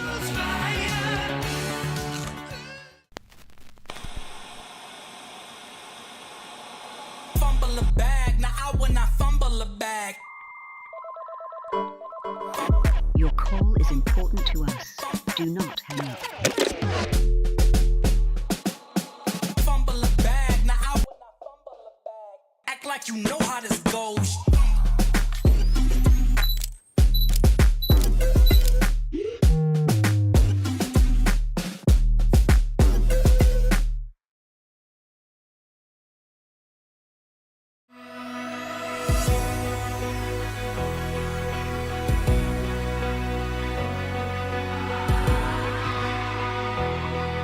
Introducing Lancs TV Plus, dedicated area for members, bringing you closer to the game than ever before.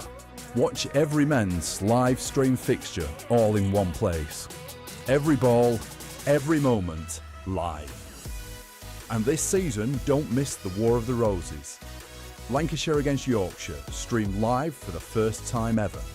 Unlock exclusive content you won't see anywhere else, from behind-the-scenes access to mini-documentaries.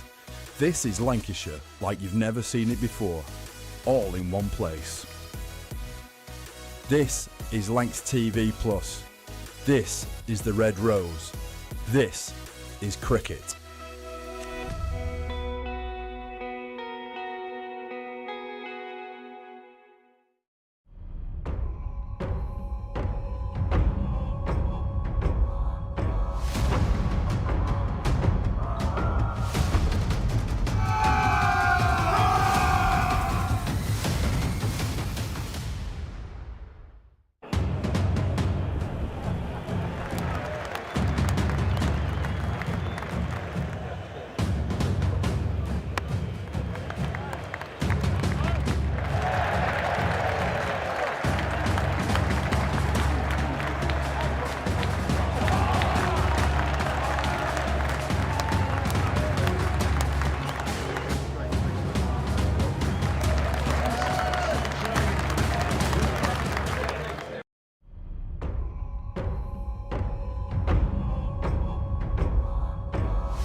In Southport, Lancashire versus Somerset, and the chase will be 260 for Somerset to win this game after Lancashire made 259 for 8, as you can see there on your screen. The main contributions from Ellie Threlkeld, Fee Morris, Eve Jones chipping in with 38, and Kate Cross making a useful 21 off 23. Alex Griffiths with 3 for 51, and Danny Gibson 2 for 31. Lola Harris 2 for 47, she bowled nicely actually as well, and Charlie Dean 1 for 29. So 260 is what's required here. Mahika Gore is warming up at the far end. It was a useful track for the likes of Griffiths and Skelton and Dean to bowl on in the early stages, but obviously they're considerably slower than the likes of Gore and Cross, so whether this will have the same effect, we're about to find out. Mahika Gore to start the innings. There's a bit of a noise that goes down the leg side, but the appeal rather disappeared into what's a momentarily windy sky here in Southport. A wide ball to start with then, as I think there was for the Somerset I think innings. there One was. for I was none. just about to say, I think Alex Griffiths did a couple of wides in her first couple of balls as well. But that perhaps is an indication that it's moving around a bit already, as Mahika Gore comes in again. Long strides as she approaches the crease. Bowl shoulder length, neatly tucked into the leg side, but it doesn't bring a run for Bex Hodges, who has opened the batting for Somerset. Alongside her is Neve Holland, who I saw having a good knock-up in the warm-up. Sophie Luff as well, getting her bat through 1 or 2, so no doubt she won't be too far behind. Heather Knight will slot into that top order as well. Plenty to enjoy here, isn't there? Very good top middle order, if that makes sense. Driven inside edge into the leg side. There's a scampering chase by Morris, who made a half century in the Lancashire innings, and 2 is the result there off that inside edge. Yeah, a They little both bit go lucky. to Odgers.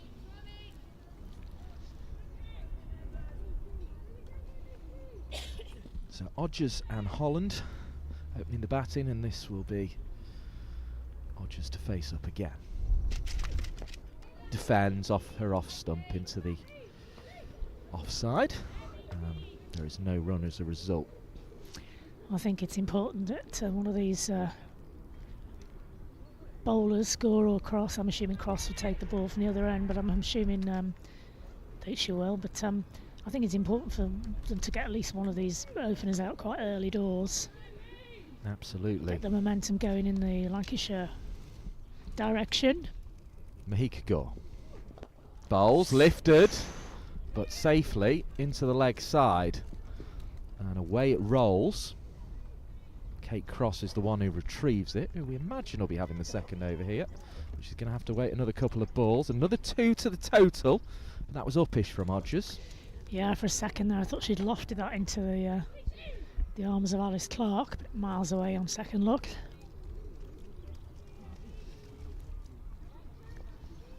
Okay, Gore's got a little habit of taking a while, an over or so to settle, but when she's on fire, she's Left arm over, delivers into the forward defence of Odgers. she's a very tricky customer. Another 255 then required for victory, with a score at 5 without loss. And we're set for a good afternoon of cricket here. As I say, we're the only game happening in this competition today, the Women's One Day Cup. There is plenty of county championship about as well, so we'll keep you across that as well. On Lancs TV, you with Mike Perkins and former Lancashire and Cheshire captain Alison Byrne as Gore bowls, and this one is pushed back to Smale. Now, Potts was down at third in this first over. There also was a fielder at long leg, so I'm not reading too much into that, but She doesn't look keen to be taking the ball. Will it be Cross or will it be Potts, I suppose, is the question we're getting at here. It looks like Cross is walking in the direction of the umpire to me, and she's taking her jumper off. I think that's a pretty big clue that Kate Huge Cross will clue. open the bowling. I don't think she'd have done it just to improve her tan, Mike. So, well, it won't help the tan line. A bit of windy sunshine on it. Kate Cross. Cross with 15 wickets last year, Grace Potts 16, and there was also 14 for Hannah Jones, who isn't playing in this game. But Sophie Eccleston is. Isn't she just? I think she could have a big impact on this game. Eccleston. I mean, both sides, as you say, Lottie's pulling the strings on this front, but both sides really have thrown their internationals at this game. Here comes Cross. Bowls, it's quick and it's straightish and inside edged. It's going to roll into the vacant areas outside this 25-yard ring, because just 2 fielders allowed outside it at the moment. The return comes in. Another couple of runs to the Somerset total, 7 without loss. Yeah, that is the issue when you've got 2 quick bowlers opening. Any little edge or leg by is going to fly. You can pick up these ones, become 2s.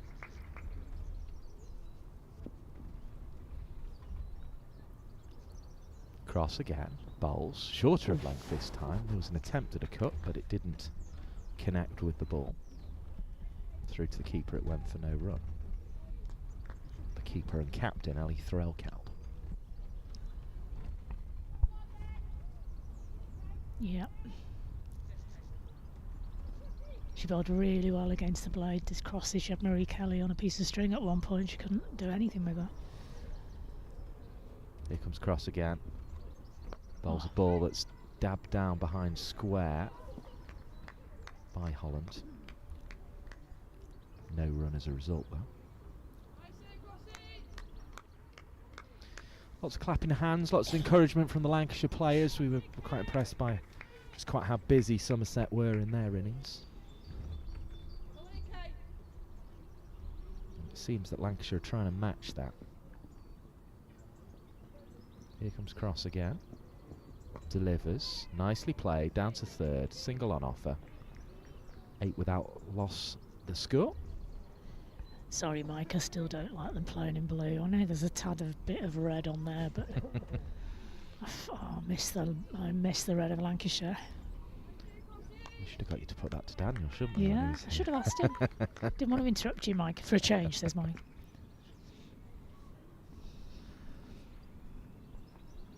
But no, we've had a plethora of guests, haven't we? We've had lots of interesting contributions today, which is always good. As cross bowls, well defended again by Odgers. She's orderly, isn't she? I think it's fair to say in the early stages. Cross is just finding a line, looking to penetrate the defence of these two. Should be no easy task. Well, in a way, these two really, they don't have to rush, do they? Cross delivers. Cut away. And that's going to go all the way. Well, at first it didn't have the appearance of a 4, but it's got Bex Odgers 4 runs. Looked as if it would be cut off, despite the ferocity with which it was hit with. But it rolls away, and it's 12 without loss at the end of the second over. Good positive start from Somerset, and I have to say, with the skies that have noticeably cleared, Somerset's decision to win the toss and bowl may well have been justified, because any movement there was perhaps early in the game, because I mean, that, looking at the replays, didn't really do a lot off straight from Kate Cross, which is unusual. No, Ali Threlkeld has continued with a high record of losing the toss. She jokes about it herself that she doesn't win the toss very often. It was about the only thing she was losing last season year. Was the toss. She was winning plenty of games of cricket. I don't think they've won a toss yet, as the 3 they've played yet. I know they didn't win the toss against the Blaze. I can't remember the first game, but anyway. 260 required for victory. Somerset have 12 of them as Mahika Gore bowls to Niamh Holland for the first time. It's wide down the leg side, 13 without loss. Yeah. There was a heck of a lot of wides bowled yesterday. I don't know what it is about these seam bowlers. Yeah. As I say, I just think ever since we went into what we were describing earlier as the sort of semi-professional era, bowlers have just been going closer to the margins sometimes. As this one is defended well by Holland. That's a fair point. Good job the umpires can see the lines then, isn't it? It is indeed, yes. It is indeed. One of those days that the ground staff have been kept busy today, I think it's fair to say. But also I do think the umpires are being a lot tighter with the era, the professional era. You know, back in our day, she says, sounding like a 103-year-old yet again. You get away with most things on the offside, to be fair. Gore bowls, prodded leg side, no run. Batter from Gore. 13 without loss. And there was a sense that, some of the male umpires are like, oh, well, it's close enough, we'll leave it. But things have tightened up a bit now in the professional era. Standards are set a little bit higher, so therefore a wide is a wide, regardless. Absolutely. The way it should be as well. It's Gore again. Defended again by Holland. Forward in orderly fashion. You can hear Threlkeld's distinctive voice. Yeah, she's trying to get a team going, isn't she, at the moment? She really is. So those 10 over totals in the Lancashire, they're 28 for 1 after 10. They then put on another 47 runs between 10 and 20. 51 between 20 and 30. 56 between 30 and 40. And then 77 from the last 10 as this one is played into the offside, firmly struck off the front foot. Seren Smale there with the powerful return into Threlkeld's gloves. Still 13 for 1, and as instructed to do so by her captain Ellie Threlkeld, Mahika Gore is building up those dots. She is. That's what we wanted. Yeah, she's just feeling her way a little bit in that first over of hers, isn't she? And now she's online. She's difficult to take on. She gets a lot of bounce, obviously, from her height.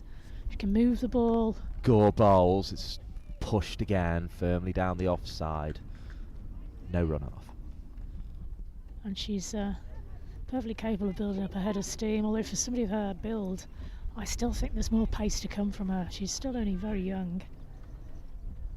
You know, she can develop a few more variations. She's going to be one heck of a weapon. She is indeed making her way in the game, but doing so pretty successfully with Lancashire. Awkwardly worked by Holland, who was advancing on that one, which is perhaps an indication that Somerset feel you can almost add a bit of pace. Bar the wide ball, there were 6 dots there, so pretty good third over, and it leaves the scores level in terms of runs after 3 overs. But Lancashire had lost Alice Clark at this stage, 13 for 1, rather than Somerset's score of 13 without loss. The target 260. We're going to have a really good game here, I think, Alison. I think so. If Gore continues in this vein and Cross can weasel a wicket or two from the other end. Still got a very good spin lineup to follow. You're not going to get much better than Eccleston. Of course, Darcy Carter, Fee Morris as well. Here comes Cross, right arm over and straight into the defensive stroke of Odgers. Backed up with the right arm seam pace of Grace Potts, who's also been on the England radar this summer, hasn't she, over in South Africa in the top 30 in the Rachel Hayhoe Flint versus and I guess Jeanette Britton team practice. That's what it does, being top wicket taker in the One Day Cup champions Lancashire's team. You get that international recognition. Second dot in the row here from Cross, again onto the forward defensive of Odgers. This one rolled up to mid-off, so it was given a little exploratory push that time, the defensive stroke, but wasn't there to be hit away. This is a challenge for Odgers and Holland, I'm sure. It's been a really good cricket wicket, this one so far. I feel it's offered a bit to both bat and ball. There's a little flay outside off stump from Odgers. She was onto the front foot but couldn't connect. It's close. Still a few hands on heads there. Fimo was particularly keen on that one. Odgers remains scoreless from this over. Working over from Kate Cross as the latest train heads in the direction of Liverpool on the far side, and Cross takes the ball again in the sunshine in Southport. Red rose of Lancashire on her shirt. Delivers a full ball. She's up to mid-off again with a firm drive. No run taken. Examining the toe of the bat there, it sounded pretty good off the bat to me, but clearly there was a feeling on its way to Eccleston that it wasn't quite what the batter Odgers had hoped for. Still scoreless from this over. And scoreless from that last delivery. She gets it away this time, 4 runs, and rather ruins Kate Cross's over there because she'd lined it up nicely. But as soon as she offered that tiny bit of width, Odgers was onto the front foot and sent the bat through the ball away just forward of point it goes.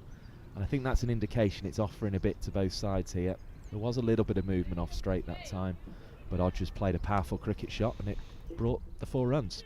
Oh yeah, it did move, didn't it? Yeah, lovely shot. It's a confidence boosting shot, is that one. Cross on her way again, 16 without loss, trying to get out the over after the boundary, and she'll do so with a ball that came back towards the stumps and gets a little bit of encouragement from her teammates as Kate Cross takes her cap back. 16 without loss after 4 is the score. If you just join us on Lancs TV, thank you for doing so. My name's Mike Perkins, alongside me Alison Byrne, the former Lancashire and Cheshire captain.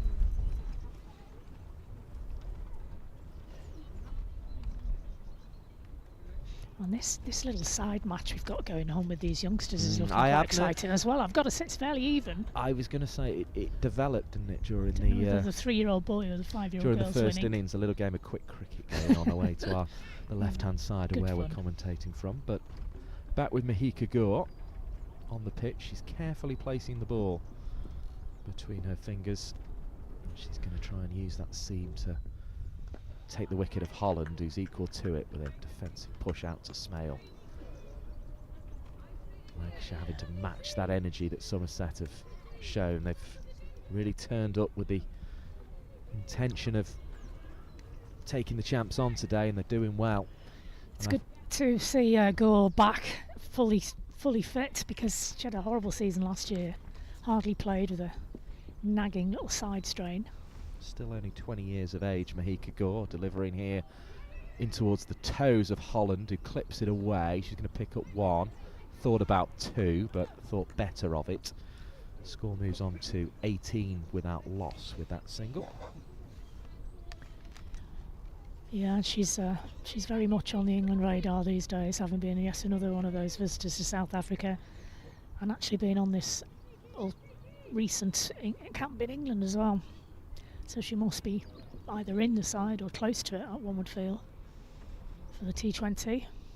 2 ODIs and 24 T20s to her name already in her young career, Mahika Gore. That one driven up to mid-on without a run being added to the total by Odgers.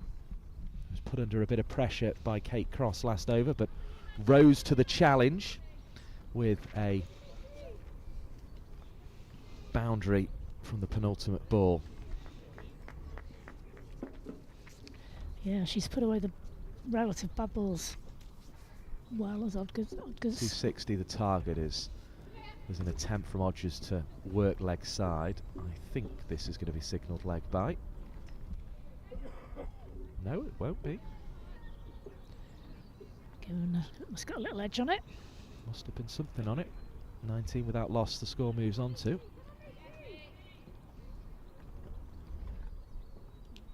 But as I say, it's a big score of 260 to chase, although not as big as we've seen at Southport in previous years, when that outfield last year was lightning quick, as this one's driven away into the offside to Smale.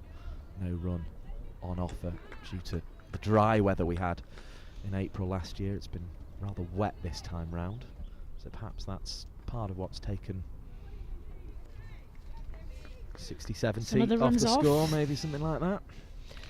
Must play a part.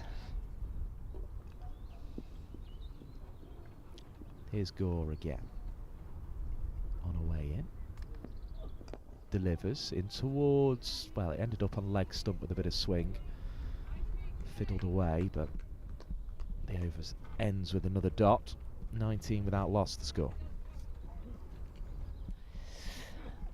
Yeah, encouraging start for Somerset. These two not really been in too much danger as yet. With Odgers in particular has hit the bad, not even a bad ball really, just a good ball, but not quite on the exact line. She's been hitting those balls away quite neatly into space. And Cross is looking like she's to continue from the tennis court end. Just waiting for the umpire to appear so she can deposit her hat and sunnies. Clearly the aim here is to get wickets first and foremost, but even if they just pin Somerset down to start with and then allow the likes of Eccleston to come in and explore things with their spin bowling, that could prove useful for Lancashire here. Keep it accurate, you two. Cross. On her way, right arm over the wicket, and bowls a ball that is played to the advancing Fee Morris from mid-wicket. Swift return over the top. Dot ball as the result. So yeah, Lancashire made 292 batting first at the end of last April, and then at the start of May, again when the outfield here was lightning fast. So this one's driven up to Sophie Eccleston for no run, firm stroke. As I say, start of May, they then had an impressive chase here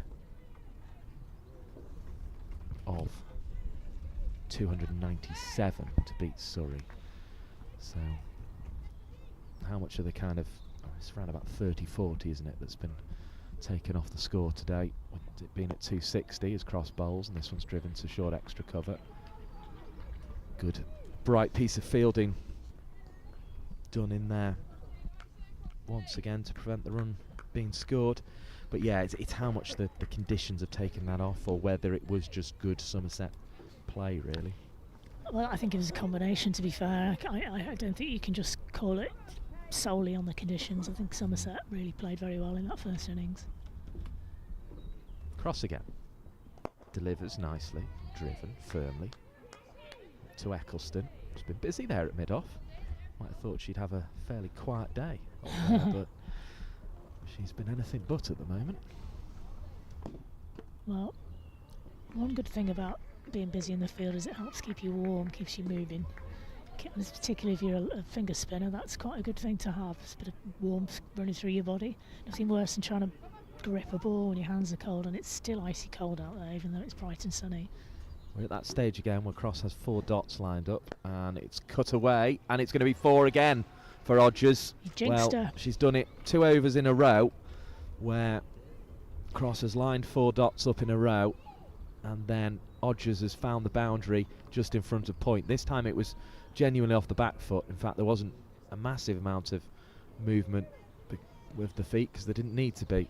She struck it well, and away it went. 23 without loss. Yeah, that was a lovely shot. Yeah, she scored 30 odd against Yorkshire. We'll be hoping for more today. And drives firmly up to Eccleston. No run to finish the over with, but a very reminiscent over of the previous one delivered by Kate Cross from the Harrod Drive end. It just shows you the fine margins between a good ball and a hittable ball, isn't it? I mean, there's what's 2 centimetres difference between the other balls that were dots. Very good play, patient play from Odgers. Waiting. Oh, that's the one, bang, 4 runs. So it means after 6 overs, the required rate stands at 5.39. You'll be able to keep an eye on that throughout on the bottom of your screens here on Lancs TV. Holland settles. 4 to her name. 2 slips in for Gore. Good ball, full of length. Holland had advanced slightly towards the bowler there. So Threlkeld must think that the ball is still moving around. She kept a slip in. Unusual, because in the sense that Gore generally will try and bring the ball back in towards the pads. Yeah. I mean, she's capable of moving it away from the right hander. And she's kind of quick enough to push one across if she wants to. I was about to say, she sometimes pushes it across, like she did then. That's what she's done there. And it nearly brought the edge. It's good bowling from Gore, though, isn't it? Talk about bowling to your field. Holland scoreless again. 23 without loss. Just contemplates the previous delivery, I think, for a moment there. Just needed to recompose herself. Mahika Gore getting the better of her opponent on that occasion. What could she do here? Bowls a ball that swings down the leg side, and that's going to be a wide and spoil the analysis somewhat, hence the frustration of Ali Byrne, former Lancashire and Cheshire captain. I was wowing Ellie Threlkeld. If you watch the replay on this. Oh, I thought it was an O rather than a wow. It was a wow. Threlkeld, because she's directly in my eye line in front of me, and all I could see was her flying through the air a la Hannah Hampton. 24 without loss. The score moves on to with that one.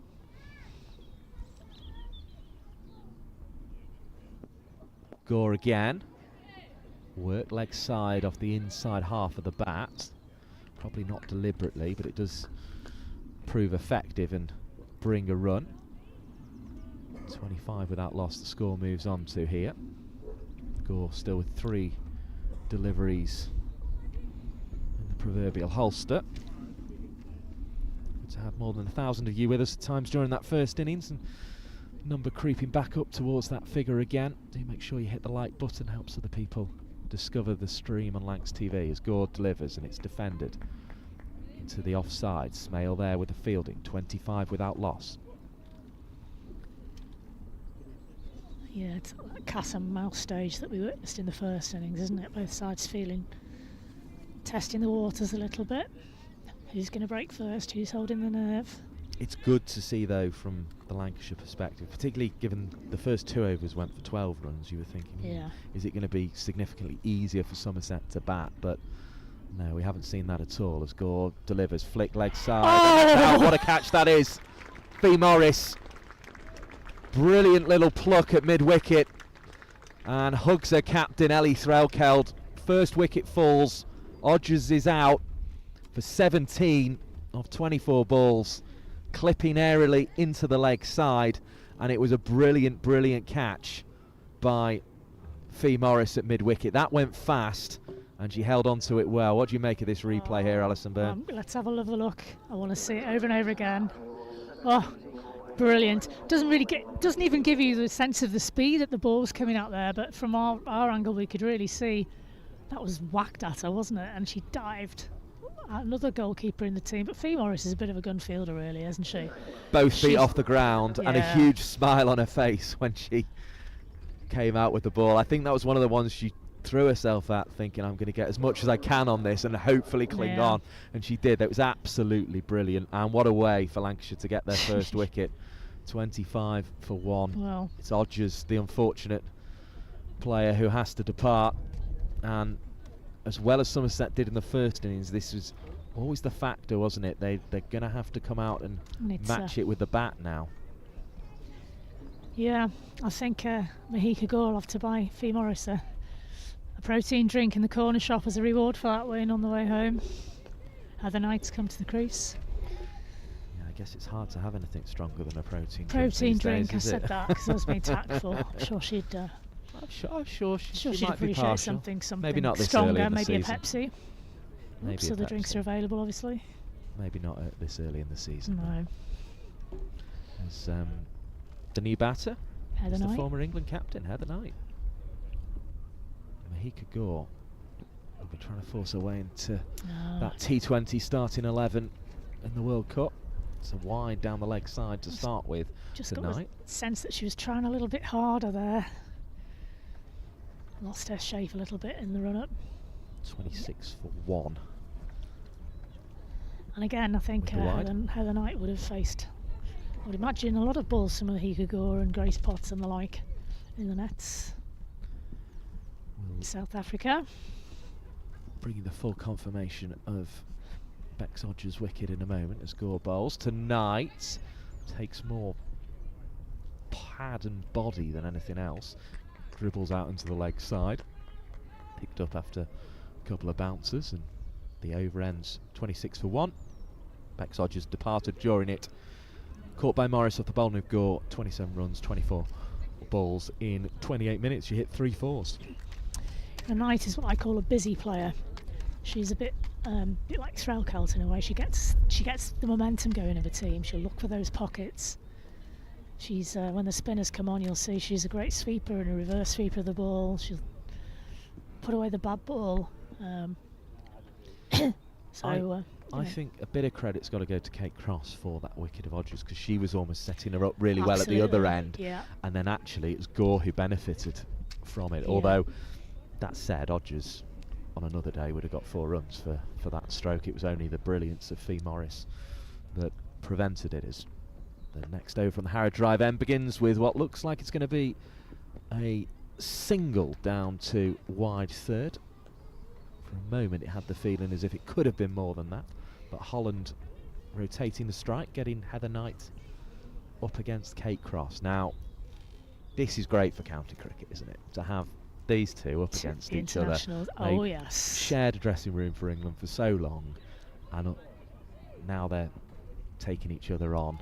Lancashire versus Somerset. She's probably thinking, she's still in the team and I can't get near it. Go on, Crossy. See what she produces. Right arm over, and it's defended. Forward came Knight, deliberately actually, trying to make sure she got outside off stump as well. Yeah, she's a unique player, Heather Knight. She's led England for a long time before she, well, shall we say she was asked not to lead them anymore? Politely, put it that way. But she was so determined she wanted to play on, and full credit to it, would have been very easy for her to have retired, hung up her hat, not played county cricket, not played for England anymore. But crossing away again, bowls well, defended again from outside off by Knight. She's just such a character, isn't she? She's such a stalwart of the game. Just hope she doesn't have one of her golden days today, quite frankly. We'll see. The reason Knight's trying to get outside that off stump, if you're new to the game, is as long as she's playing a shot and she's outside that off stump, if she does get hit on the pad, she can't be out-legged before wicket. Cross. 2 dot balls in a row to Heather Knight.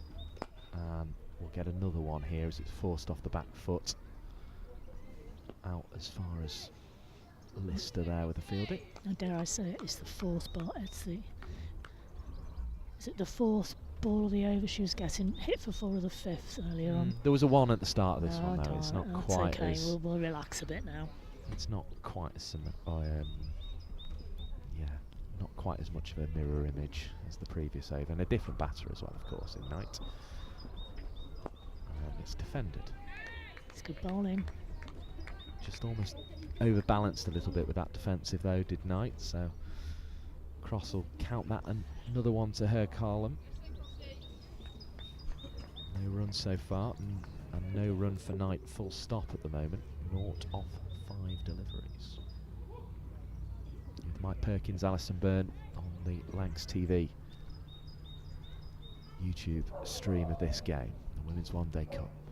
Delivered by Cross, defended by Knight. And she's remaining patient for this first run and really watching the ball. And this is partly for these players like Knight who will be involved, we would imagine, although squads haven't been named in the T20 World Cup. It's partly a kind of getting a bit of cricket in the legs, these games, but also she doesn't want to miss out on that opportunity to have a nice long bat today. No, and she's no idiot. She knows it's a decent batting pitch here. She won't want to give her wicket away cheaply. And also, she got a wants bit to of a win for point to Somerset. prove, hasn't she? Yeah. Well, she wants to win for Somerset too, doesn't she? Of course she does. Let's not diminish that at all. These players are very, very proud of the counties that they represent. Mahika Gore. Elbows jut out. Left arm over the wicket and pushed back down the ground by Niamh Holland, who sort of needs to get going herself really here. 6 off 18 now. 6 off 19 in fact it becomes with that delivery. Has to make sure that her innings is progressing in the right direction here. Can't take up too many balls at the top of the innings if she doesn't go on and get a big score.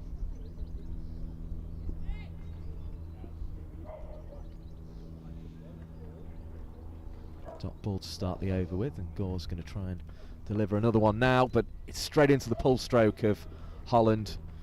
We've always got to be brave on that stroke to just stay in the line, and that's exactly what Holland did. As a result, it kind of sat there and asked for her to hit it away behind square on the leg side, and she obliged. Yeah, it's a gimme shot that at this level, isn't it? It doesn't matter how fast the bowler is, every decent opening bat should be putting that away. She didn't get up too much in the end. No, It was probably around about knee high by the time she whisked it away. Grace Potts waiting down here at third to be introduced to the attack. Maybe we'll see her before the end of the power play, but it's Gore at the moment with the in-swinging ball towards the stumps. Worked away to Darcy Carter there.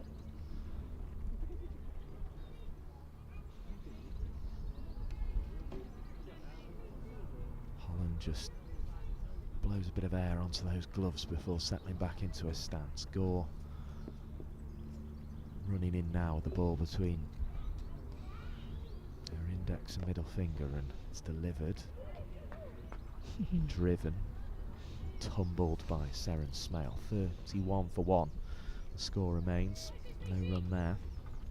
So far, I think Lancashire are matching Somerset in the field.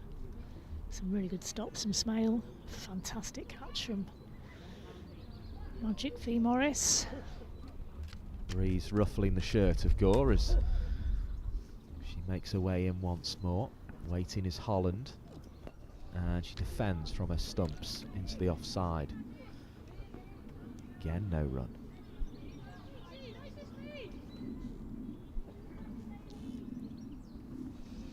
Knight just comes down for a little word, probably reminding Holland of that 4 she hit earlier in the over and saying, don't need anything too stupid at this stage, but that run rate will start to creep up fairly quickly, even with a score of 260. But it's remaining around about 5.5s at the moment. As Holland flicks leg side, will pick up a 5th run of the over. No, she won't. She didn't. Fimo sprung into action again.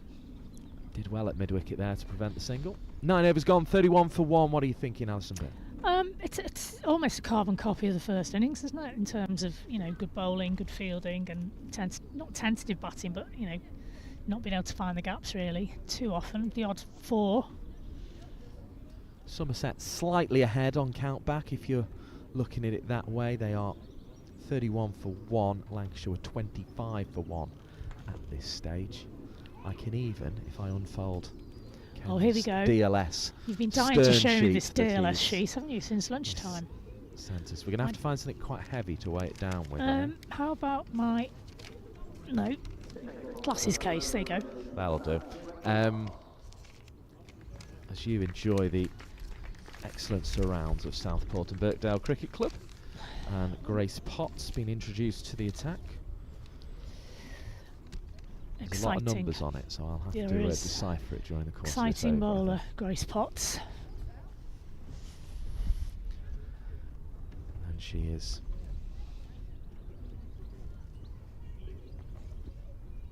about to head in now to deliver this ball.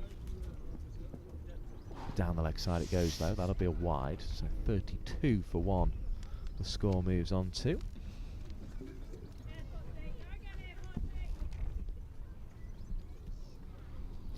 Yeah. It's almost like obligatory that the pace bowlers bowl a wide first ball. Interestingly enough, Messrs Duckworth, Lewis and Stern would have Somerset 8 runs behind at that 9 over. Yeah, it's because they're batting 39 second, for 1 would have been the par score with 1 wicket down. Down the leg side it goes. Good take by Threll Coward, one-handed down the leg side, prevents a bye. And how good was that take? Very good. We just get used to it though, don't we? 32 for 1. The score remains with that dot ball. Well, that shows you how much they value batting second as being an advantage, doesn't it, on the DLS method? Well, 42 would be the par at the end of this over with 1 wicket down. I don't think they're going to get there as Potts bowls, and this one takes a bit of something on the way down the leg side. It's going to roll out towards Alice Clark, who is there with the fielding. Back to Threlkeld, fire a couple of bouncers, which tends to be the trend these days. 33 for 1 to throw low and hard. The umpire's enjoying showing that symbol. So it is confirmed as a leg bye. It had that feel, didn't it? Yeah, didn't hear anything. Just wasn't quite clear what it had come off.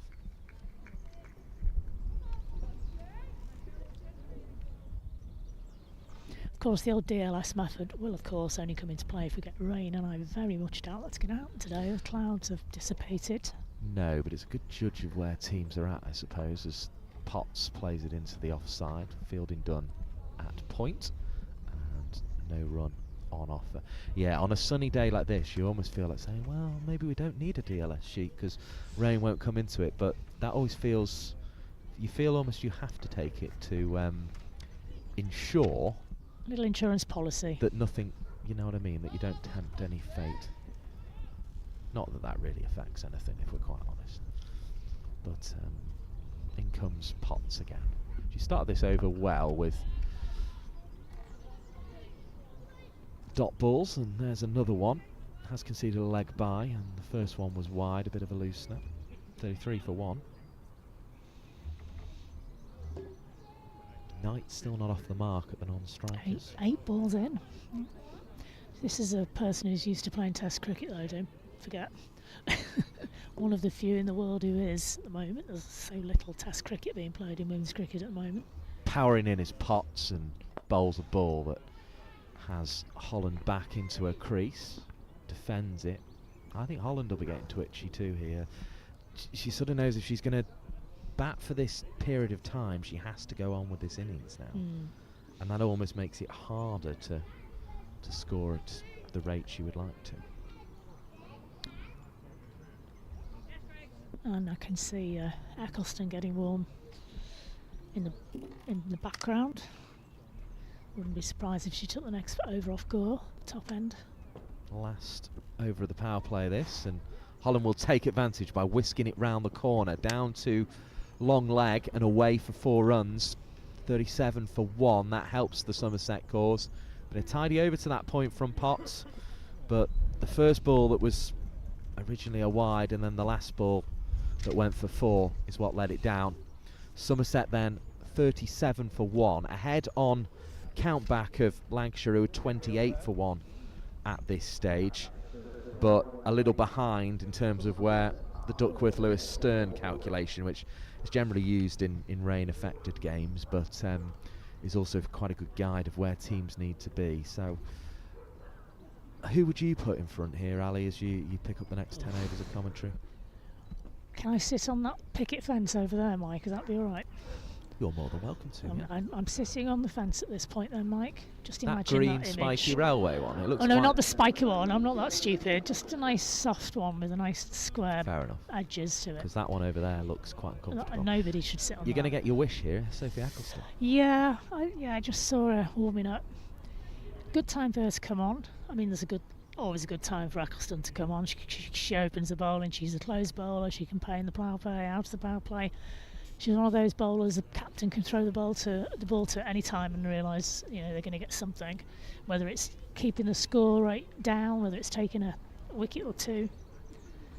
Marking a run out in that distinctive way, heel to toe, and then going through a couple more practice deliveries. It's good to see her back playing for Lancashire.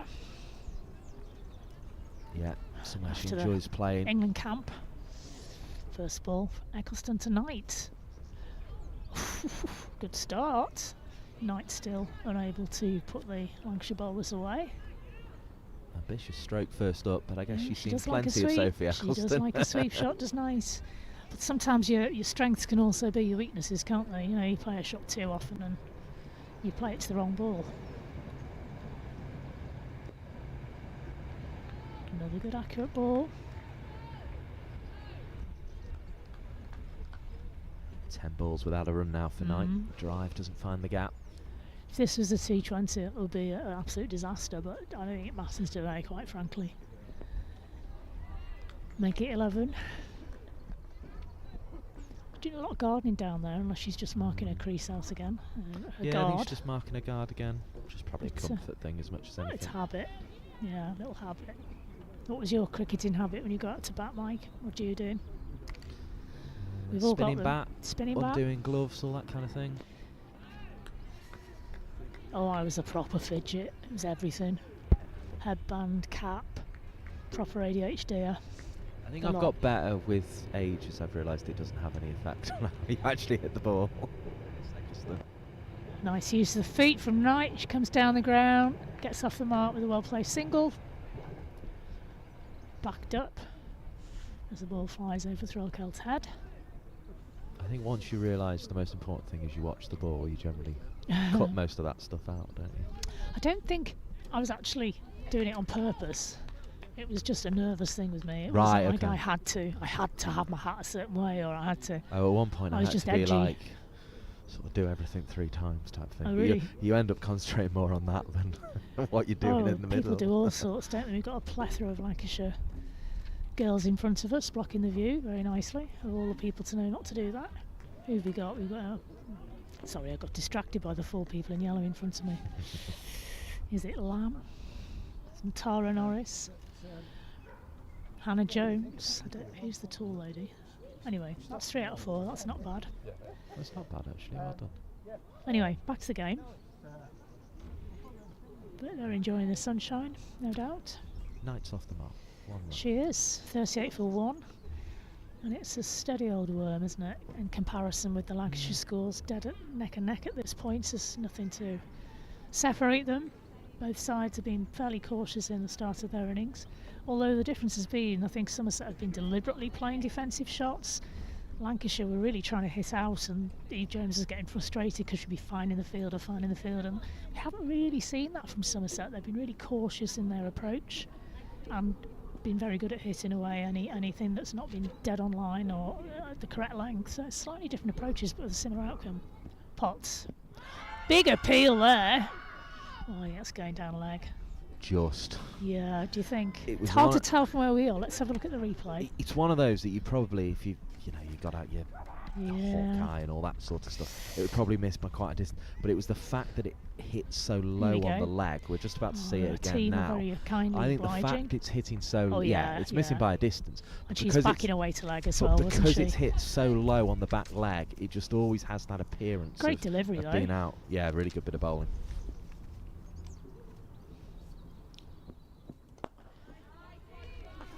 I mean, to get Heather Knight hopping around in a crease like that's got to be a good delivery. Well done, Potts. Good start to this over. Pair of dots. And a good shout against the former England captain.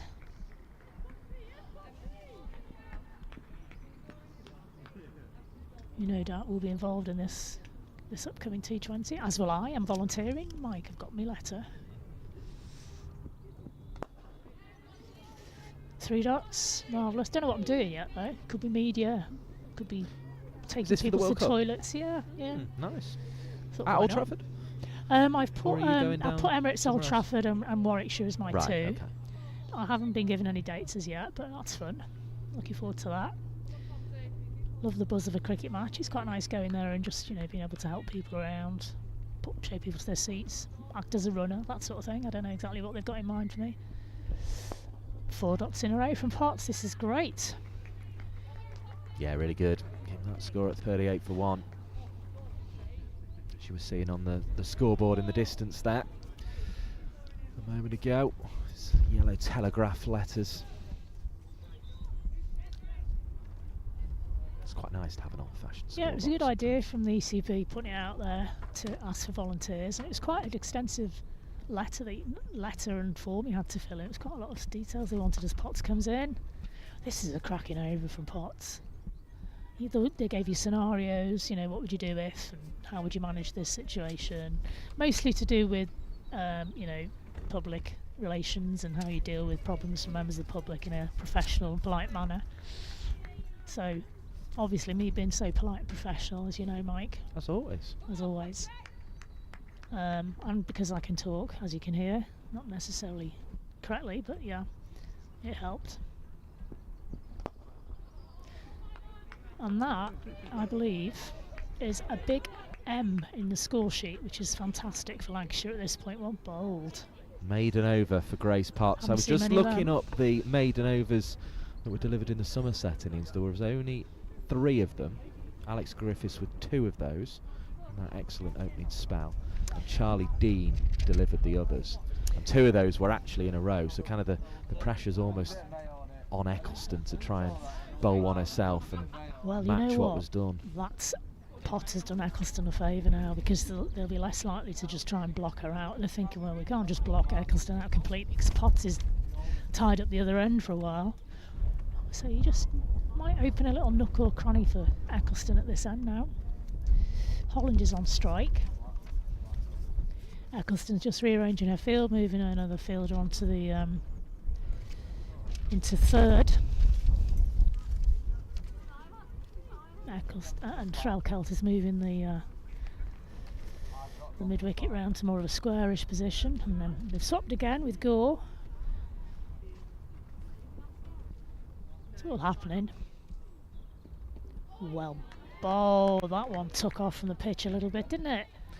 They've settled off in the end for sort of 2 backward points, if you like. A cover, a short extra cover, and a mid-off on the offside, or bringing the leg side after this ball. Oh, she's gone for that sweep shot. Very well placed. Didn't try to overhit it. She's going to get a good 2 runs for that. Here's Holland. Got really low, got underneath it and just placed it where she wanted it. Didn't try to hit it too hard, just use the pace of the ball. Of course, Eccleston is one of those spinners who does, like to fire it in a little bit. It's a little flip over the shoulder, wasn't it? Because there's nobody on the 45. There is a backward square leg, deep mid-wicket.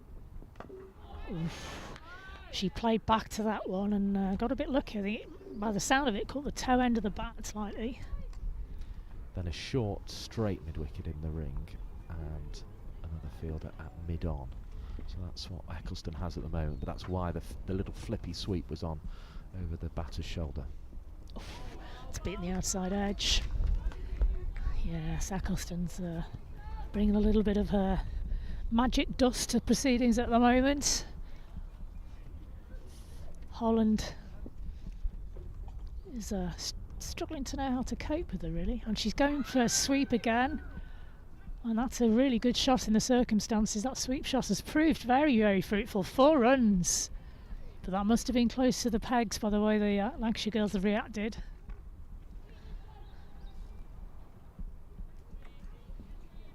Welcome boundary though. Yeah, welcome boundary, but she took a chance there. She was right in line with middle peg there. She'd missed that. Brave shot, good shot. Oh, look at that, right off her toe. She's taken that from middle peg. No wonder Threlkeld was shouting about it. And she comes again. Oh, again. Just for a second there. I think Threlkeld was hoping for an outside edge, but no, not to be. Great over from Eccleston. 6 from it, but great over. She's really threatening the stumps. Holland wouldn't have enjoyed that very much. Seemed to be the only one up for that, the captain Threlkeld, but the good over, isn't it, from Sophie Eccleston, 26-year-old, born in Chester, and she has 141 international wickets in the 50-over format, to go with 142 in T20 internationals and another 40 in test matches. So gives you an indication just of the age 26 quality that Sophie Eccleston has. I mean, she could play, you know, as a spinner if she keeps herself fit. She's got another 8, 9, 10 years ahead of her, hasn't she? Hopefully. Fingers crossed she doesn't pick up any injuries. Here's Potts after her maiden over. Could she make it a double maiden? Not on this occasion, no. Slice down to deep third, down to Gore in that position. 1 run.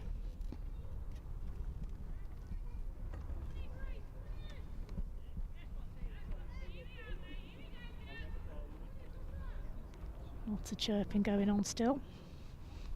It'll encourage Potts to the back of that run again. Here she comes.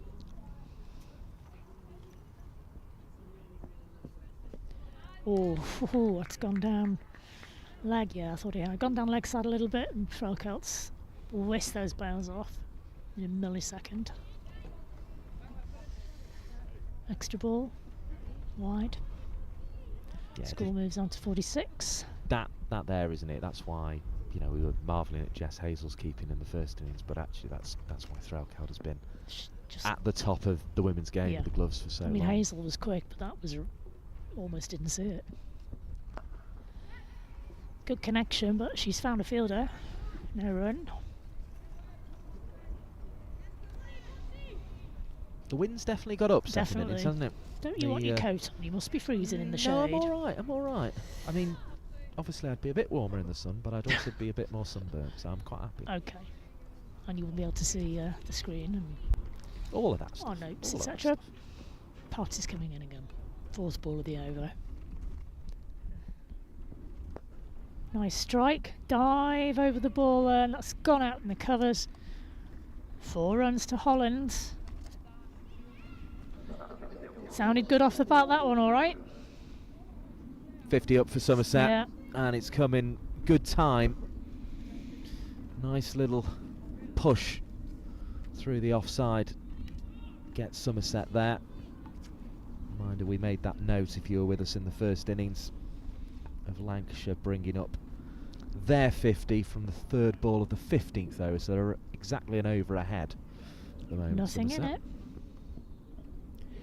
Played round to deep fine. Just get the single.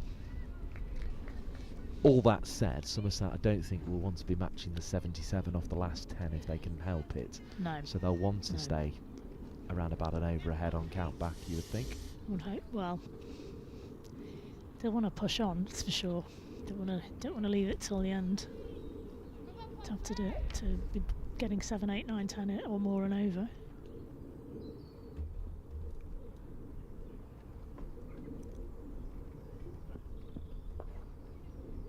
Good tap and run. quick single. It's good running from these two. That's another definitely a feature of Knight running between the wickets. She's super quick. Still very, very fit. That also, provided they don't lose a wicket from this last ball, will put them ahead on the DLS score by the end of the over. The DLS score would be 51 for 1 at 14.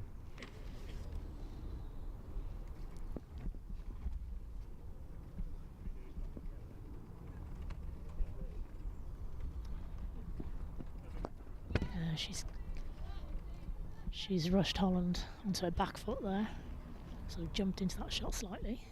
Still defended it well. And as you said, Mike, the score's moved on to 52 for 1 at the end of the 14th over. Run rate still below 4, so Lancashire won't be too concerned at this point. They'll want to get another wicket though, that's for sure. And they've got the right lady to do it if Eccleston is to continue. Not 100% sure if she is at the moment. A bit of a conflab between her and Threlkelt and Fee Morris. But she is taking the ball by the looks of it eventually. Umpire's tossing the ball to her. And off we go. Knight is to continue on strike at the tennis court end. Maroon helmet. And again, Eccleston has been very particular about where she wants her fielders, rightly so. Yeah, she's gone to the sweep again. It's Knight this time. Pushing for 2, pushing for 2. No, gone back. It's good from the fielder down. Fine leg.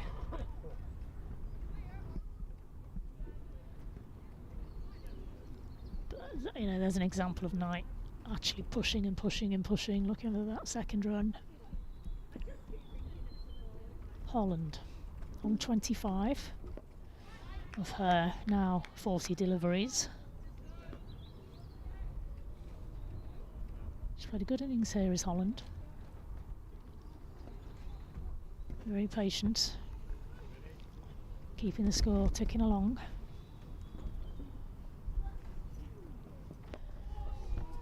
Eccleston's pinned her back there, another dot ball. The sun's getting quite strong now. It's still cold though if you're not actually directly in the sun. Hence the reason why Mr. Mike Perkins to my right is smothering himself in copious amounts of cream. And there's a wicket! You can get the sun cream out every over, Mike Perkins. Eccleston's done the trick. She's clean bowled Holland for 25. Excellent from Eccleston, and well played Potts as well up at the other end. The two of them have, you know, really kept it tight the last few overs. And Eccleston on this occasion is the one who gets the wicket, but it could easily be the other way around. Let's have a look at replay as how she weaved her magic there. Almost a Yorker, wasn't it? It was almost an in-swinger, wasn't it? In-swinging Yorker there. Yeah. I think the sun cream had very little to do with it. I think it was more about the fact that just Sophie Eccleston has bowled magic. almost like a curveball in baseball, wasn't it? Just curved right in onto that off stump. Onto the toes of knocked Holland. the bails off. That's some delivery. Can we have 6 more of those in your next over, please, Miss Eccleston? That'd be nice. Beautiful bit of bowling, that. Beautiful. So good news for Lancashire, bad news is Sophie Luff is coming in. Miss Captain Fantastic. And it will have also, we just mentioned Somerset will creep ahead on that Duckworth Lewis. It's not going to rain, Mike. It's not going to rain. It's not, Relax. but it's a good guide, because all of a sudden with a wicket falling, it puts the pressure back on Somerset. It be does. looking around 73 now at the end of this over, rather than 54. So that's the indication of just how important a wicket is in the context of a game of cricket like this, and in a chase like this of 260. And although Luff did get her winning innings 76, including the winning shot to win the game against Yorkshire, it wasn't without giving chances. There was at least, I just say, 3 catches dropped, 2 of them significantly. So yeah, she you know, she's on form. Confidence will be up. It wasn't a perfect 76. No. Perfect result, obviously.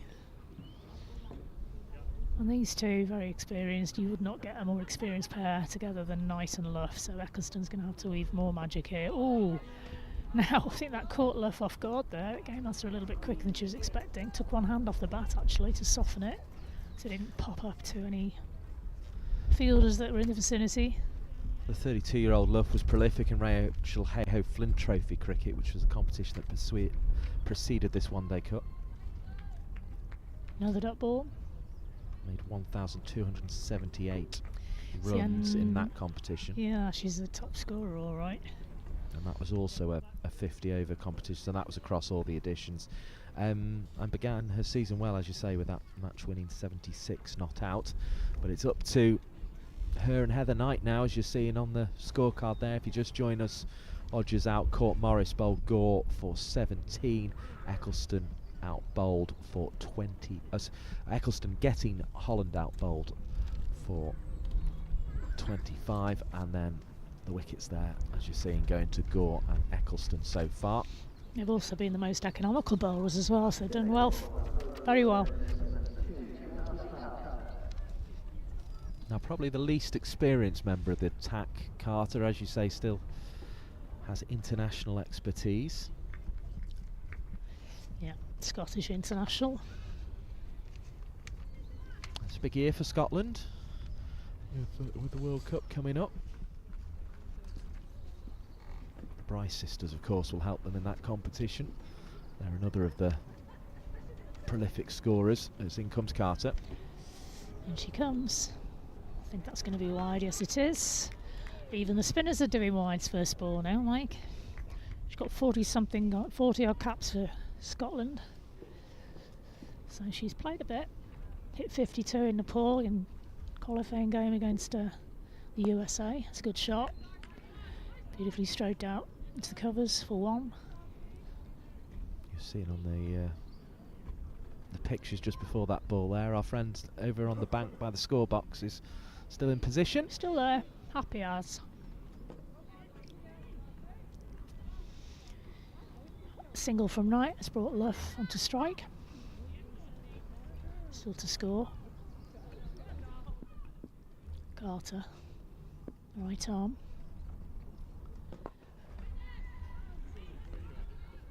That's very good from Gore. Oh, were you commentating with me when Gore took that flying catch at that position at Emirates Old Trafford? She must have flown 2 yards through the air, stuck out her right mitt.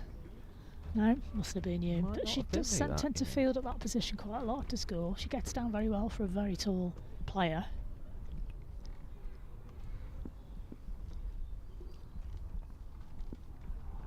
Carter, Luff, dabbed it down to, it's just dived over it there. I think it took a horrible bobble actually in the end. Yeah, Alice Clark, not her day today, is it really? No, that wasn't the best bit of luck. Plenty of cricket left for Alice Clark to play in this game. She's a quick fielder. Good to have plenty of you with us on Lancs TV enjoying this chase. Carter. Knight uses her feet to good effect. Picks up another single. And Morris, having taken that great catch to start Lancashire off in the wickets column, is now out on the boundary on the offside doing the sweeping duties. Yeah, Luff is using her feet to the spinner as well. I think Carter's going to have to be very canny here. These two players look like they love playing the spinners. Definitely Knight does. She's got a lot of funky shots against spin.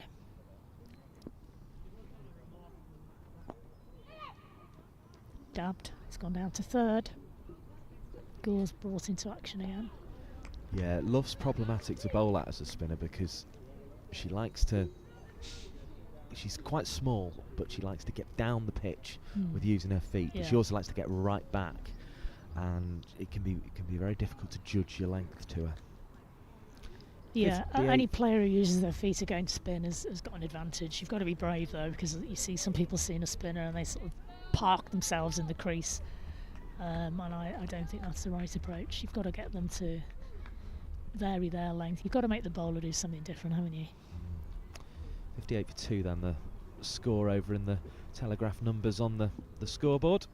And here comes Sophie Eccleston. Dab down to fine leg. Luffy's looking for 2. Is she going to get there? That's close. Good running though in the end. Well judged from these 2. You'd imagine they've had quite a few innings together over the years. These 2 Somerset / Western Storm stalwarts. Yeah, you can already tell they got seem an to enjoy understanding. batting together.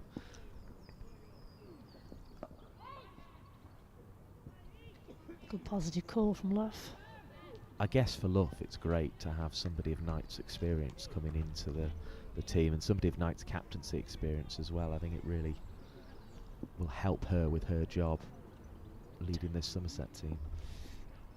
Eccleston in. Oh, that's pads! Big shouse, no, nothing but a leg by. I think there's a bit of bat on this. Was there? Yeah, I think she Did just... sound very paddy. No, I'm wrong. I thought she just got a bit of bat down in time, but the umpire signalled leg buys. No, it's Let's have a definitely look. paddy to me. We won't learn too much from here, you wouldn't think. No, you're right, it's all pad. But well bowled. She This is the hoodwinked the angle we batter. want. And yeah, it was... Ooh, hello. Yeah, close one. Good shout. It was the fact, though, that Luff stands sort of pretty much outside leg stump that saved her. Use the feet, driven. That's quality from Heather Knight. Not quite going to go. Well chased. We'll pick up an easy 2. Good work by Potts. Just wasn't quite hit cleanly enough by Knight, but she got enough of it to find the gap at least. I think she was maybe concerned about there being a fielder out there, and she checked it so as not to get it to go too aerial. Oof. Again, Eccleston's beaten everything there. Good contest this. isn't Just said, you literally took the word out. Good You contest. beat me by a millisecond to say that. It's good stuff, isn't it? it? Yeah. 2 experienced batters, Luff and Knight at the Like crease. international standard cricket out there at the moment. Sophie Eccleston with all those wickets in not only one-day international cricket, 142, but 141, 142 Wow. in T20s, 40 more in tests. You've got the likes of Cross, you've got the likes of Potts, who was Lancashire's leading wicket taker last season, and Darcy Carter trying to look. It's a good. really good contest. Yeah. It's what you want. You want every game to be competitive in this league.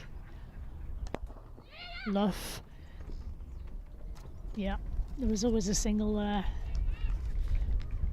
Good positive call again from Luff. I tell you where I think there will be a bit of the bowler there will be a bit of pressure on in the Lancashire lineup is probably Fee Morris, because she's always kind of got the fallback of having Emma Lamb, who also is a wicket-taking bowler as well. Yeah, that's a good point. Oh, it's going to go, it's going to go, it's going to go. Good shot, right along the ground, 4 runs. Knight decided she'd had enough of poking it around. Let's have a look at this again. What a shot. Feet, made it into a full toss. Managed to keep the full toss down. Struck it along the ground. Quality. Yeah, did well. Little bit of aerialness as it left the ring, but then, as you say, as soon as it hit, it just settled. Really good shot. Follows it with a defensive shot. It's a good comeback from Potts. Worrying signs, though, if you're a Lancashire bowler, looking at Knight and the way she's taking her time, manoeuvring the ball, running quickly. Run rate already around Got one to a ball, break this though. partnership if Lancashire are going to progress. Well down from Gore. So they still sort of need a single here, don't they, just to keep that run rate in check. Yeah. 5s was enough at the start of the innings, but it's already up around 6s now. Carter.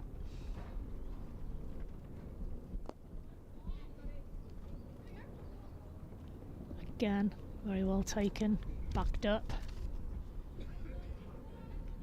That's one of the features of the Somerset innings, just the amount of cover the keeper had every time a throw was being launched at them.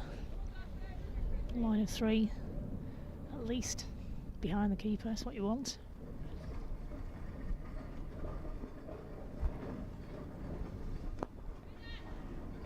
Bold, pot, stop ball. Yep. 6 off it. You wanted 6, you got 6, Mike. Yeah, they achieved that aim, didn't they? Just, as I say, to keep it's 5.97 now, the required rate. The current rate 3.83, but they needed that single just to keep that in check, really, and they achieved it by wiggling one away into the leg side. But these two will know how to manage a chase, as the wind does really pick up. Crazy. This is not gonna help Eccleston. However, she's not one of these floaty spin bowlers, is she? She spears it in. Although, even so, she's not above putting one on the breeze if she thinks it gives it her advantage. Yeah, that's a really good shot scoring area for Knight. That sweep.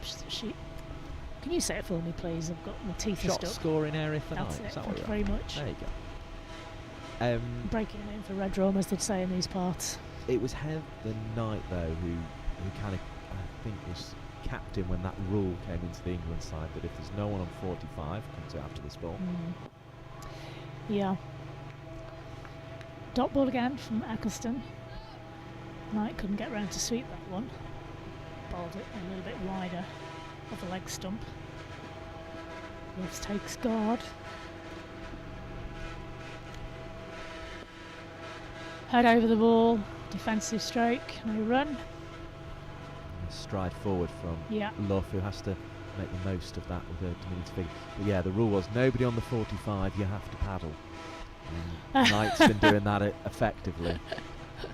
Unwritten rule, you mean? I haven't seen that written in any of the law books. Another dot ball. Eccleston's doing her best to. Well, it was an England team rule. Is it? In one-day cricket and 2020 cricket, that you had to play the paddle if there was no one on the 45. Again, Luff does like to hold the pose a little bit there. Even took one hand off the bat to emphasise how great her top hand was at holding that bat in the right position. Well played. Needs a run here, though. Just the one off the first ball at the moment.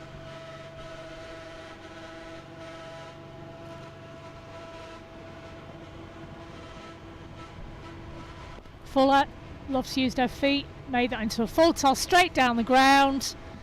4 runs, and that is why Sophie Luff is a dangerous player. She'll forward defensive the life out of you and then use her feet and pummel the ball down to the boundary, just what you asked for. We mentioned what a quick cricketer she is on her feet. Yeah. She proved it that, and just how difficult it is for a spinner to therefore know where to bowl at her, because she will be down the track, she will be back in a crease, she will be looking to keep the bowler on their toes. So she's done just enough to keep ahead of the run rate, which is good cricket all round. So 1 a ball exactly required from the 19 over mark.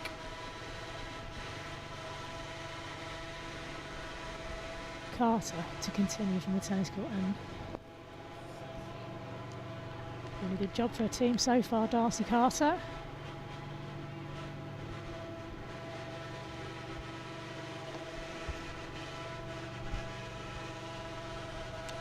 So 31 overs at 1 a ball is quite an ask. Dabbed away this one, high square. Another single.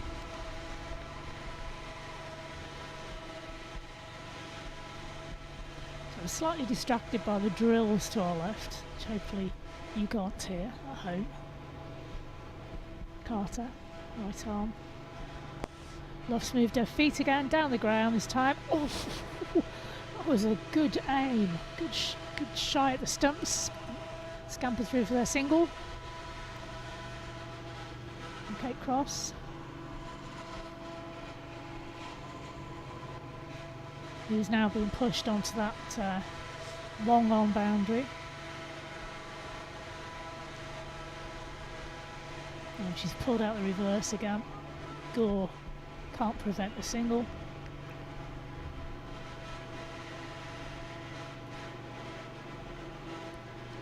.77 the score, 2 wickets down.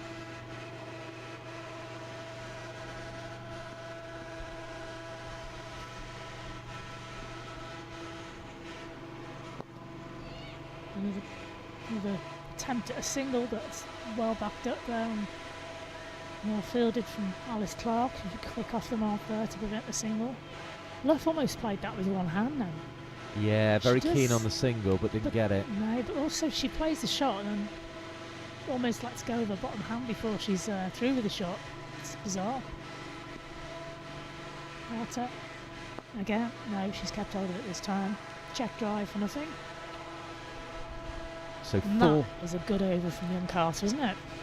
It is indeed. 40 added then between overs 10 and 20 for Somerset.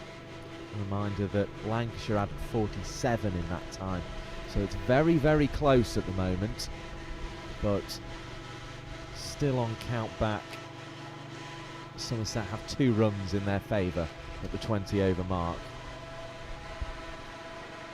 And their score at 77 for 2 compared to the Lancashire's 75 for 2. So it feels as if everything's to play for. There's 1 or 2 have decided maybe not as they nod off. That one's defended into the offside. Mahika Gore with the pick-up at backward point prevents the run. She's certainly not nodded off. That looked like my dad when he used to come and watch me play cricket. Dad, wake up. He was only there to drive anyway. Eccleston again, having picked up a dot ball, is paddled round the corner, down towards the fine leg boundary. Backward square leg comes round to pick up. They're going to get back for a quick 2. Knight had to get the wiggle on there, but did so. Bless him. 79 for 2.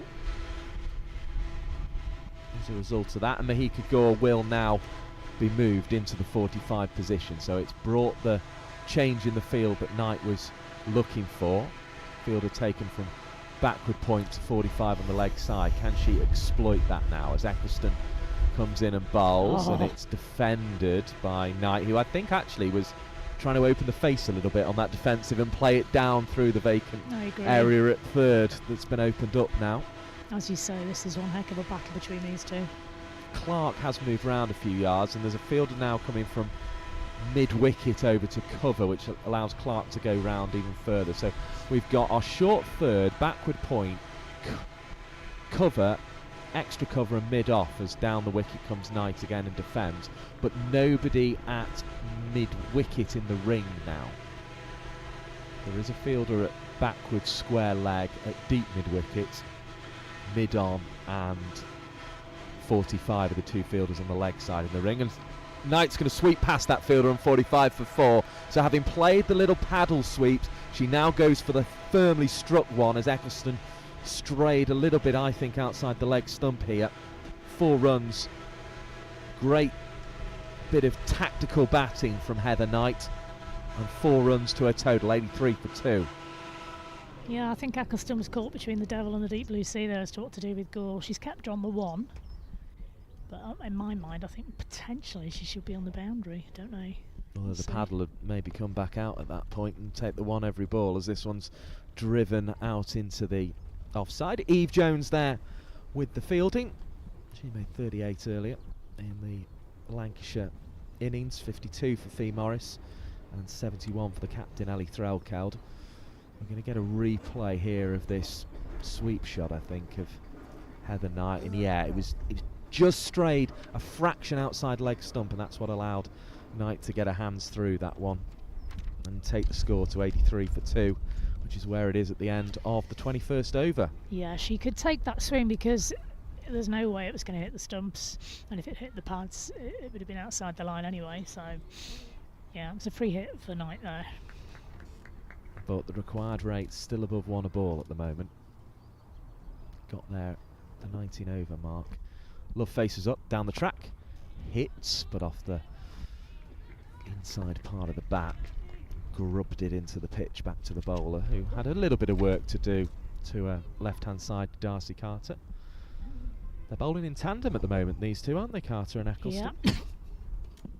Here comes Luff again, down the track again, hits firmly and caught by Kate Cross, going away to her right-hand side and just about clinging on. She's laughing about it now because she's held on. I don't think she quite picked it up off the bat, and I could forgive her for that because I'm not sure I did really watching the pictures here, but it was firmly struck, but Cross had to be on her guard, and she just about got across in time. That's a big wicket to get Sophie Luff out. Court Kate Cross bowled by Darcy Carter. Big wicket for the off spinner, and it dropped on Cross rather alarmingly because she hadn't quite got her feet in the position she would have liked, but she still hung on, and that means it's 83 for 3. Crucial wicket for Lancashire as Luff walks off out. Yeah, laughing because she caught it with right at the end of her fingers in the end. She's got a good pair of hands, Cross. She's one of the better fielders in this side. Has been for a number of years actually. Yeah, probably at the stage of the career she's at, she maybe doesn't go down quite as smoothly as she did in the early stages, but she got there, and that's what counted. Yeah, that was difficult actually. I disagree with you on that point, Mike. I think she didn't quite get hold of that, and that's what threw Cross. Right, okay. I hate to disagree with you because I agree with you on most things. It looked like she'd followed through, but it didn't have any power in it, and Cross was waiting for it and then realised at last minute, oh, hold on a minute, I better get a shift on here. Yeah, it sort of went deceptively off the bat, wasn't it? It was firmly struck but didn't leave the bat firmly, if that makes any sense. 83 for 3, Carter to bowl to the new batter, Leroy, the Australian, who has come here to play for Somerset from New South Wales, also plays for Sydney Thunder, and starts with a dot ball there. So we've got a Thunder against a Thunder. Almost. Here comes Carter and defends this one down the pitch. Yeah, see the Thunder moniker less used in this competition these days at the moment, but obviously in the T20s it returns, doesn't it, for Lancashire?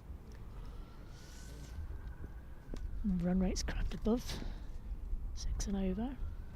83 for 3, the score. Oh, what an effort that was from Carter, but it was hit into the pitch and therefore wouldn't have counted, but a really good bit of fielding off her own bowling there. Admit it, you thought it was a catch. For a second. But it's a third dot ball in a row. That's just as good at this stage, actually. Look at that for figures. Another W would be nice at the end of this now. Leroy faces up. Back That's she a good goes. stroke. Twists it away into the leg side on a pull stroke, but it's quite low bouncing. So she played it from probably further down her leg rather than up by her waist there. Still effective, gets her off the mark, 84 for 3. I guess Annika Leroy will be a player who will, Erin Osborne will know well, the Australian coach who's come in at Somerset. So yeah, she did a nice little piece on the Somerset website talking about her, and she really strongly believes that she could really offer a lot to this team. But the nice thing about Erin Osborne's comments was she also said that she felt being at Somerset would help develop her as a player and as a person as well, which I think is a really good thing to see in a coach as well. Of course, Erin Osborne is new to the Somerset system, isn't she? You have an Australian herself, so. But a precious situation for Leroy to walk into, requiring one a ball and from a good distance out. Well. That's because Cross took a catch off the bowling of Carter to Smith's Luff for 10 in the previous over, and now she's back into the bowling attack, this time from the Grosvenor Road end, and gets a dot ball from the first delivery, full and straight, 84 for 3. Getting back, you mentioned Fee Morris bowling. She may not even have to bowl here because they've got 5 already bowlers in the attack: Cross, Gore, Carter, Eccleston and Potts. But she's a great person to have in reserve, isn't she? Well, she's sort of almost that extra bowler, isn't she? Yeah. The 6th bowler of the attack, as Cross forces a defensive stroke from Leroy back towards her stumps.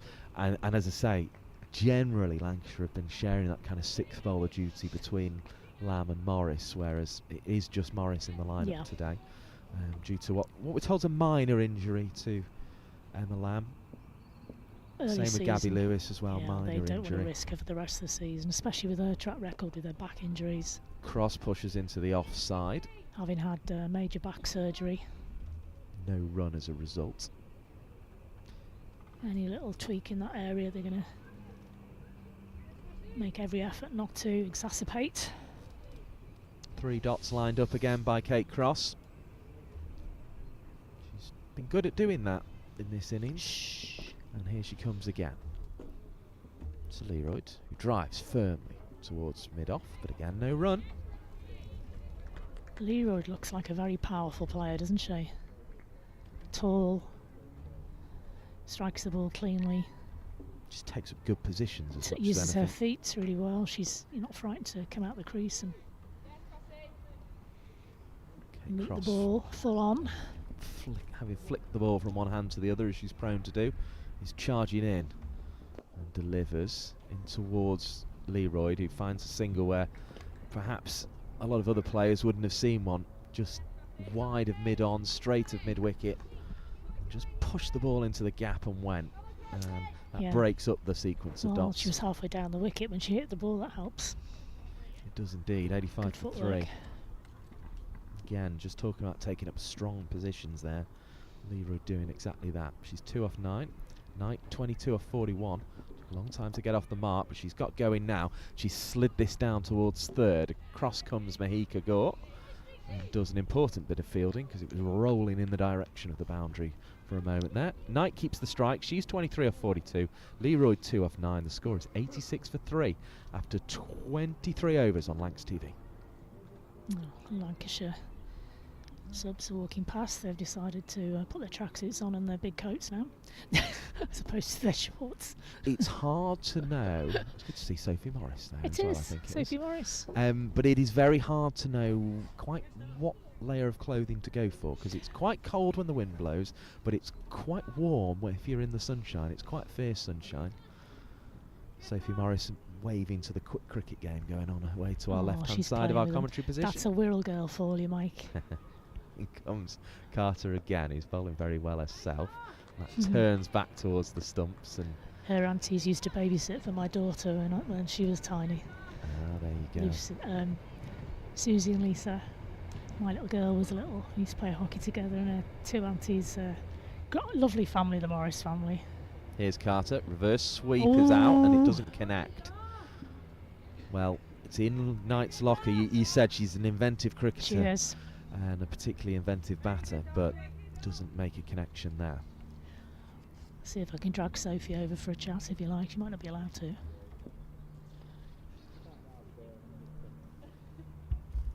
As this ball is bowled and it bounces fairly low, so Knight has to bend down to get it out there to Smale for a single into the leg side.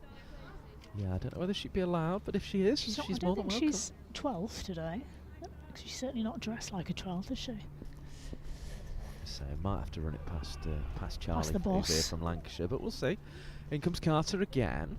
Down the track comes Leroy and drives firmly, but without a run.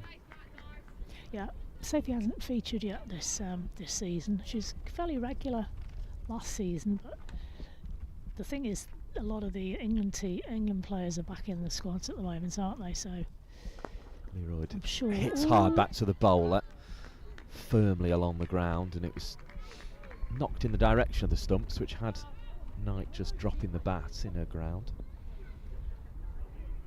87 for 3 it remains. Final ball of the over. Carter delivers, down the track comes Leroy, but can't get much on it. Rolls it out in the direction of Alice Clark there. And there is no run to complete the over. 87 for 3 after 24. That rate's crept up above 6.5s now. And I'll tell you what, we were talking about the strength of the bowling attack from Lancashire, and they've really had to bowl at their finest at this team, because they're looking to score these two, aren't they? Leroy with her strong down the ground shots, Knight pushing and prodding and reverse sweeping and paddling. They're both looking to play shots, so they've bowled very well. Here comes Cross.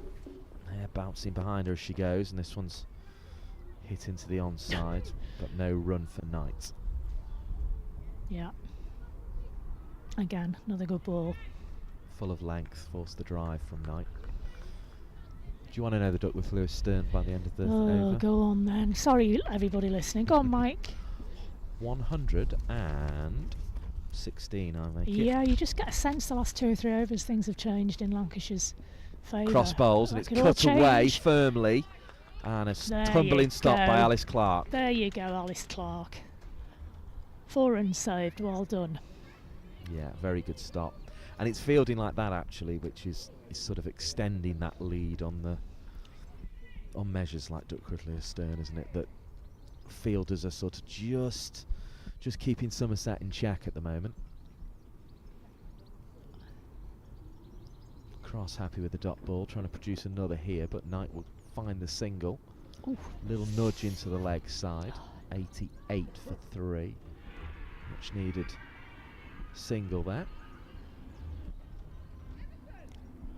I think you can hear them from the clubhouse. I think there's a footy match on. I don't know who's playing, but they're screaming and shouting at the big screen at the moment. I believe, given the part of the world we're in, it may be the Merseyside. Oh, it is the derby, yes, you're right. Oh, let's hope that was a cheer for the red side, obviously. Well, let's check on how the Red Sophie Rose are Eccleston doing. will be hoping it's a cheer for the blue side, being an avid blue. She will. She's a very avid blue. As Cross comes in and bowls. Oh, This good one is shot. hit away superbly off the front foot, and it's going to be superbly fielded by Seren Smale out there on the cover boundary. Very, very well done. And we talked about fielders just keeping Somerset in check at the moment, and that's exactly what happened there. It was struck by Leroyd away into the offside, but she only gets 2 for it rather than 4. She looks some fine, Danica Leroy, doesn't she? She really can strike a good ball. Cross bowls and well defended by Leroyd. Had to stoop down to ensure that the ball didn't creep under, and she did well. So in the county championship, Gloucestershire now leading Lancashire by 168 in Bristol with 6 wickets remaining. So batting has been good down there today, and puts a little bit of pressure on Lancashire. We were all out for 240 yesterday as Cross bowls. It's hit away to Alice Clark, can't gather cleanly, but she has the support of Eve Jones to prevent the single being scored. Gloucestershire in their first innings making 136. So that's how the Red Rose are getting on down in Bristol. Here in Southport, I would say the Red Rose is on top against Somerset. I would say just about as well. Yeah, Drinks. it's still close, isn't it? Drinks, and while they're having drinks, come on, what's the score in the derby? Get that laptop going. Oh, we can do that, but let's go through the card Go as on well, then. given that's what people at home have on their screens at the minute. We've got Odgers out for 17, caught by Fee Morrisoff, Mahika Gore. Holland out for 25, bowled by Sophie Eccleston, and Luff was caught by Cross off the bowling of Carter for 10. Knight not out on 25, and Leroyd has 4 to her name. 90 now the Somerset score here in Southport. Oh, 1-1. It's 1-1, is it? Honours even. I'm sort of Bit like this, really, isn't it? Honours even-ish. Mm. Maybe the Reds slightly ahead on point. Who knows? Who knows? I think Lancashire have done really well to keep this team to what they're at the moment. They could easily have raced away with it, taken hold. They and run could. away with it, but you know, I say easily. They could have run away with it, but you know, you're against a quality bowling attack that Lancashire have got out today. That would have been tricky, but still, they fielded well. The fielders have backed up the excellent bowling from Lancashire at the moment. I mean, it's I think all about the top 4, isn't it? Making the semi-finals of this competition. Obviously, a team added to it, so it's not quite the top half going through, but it's all about making that top 4. But I think Lancashire will want to stay as close as they can to Surrey as well. A win today would take them up to 9 points, or if they could do it with a bonus point, which seems unlikely, it would give them 10 points from their opening 3 games. Surrey leading the way at the moment on 14. So there's the summary of the game so far. Threlkeld with 71 of 85, Lancashire's top scorer. Very good spell from Alex Griffiths, particularly her opening bowling spell, taking 3 wickets for 51 runs in Lancashire's total of 259 for 8. Heather Knight leading the way in the reply. She's 25 not out at the moment. Wickets for Gore, Carter and Eccleston. As the sun flashes off a Lancashire player's sunglasses over there. And it's that sort of afternoon, really. So Somerset will recommence their innings, needing my math serves me well, 160 to win. 170. Hold on. Beg your pardon, it says on the screen. My math didn't serve me well.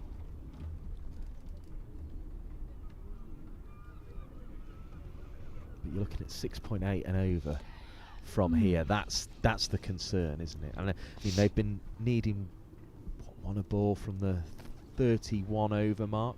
That's a long time to be chasing 186 of 186 balls. That is it's a long time to be going at that one a ball rate.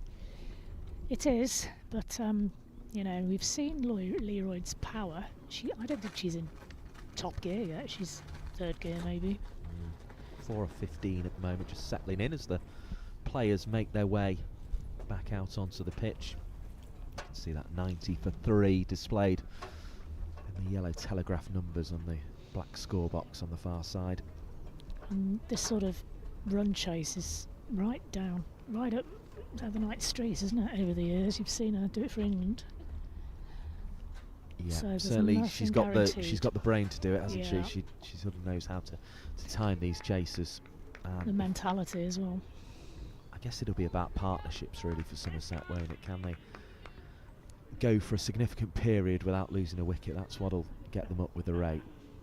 Carter's going to resume from the Harrod drive end. She's had 5 overs already, and this is her 6th, and the first ball of it is cut out to Fee Morris, who's doing the boundary riding, having taken an exceptional catch at mid-wicket earlier in the piece. Yeah. Carter again, twirling away and down the pitch comes Leroyd, and just finds the bowler with a push back.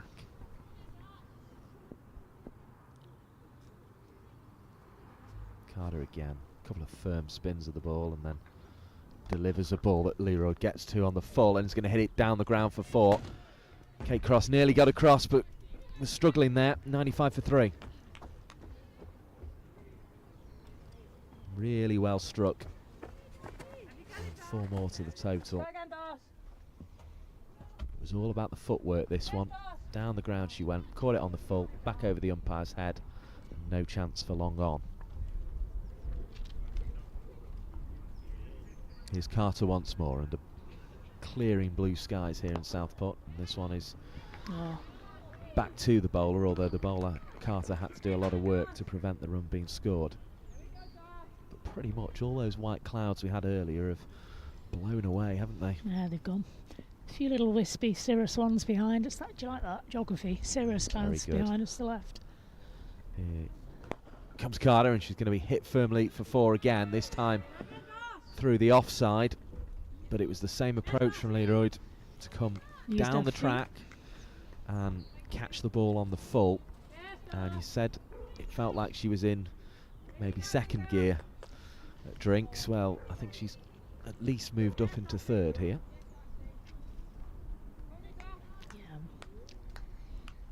A player who moves their feet is looking to play that sort of shot. Here's Leroyd again, against the facing spin up. in particular. Carter bowls. Leroyd's down the pitch again, and will bring up the 100 for Somerset. Firm push down the ground. Comes at the loss of 3 wickets.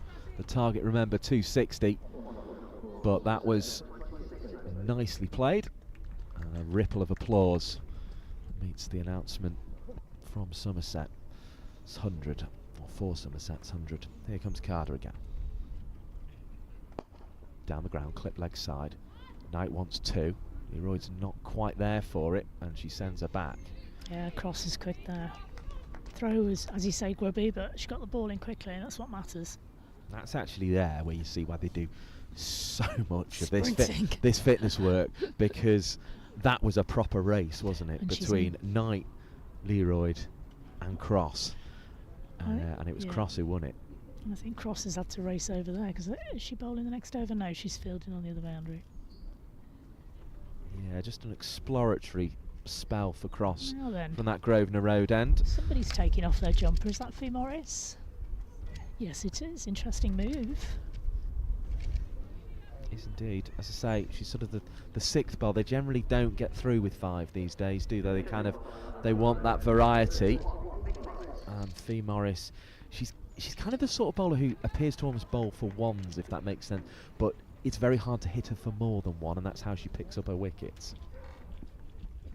Hasn't had an awful lot of bowling yet this summer. A couple of overs here, a couple of overs there. See how she gets on today. It's her day, maybe. On her way, just back of length. Played into the leg side. There's a fielder out there on the mid-wicket boundary who comes in to keep the scoring 2-1. Exactly what we're saying. It's like she bowls for ones. But of course, first woman to take a 5 for in the 100.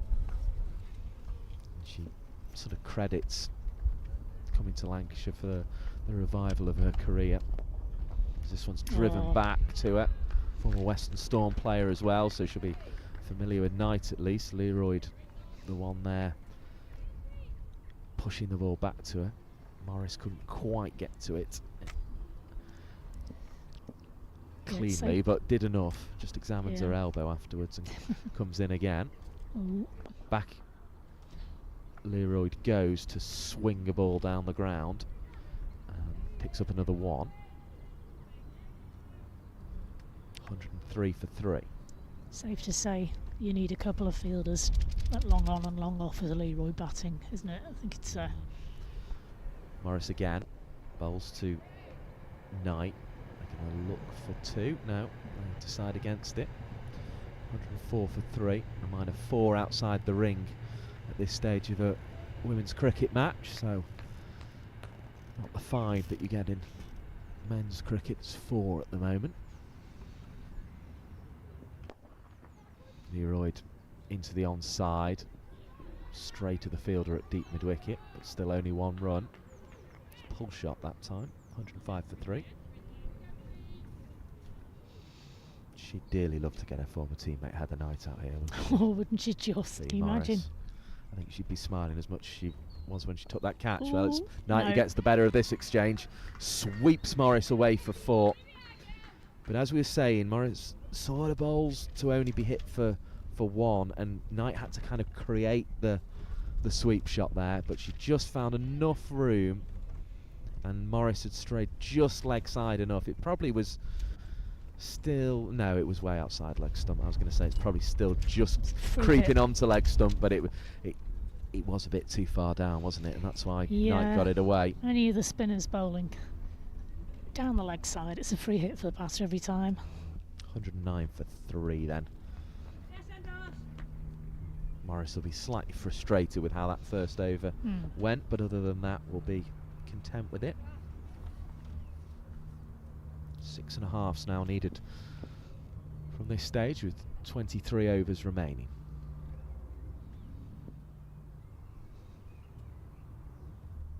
Well bowled by Darcy Carter. Seems as if she's trying to get through as many of her spell as she can here into her 7th over.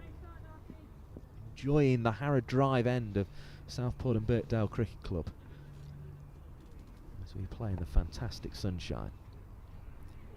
Thrown up, Leroyd hits hard, down the ground to Kate Cross, has to watch it all the way. Didn't want a little bobble deceiving her there. They're so rare on this immaculate outfield here at Southport, but she had to keep her eye on it, didn't she? Yeah, she did. I suspect she's going to be busy with Leroyd at the crease. 110 for 3 the score then. Knight facing up this time.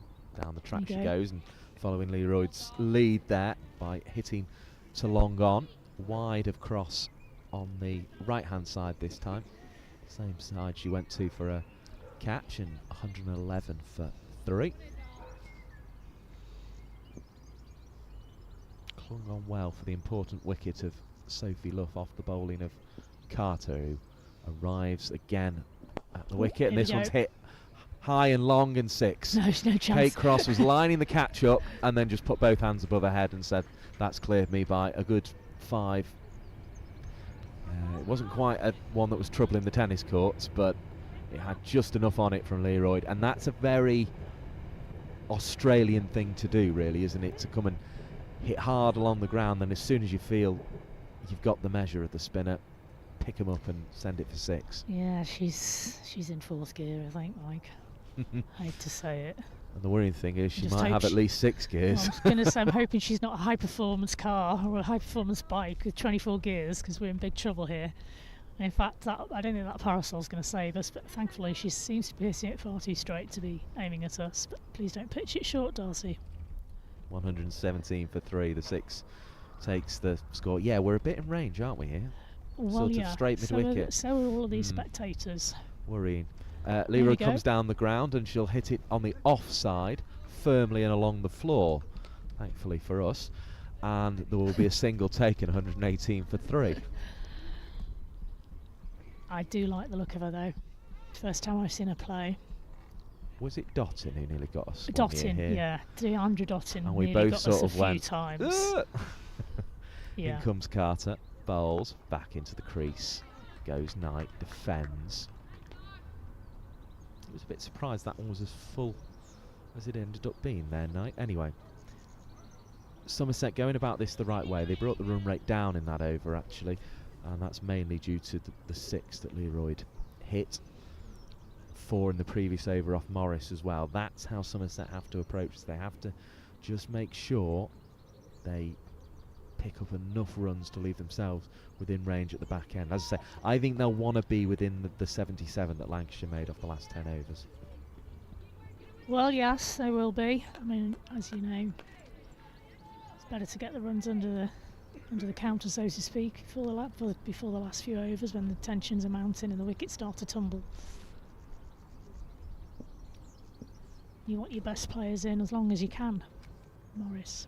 Bowls a ball that is cut away. That's really well placed by Leroy. Having used her feet in the previous over, she's going to get 4 off the back foot. No. A lovely tumbling stop.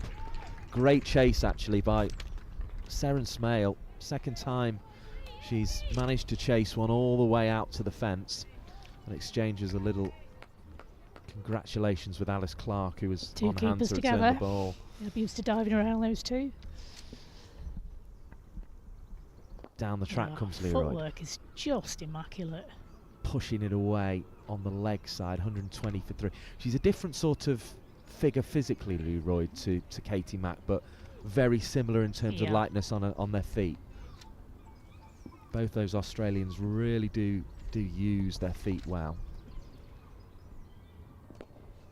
As did Sophie Luff, as we were saying earlier. Very similar sort of approach. Knight finding a single into the offside out towards cover.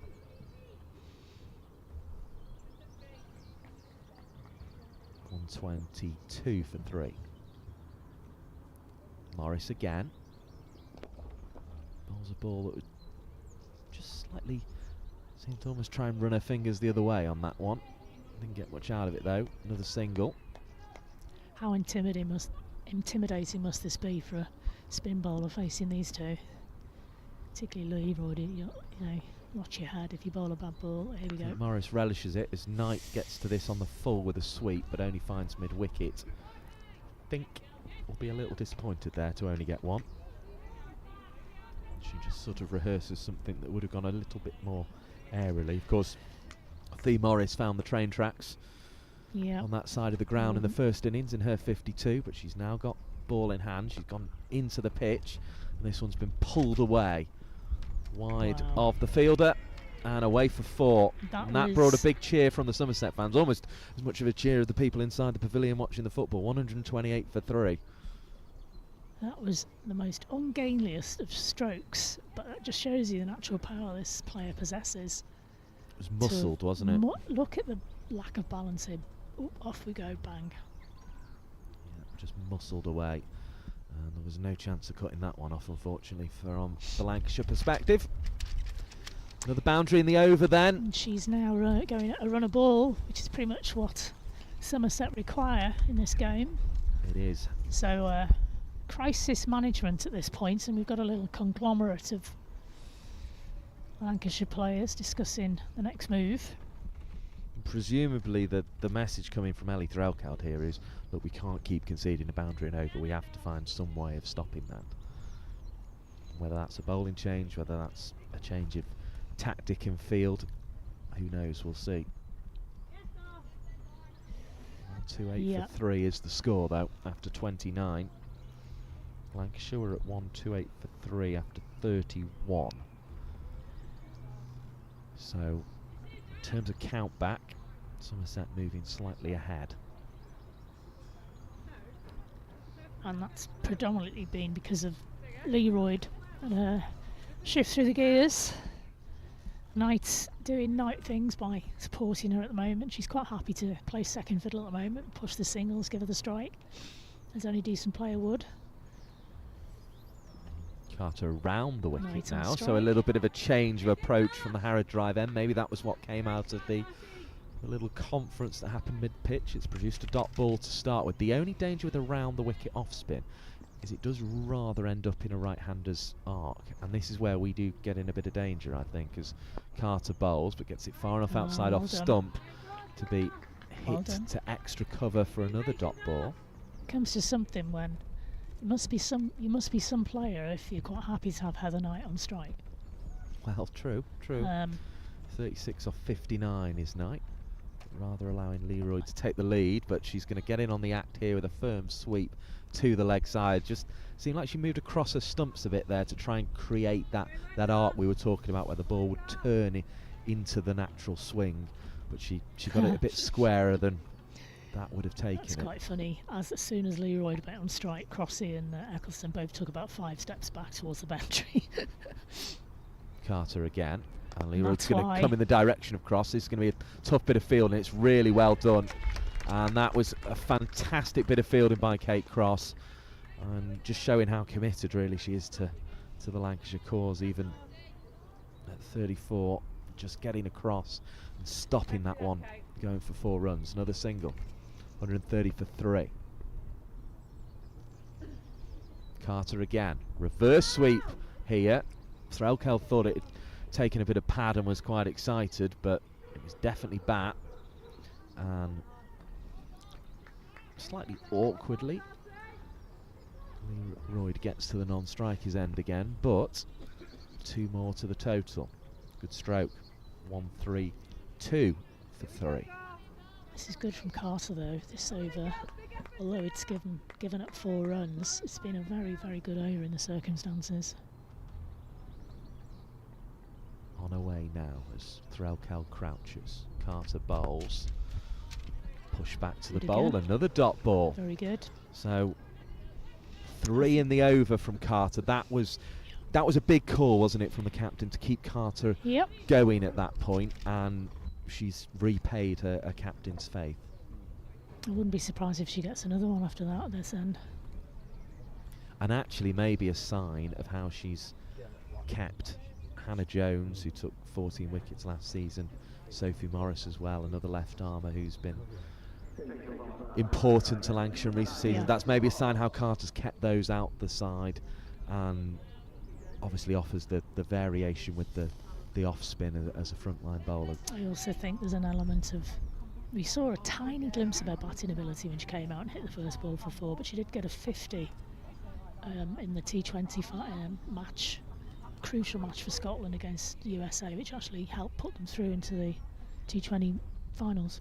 For the next 10 overs, Alison Byrne will lead the commentary. And we do have Grace Potts taking the ball from the far end, as I shall call it, scoreboard end, right arm over, steaming in. Of course, Australian players are no stranger to a bit of pace, so interesting to see how this battle lines up, but it's a good start from Potts. Dot ball. Leroy on strike.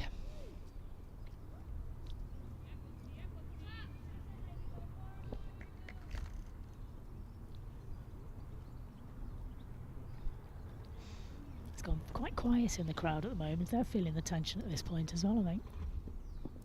Oh, what a delivery, and how much did Lancashire need that? What a ball from Grace Potts, clean bowled, middle peg. Thank you very much. Well batted, Leroyd. Just forced Leroyd back when she maybe could have been forward. And that's a great bit of bowling from Potts, coming on into the attack after a long period of spin from Carter, Eccleston and Morris.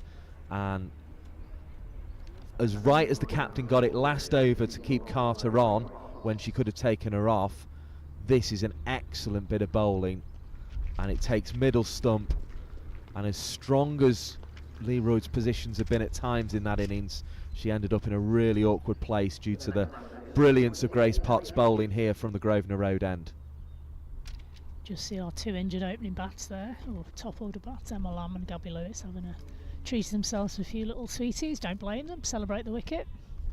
And Leroyd's disgusted with herself, but that's brought in this is the quality of the game. Danny Gibson, top buy in the 100 draft, England international, big hitter against Grace Potts, future international, I'm sure. Big bat, as you see in there, as she marks her big guard. lump of wood. Wow. She'll be ready to go. This game gets better and better. But Leroyd out, that's crucial. The treats don't stop. This is the quality of the county championships, if you like, the Metro Bank One Day competition this year. There's internationals sprinkled in every team. It's amazing. Potts, Gibson dabs it off her hip. Slight misfield, but she's being backed up, so just the 1 run. So 56 for 1 was the Lancashire score between overs 30 and 40 of their innings. Yeah. You sort of feel Somerset needing to at least match that here. Let's see, shall we?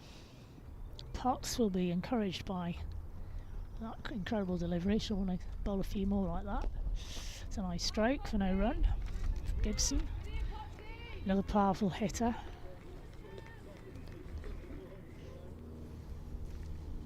As I say, to Lancashire had a good last 10, making 77. Their score was 182 for 4 going into those. So maybe Somerset feel they need to be ahead of that by the 40 over mark.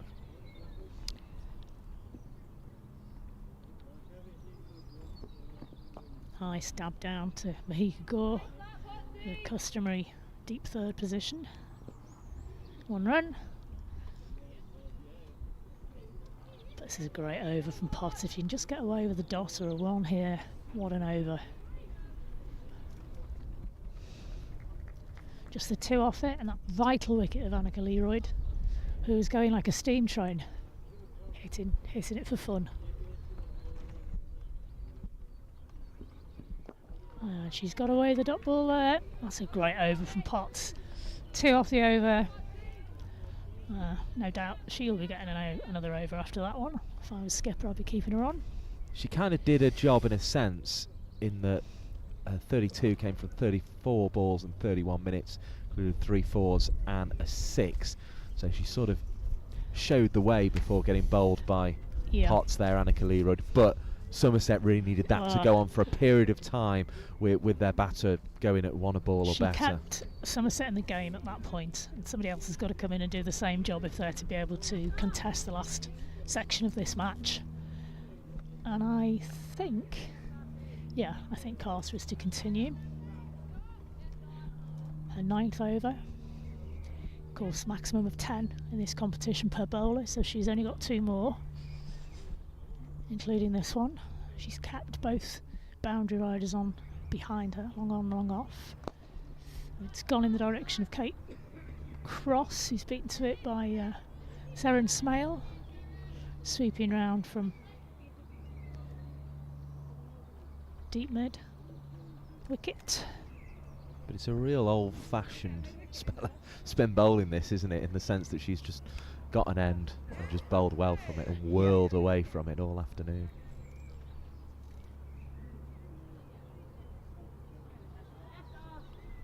But if she can do that, Frelkelt you know, as a captain, that's great. If you know what your bowler's going to give you, you can set a field. It's when you have a bowler who's erratic, it becomes almost a nightmare to try and set a field to. This is really good from Carter. I think it's the first time I've seen her in the flesh bowling this many overs in one go, and I've been mightily impressed. Yeah, she's got all the attributes, hasn't she, Darcy Carter? Tall. Brings that arm. Good body action. Didn't see where that went for a minute, and then it's gone over to point area for one run. Harris had a pretty lengthy spell from this end as well, didn't she? The leg spinner in the Somerset innings, but yeah, it's Carter who's set up camp there in this innings at the Harrod Drive end of the ground.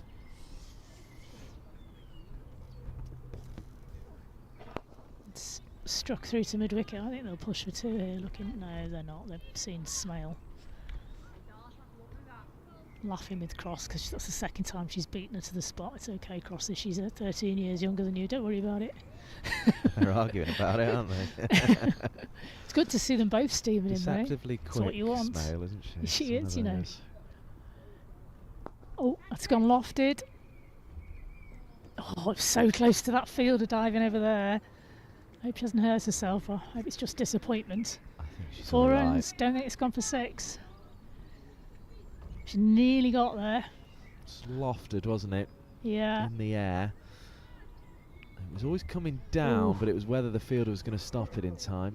It was an awkward one for Morris in the end. She just it's Morris, yeah, of course. threw herself at it. Yeah.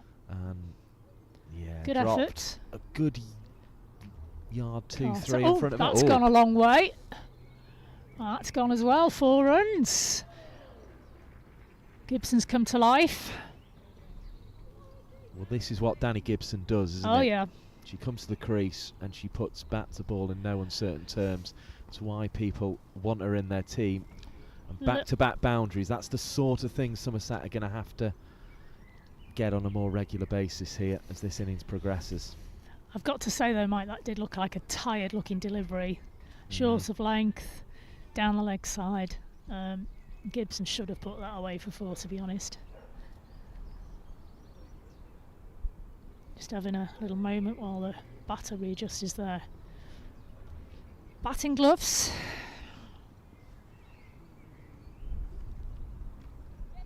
Triumvirate of Lancashire players in discussion.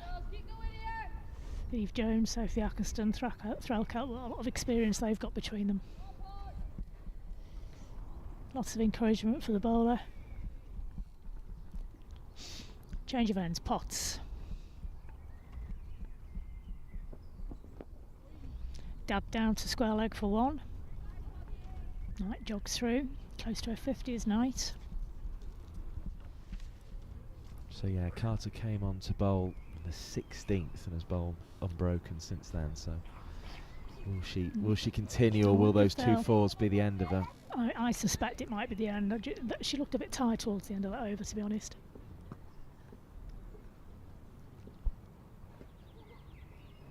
Potts steaming in. Oh, playing a miss! They've gone for the stumping! The umpire remains uninterested. Yeah. She looked as if she's behind her, Chris. It's whether or not she'd lifted any part of her back foot up from the ground, and obviously the umpire sees it a lot better from where they are than we did. A little rueful smile from Potts as she makes her way back to the bowling. mark. Threlkeld seemed convinced. Threlkeld's standing up to one of the quickest bowlers in the league here.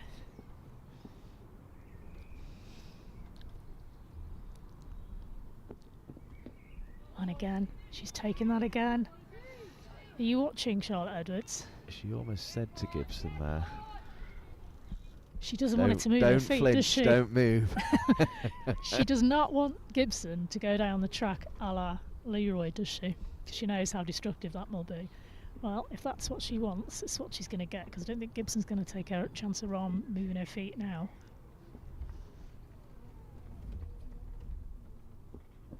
And again, Potts bowling a dream.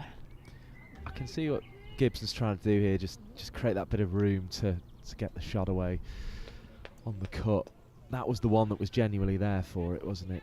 That was the one where she Thing sort is, of she only didn't needs- manufacture it, but Yeah. just no bat on it.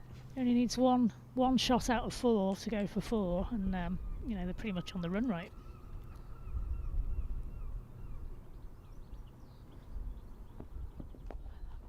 There you go. She's thrown her arms at that one.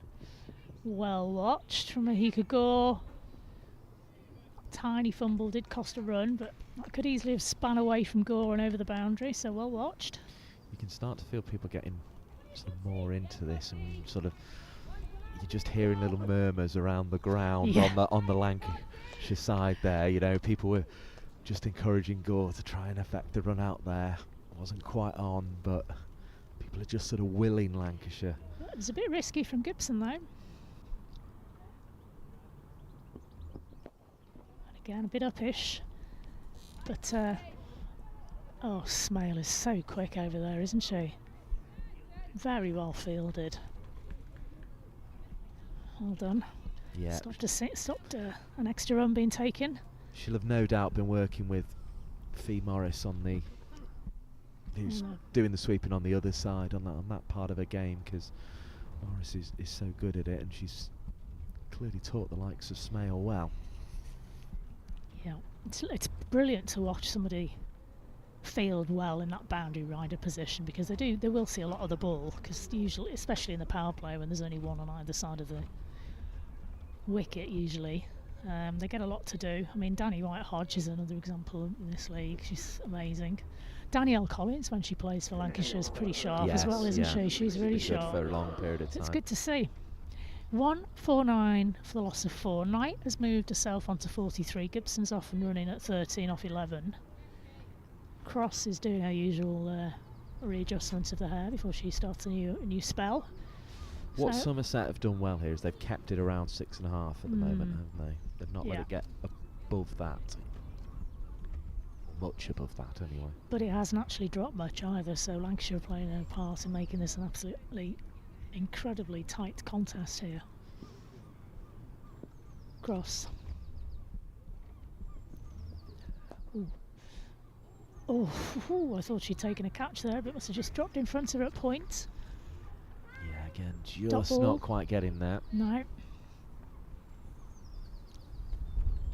But we're at a crucial stage of the innings here on Lancs TV. Thank you for joining us wherever you are. Make sure you hit the thumbs up button to help others find us.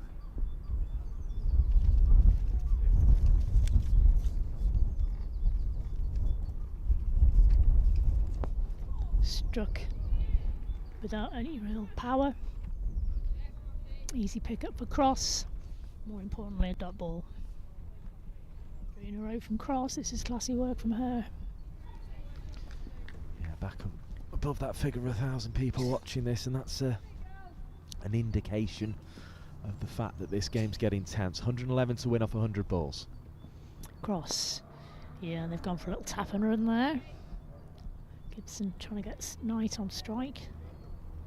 She does so successfully. With 6 wickets in hand at the moment, and that equation coming down with a single to 110 off 99, you would feel that as long as Somerset keep those wickets in hand, they will remain in control of this chase. As here comes Cross and delivers a ball that's just worked away into the leg side. Single is the result. Somerset 150 has come up in this over. Move it on to 151 for 4 now.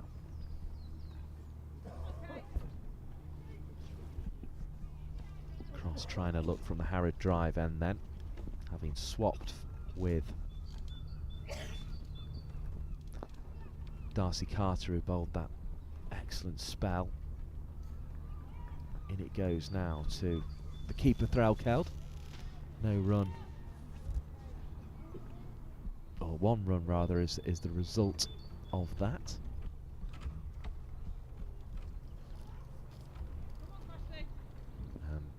Cross again to complete this over.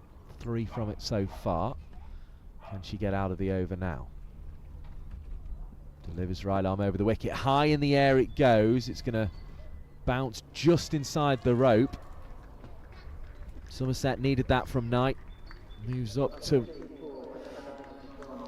past her half century.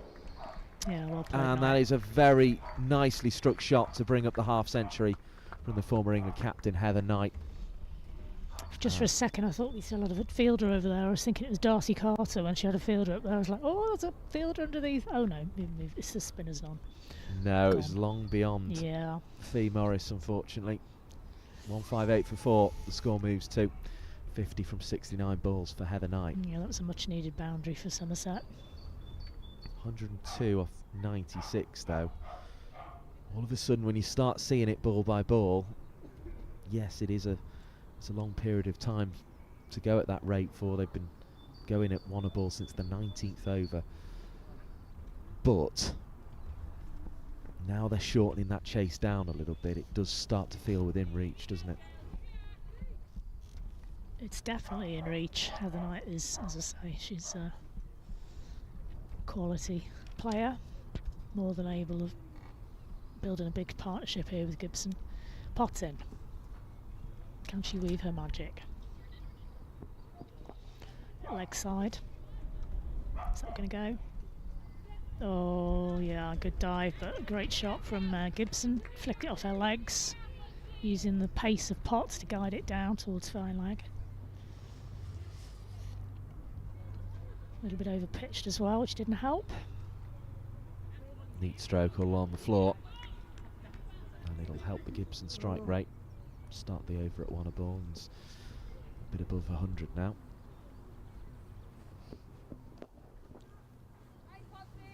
Well, bowl Potts.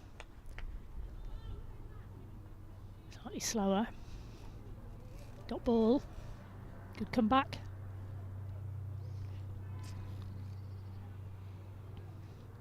Gibson 19 off 17. She's definitely keeping up with the run rate, doing her job in tandem with Knight.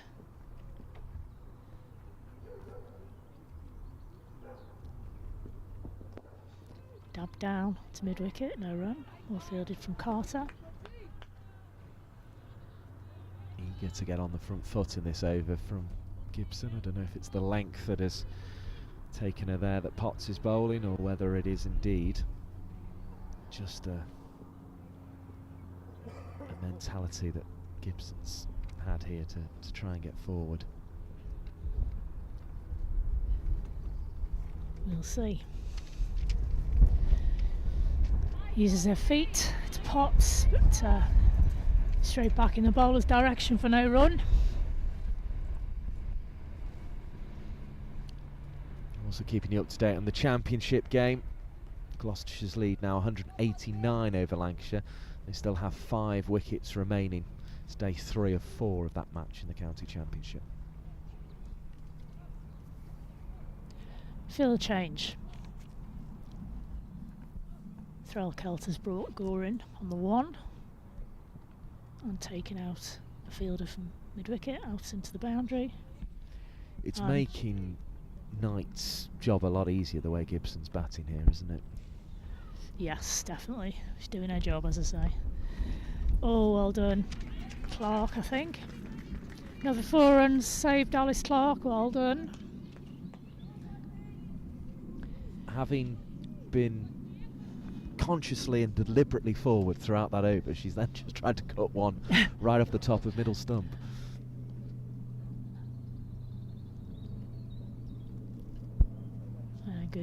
Good stuff from Potts. Dot ball, please. There you go. Thank you very much. It's nice when you ask. Well, I did ask politely. You did. And you received. Yes, those of you tuning in from Somerset, you must forgive my bias here. This is my team after all. I did captain them way back in the day, for most of you were born probably. But this has been a great matchup between these two sides. Very enjoyable. Good to see the England girls back in action. Got 2 at the crease. Really good to see Eccleston back in the Lancashire of colours. course. Mahika Gore's been on camp. Potts has been on tour over the summer. Australian international here, Scottish internationals here. 98 off 90 then. Cross. And that's over mid-wicket. That's coming towards us along the floor, thankfully, and I don't think anybody's going to stop that. It's 4 runs, despite the efforts from Carter, who did her best to reach that ball, but it was always going to run away from her. Yep, only the rope stopping that one. Whisked away into the leg side of cross. Good use of the feet There as you well. go. A repeat how sweetly that was struck. That's what Heather Knight can do. It almost just feels she's just monitoring the situation at the moment, really, with Gibson going along so well at the other end. Any variation in length or line, and she's quick as a flash onto it, isn't she? Nice. She just waits for the right ball. And there's another one. Back foot, driven towards point. There is cover over there, so just a single. That's 5 already off. Crosses over. Her 8th over. Now, Crossy is a thinking cricketer. I wonder what she's thinking to do to bowl to Heather Knight now. I wonder whether Gibson just tries to pick up another one in this remaining balls, or whether she just tries to really put the accelerator down for Somerset. She's gone for the one. Been prevented by diving stop. Which slightly feels against Gibson's nature. She generally, if the option's to put the foot down, she will go for it, but still a long way out, isn't it? These two need to take this deep. I mean, it's if that 6 wickets in hand column starts ticking down that Somerset get in trouble here. Cross. Gibson, straight drive. Straight along the floor. Oh, that would have been close if it hit. But we're at the time of the game where you've got to take those. You can't be saying no to those. 1 run to the total. Somerset 92 to win. Bit of pressure on Cross then. She's already conceded 6 off this over. Still 2 remaining in it.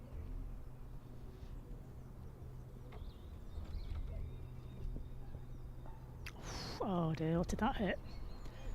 I think just used the outside edge It's of gone the for bat 4 to anyway. guide it away for 4 runs there from Heather Knight. I think that was very deliberate. Tiny bit of a guide from the open blade of Knight by the looks of it. Oh yeah, beautiful shot. Couldn't Really see frustrating what for a Cross. lovely shot though, because that was a good ball.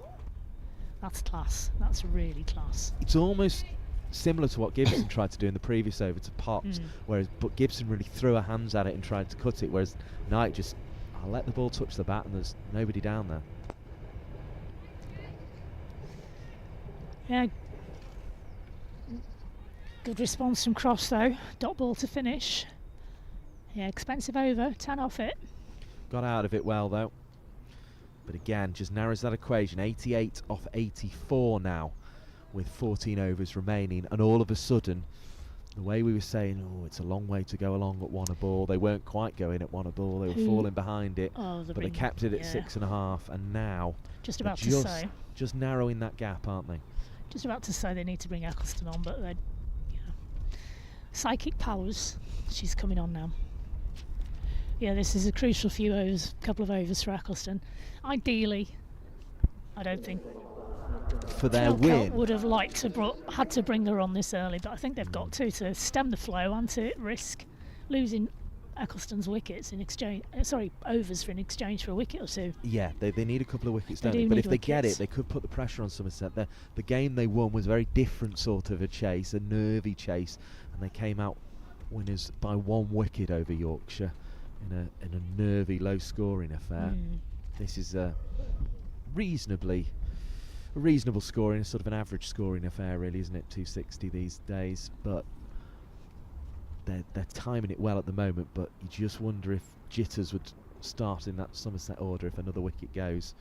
Next in, we presume, is Jess Hazel, the wicket keeper. Eccleston. So can she weave some magic? A little bit short, but no cost to the run total. And if Somerset do pull this off, it'll be one of those really well-timed chases, you feel.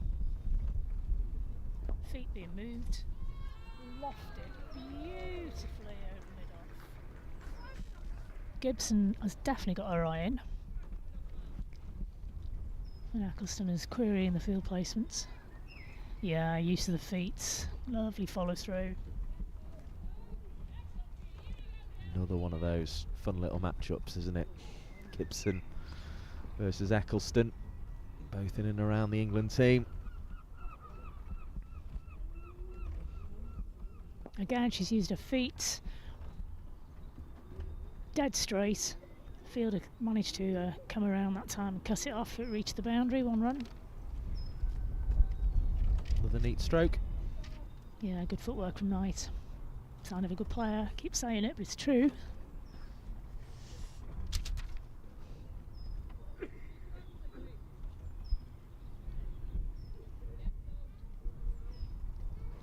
She's bided her time as Knight. Took her time to get off the mark and then build slowly. And now when it counts, she's putting the foot down. She deliberately just lofted that over the 2 infielders. Picks up 2, yeah, sorry, couldn't see that. 2 runs for her efforts. Wasn't without risk, that shot, but got enough of it.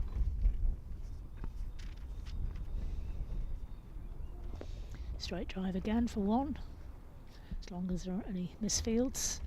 Yeah, she's accumulating Knight rather than forcing the issue at this point. She knows she's got Gibson at the other end striking it hard, contributing runs to the total. She doesn't have to do it all herself, so she's not taking any undue chances there.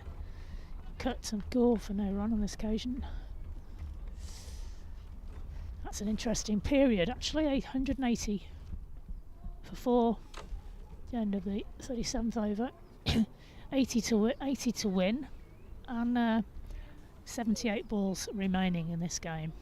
We nearly saw in that over for the first time since that 19 over mark, the runs to win come below the balls remaining there. But Somerset look in control of this chase at the moment. They were behind at stages of it, but they look in control now. They certainly seem behind at that 19 over mark, you have to say.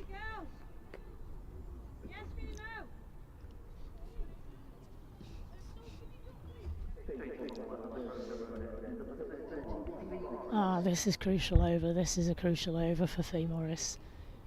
Took a little bit of a tap in the first spell. Well, this is what I mean about them not having Lamb. the option of Lamb as well. They maybe wouldn't have gone back to Morris at this stage, but they're having to go back, and she's going to have to bowl a pressure over. Maybe a couple of pressure overs. Maybe. But they've still got overs from Mahika.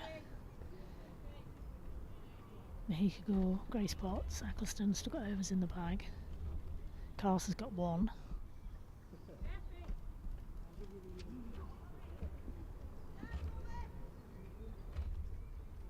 Morris is just adjusting her field slightly. Off she goes. It's a good start for Morris. Stop ball. Her teammates appreciated that. Especially the boundary riders have been a bit busy over the last few overs.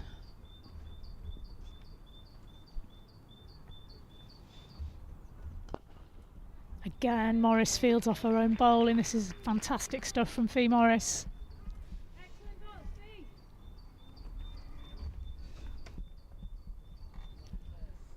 Just what the doctor ordered.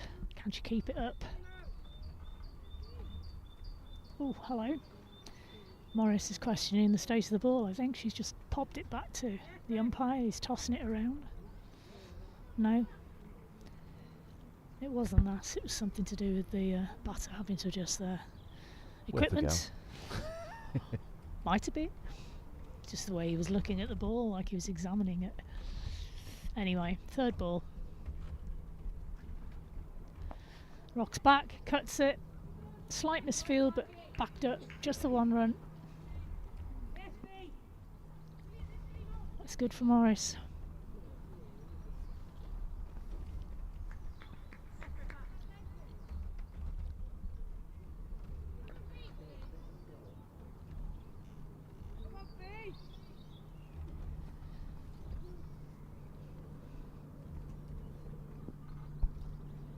Just waiting for the batter to settle, and she comes. Ooh, dot ball.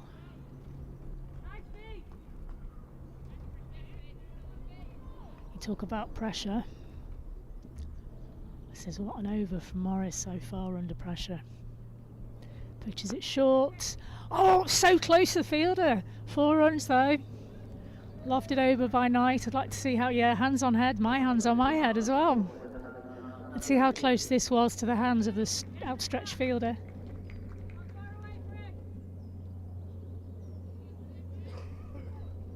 Ooh, hard to tell from that angle, but yeah, well tried anyway. Still, one ball to go. She can get a dot ball from this. She'll feel like she's done her job. Yeah, well bowled, V. Morris. You nearly got a wicket there. Bowled beautifully, well done. Important over, wasn't it? Yeah, Important needed over. that. And so easily they could have. I mean, she's one of the bowlers that potentially these two might have targeted to go after, but she gave them no room whatsoever.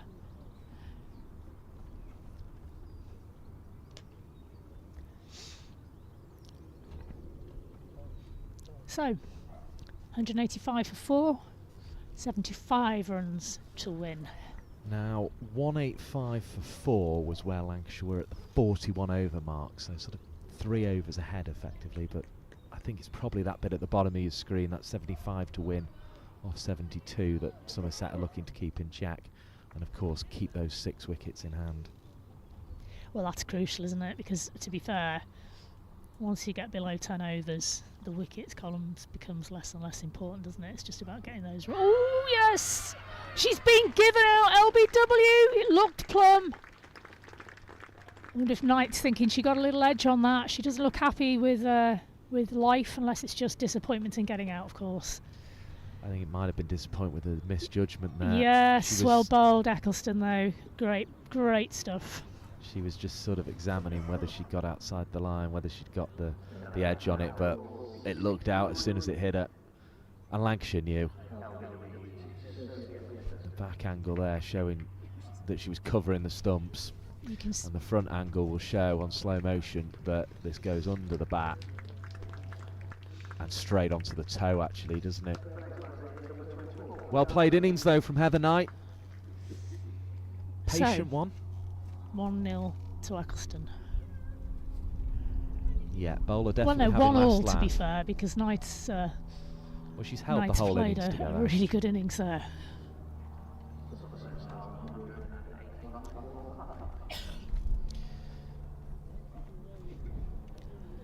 So that wickets column has moved up, which is what Lancashire were hoping for from Eccleston. That's why they brought her back. A well played 63, though. And guess from what? Heather Knight. It's another England player coming in. We haven't even mentioned the vice-captain, Charlie Dean. have we? Yeah. So Jess Hazel has to wait her turn. Yeah. I thought it could be Hazel because she knows what she's doing with the bat, but no harm going for the international experience at this stage. Absolutely not. We've seen what she can do with the bat. So, England vice-captain against England's premier spin bowler. Nice little match-up. Ball from Eccleston. Defensive shot from Dean. We were talking about the potential of a little Somerset wobble. Well, these two shouldn't be under pressure, you wouldn't think. I doubt this. They're too experienced. But listen, anyone can have a wobble in tense situations. But they'll stay calm. You know, they might not get there, course. but they'll stay calm. Another dot ball from Eccleston though.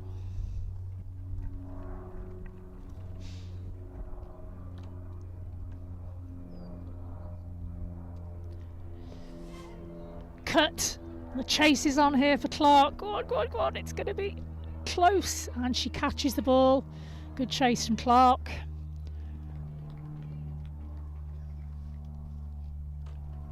Couple of runs there. Nice 73 placed. to win. Off the mark is Dean. She'll go hard on the sweep. Can sort of either cut hard or play the delicate one like that. Knows how to drive. Very, very useful player. Brought an extra fielder in behind the offside for Eccleston. Of course, he was moving it away from the right-hander, a natural ball. So Lancashire will be ahead on the wickets column at the 40 over mark, but Somerset will be ahead on the runs column. Good foot movement, Dean again. Negating the spin of Eccleston, but for no run. Superb over from Eccleston, 2 runs and a wicket from it, the end of it.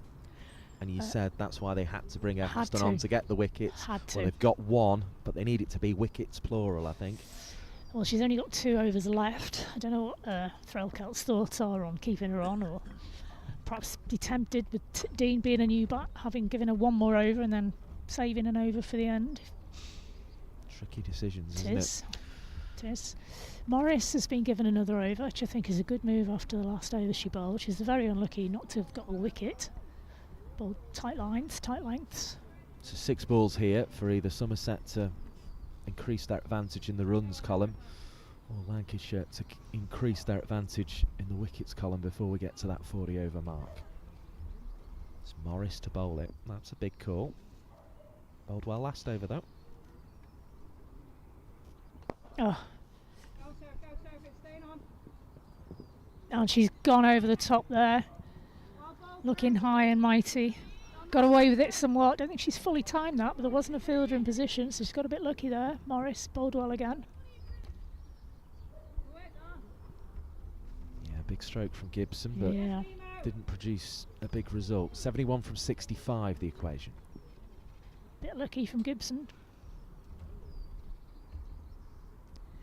Oh, there's no luck involved there. She really got hold of that one. Has he gone for 6? No, just the 4 runs. Swung around and walloped that down to the deep backward square area. Pressure on Morris here. This is a rank bad ball. Across the stumps went Gibson. But actually, I think as a result of seeing where it was pitched, maybe went just before letting go, but it was halfway down, and she knew the gap was there and hit it well. And Crossy, as Crossy does, has just offered her a word of advice, word of encouragement. 6 off the first 2 deliveries though. Pressure on Morris. Fuller, well fielded on that boundary. Well done, 1 run. Despite the loss of the wicket, Somerset back within range of making it less runs to win than balls remaining, but it has stayed there. I mean, it's been a few overs now where it's been right on the brink. 66 off 63, the equation now.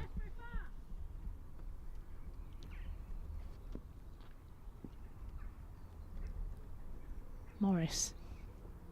Again, she's used her feet. Hit it too well on that occasion, straight to the fielder. Dot ball, well done. As you say, you feel if Somerset don't lose wickets that this chase, they'll be comfortably inside it when they reach 260. She's swung round, dabbed that out towards Smale. On the leg side boundary, another run. It's a total. 8 off it already, it's a bit expensive. Last over. Last ball of the over, and it's a big hit. It's a big hit over the head, over everybody. It's 6, big 6 from the hard-hitting England international, Danny Gibson. Has that swung the tide in their favour? Well, it has. It's made the equation 59 as the 200 comes up off 60 balls. So we said they wouldn't want 77, which is what Lancashire got off their last 10 overs. But they've actually got it down to 59 with that big 6, and that was a important ball for it to come off. And we said it was a big ask of Fee Morris to bowl that over. It's gone in favour of Somerset. Reminder, Lancashire at the 40 over mark were 182 for 4, so they're well behind on runs now, but ahead in the wickets column, and that's kind of how the game hinges. Long conversation between Eccleston and Threlkeld. It looks as if Eccleston is going to throw the ball elsewhere and come back later in the innings. Dean on 3 off 7. Gibson 42 now off 34, having brought up the 200 with a 6. And that is what she's capable of, Danny Gibson, which is why England have kept faith with her throughout all the injuries and the periods of perhaps below par performances.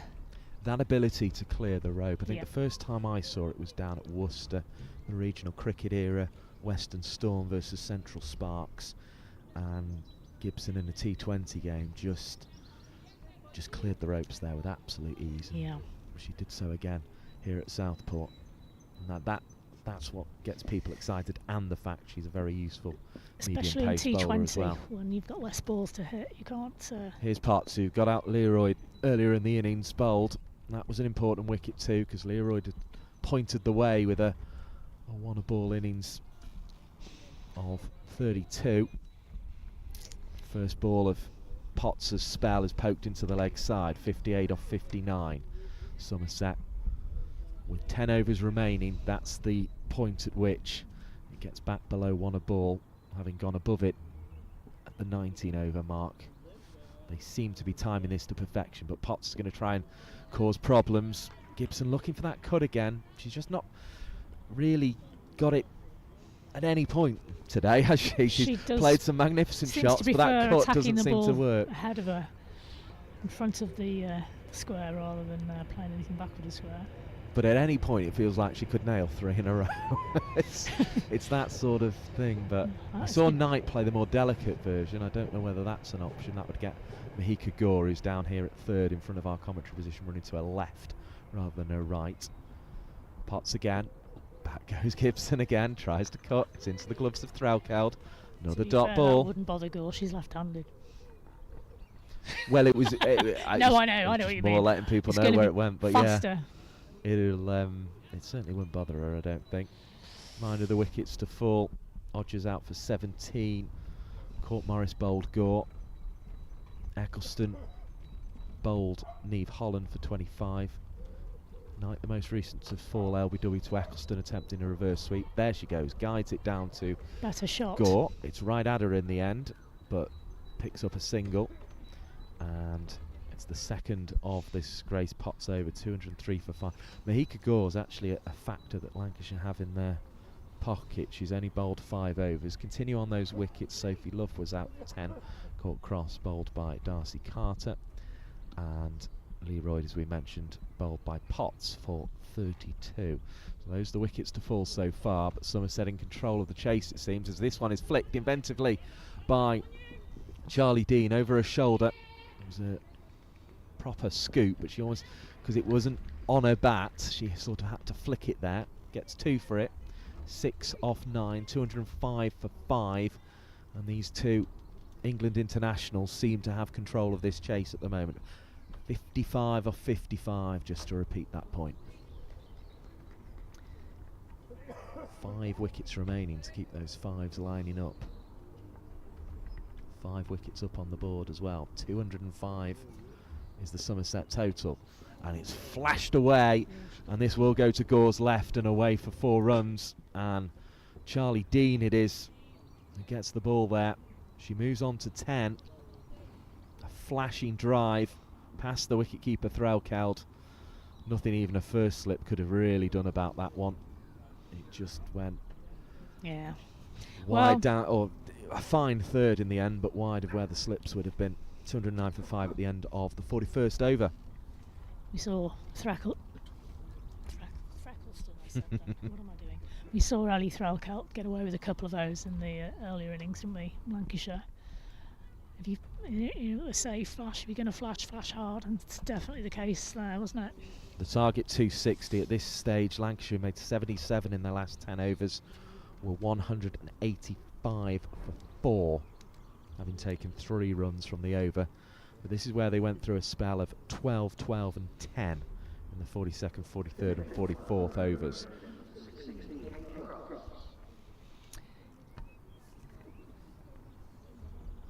The other over that went big in the last 10 was the 49th, which went for 16. Cross back into the attack then. Just retying the ponytail, ready to go. Word with Eccleston. There's a little bit of concern on the Lancashire players' faces at the moment, though. Oh, most definitely. But they haven't given up the fight yet. They'll still be thinking they can win this. 1 wicket. Just change everything. Waiting is Gibson. Bowling is cross. Big hit. Oh, it's gone. Over, long on. Bounces once over the rope. The spectators do the fielding in return. 4 runs to start the over with. And, well, Danny Gibson. Wow. Gibson hit that as if she's after matching the 12 Lancashire got from the 42nd over of their innings. Well, the pressure's off now in this over for these two because Gibson's hit a boundary off the first ball, which is quite often a tactic from some of the better players. Get your boundary early on and then just pick your way through the rest of the over. 47 off 53 with 5 in hand. Yeah, Gibson pokes it this time and he's going to look for 2. Dean laughs as she says no to the second. I think that was because it was never really on. I think she's just enjoying herself. She wants the strike. There's Gibson. 2 away from her 50. What a 50 that'll be. Has to relinquish it for the moment to Dean then, who's 10 off 10. Just playing her part really in a supporting role at the moment. She'd have to take charge if Gibson does lose her wicket. Cross coming in, trying to take the wicket of Charlie Dean. It's over the top of, well, didn't really clear the field in the end. Looked as if it was going to and then bounced once into mid-off's hand. But Eve Jones was interested at extra cover for a moment and then realised she was nowhere near it. Cross seemed interested as the bowler as well. 1 to the total. 215 for 5 on this sunny day in Southport.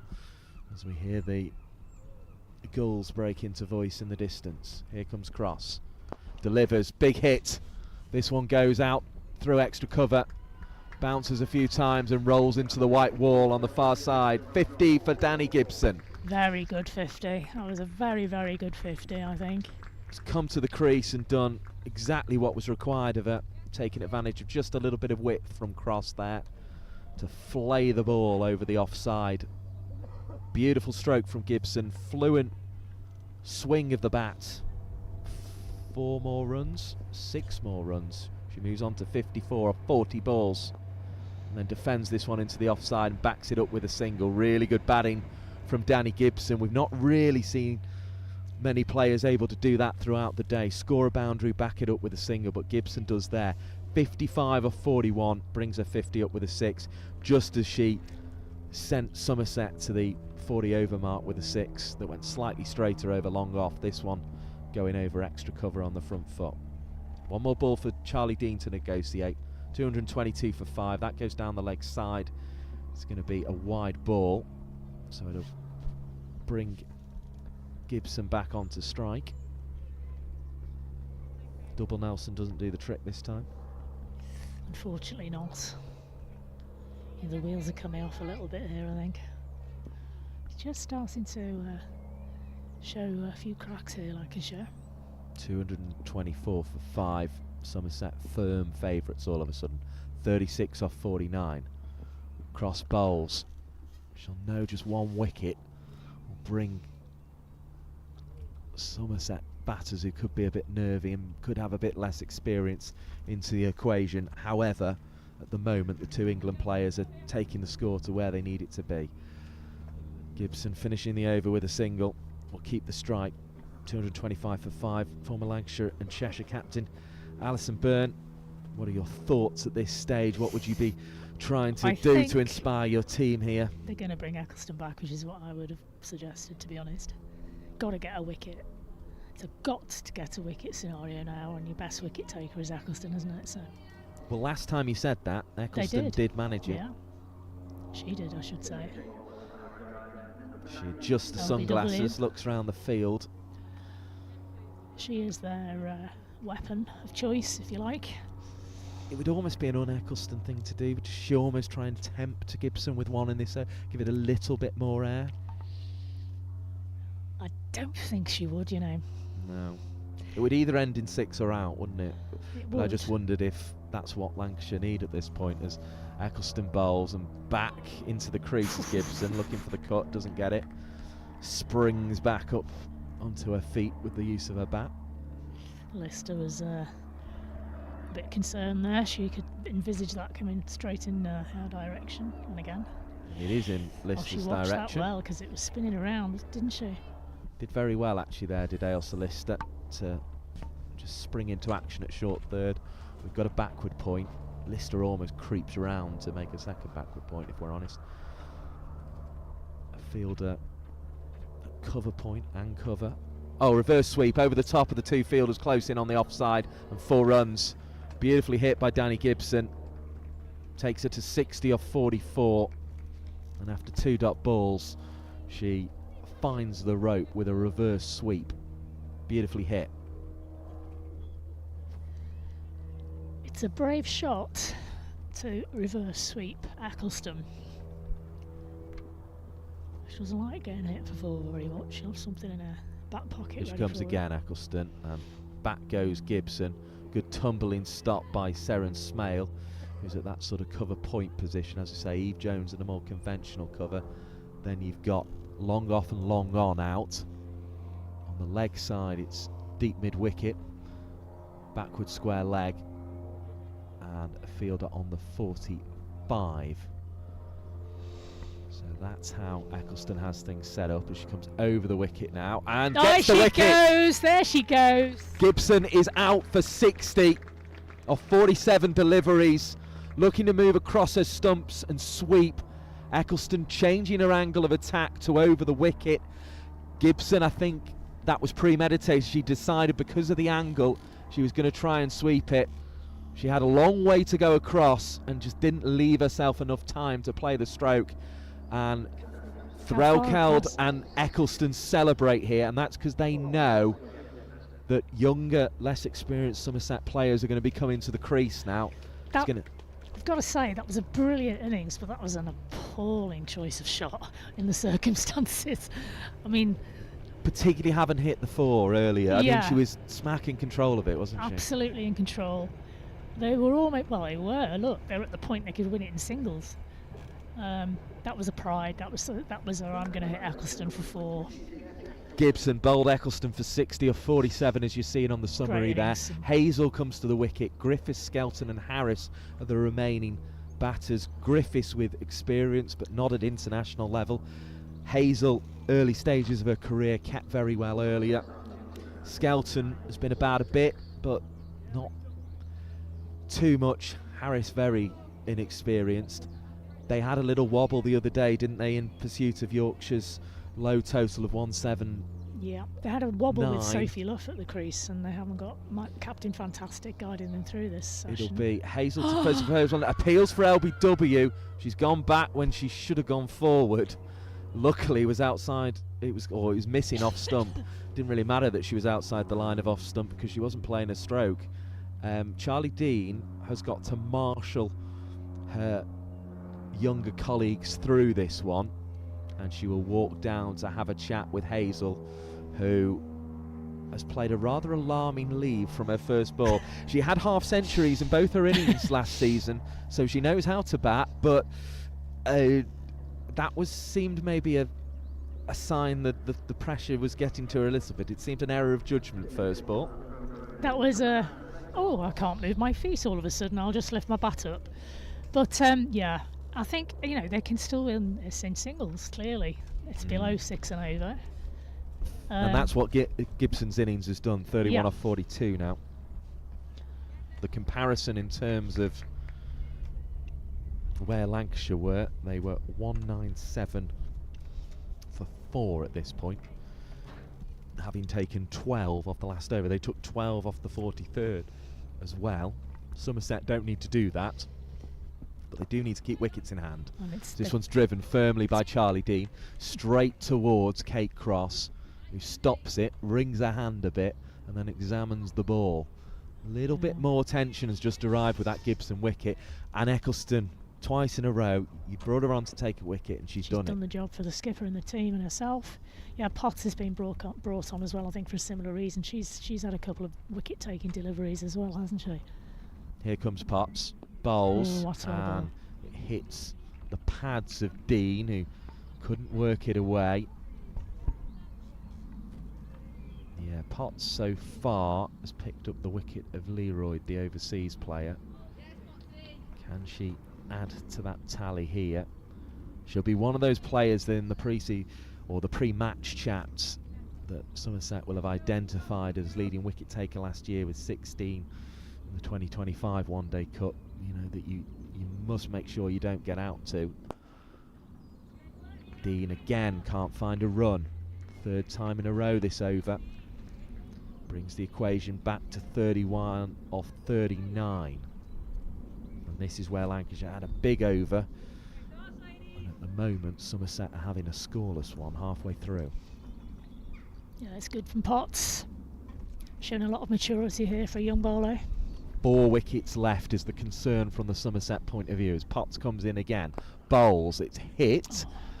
And just over the top. Just beats Kate Cross, is going to go for it with everything she's worked, and what a bit of fielding that is. She's got it. And the applause at Southport will tell you that Kate Cross has kept that within the ropes. It ends up being 3 runs to the total, 2-3-2 for 6. What a great bit of fielding that was for Kate Cross. She almost had no right to get there, but she did. Tense conclusion here. Excellent to see more than 1,700 of you enjoying it on the Lancs Cricket YouTube stream as this one's played away neatly into the offside. Fielding is done out in the distance, one-handed and returned. Potts has conceded 3 and 1 so far in this over. Hazel off the mark, crucially. 1 off 2. That was a better stroke, a more assured stroke, more the sort of stroke that we expected to see of Jess Hazel.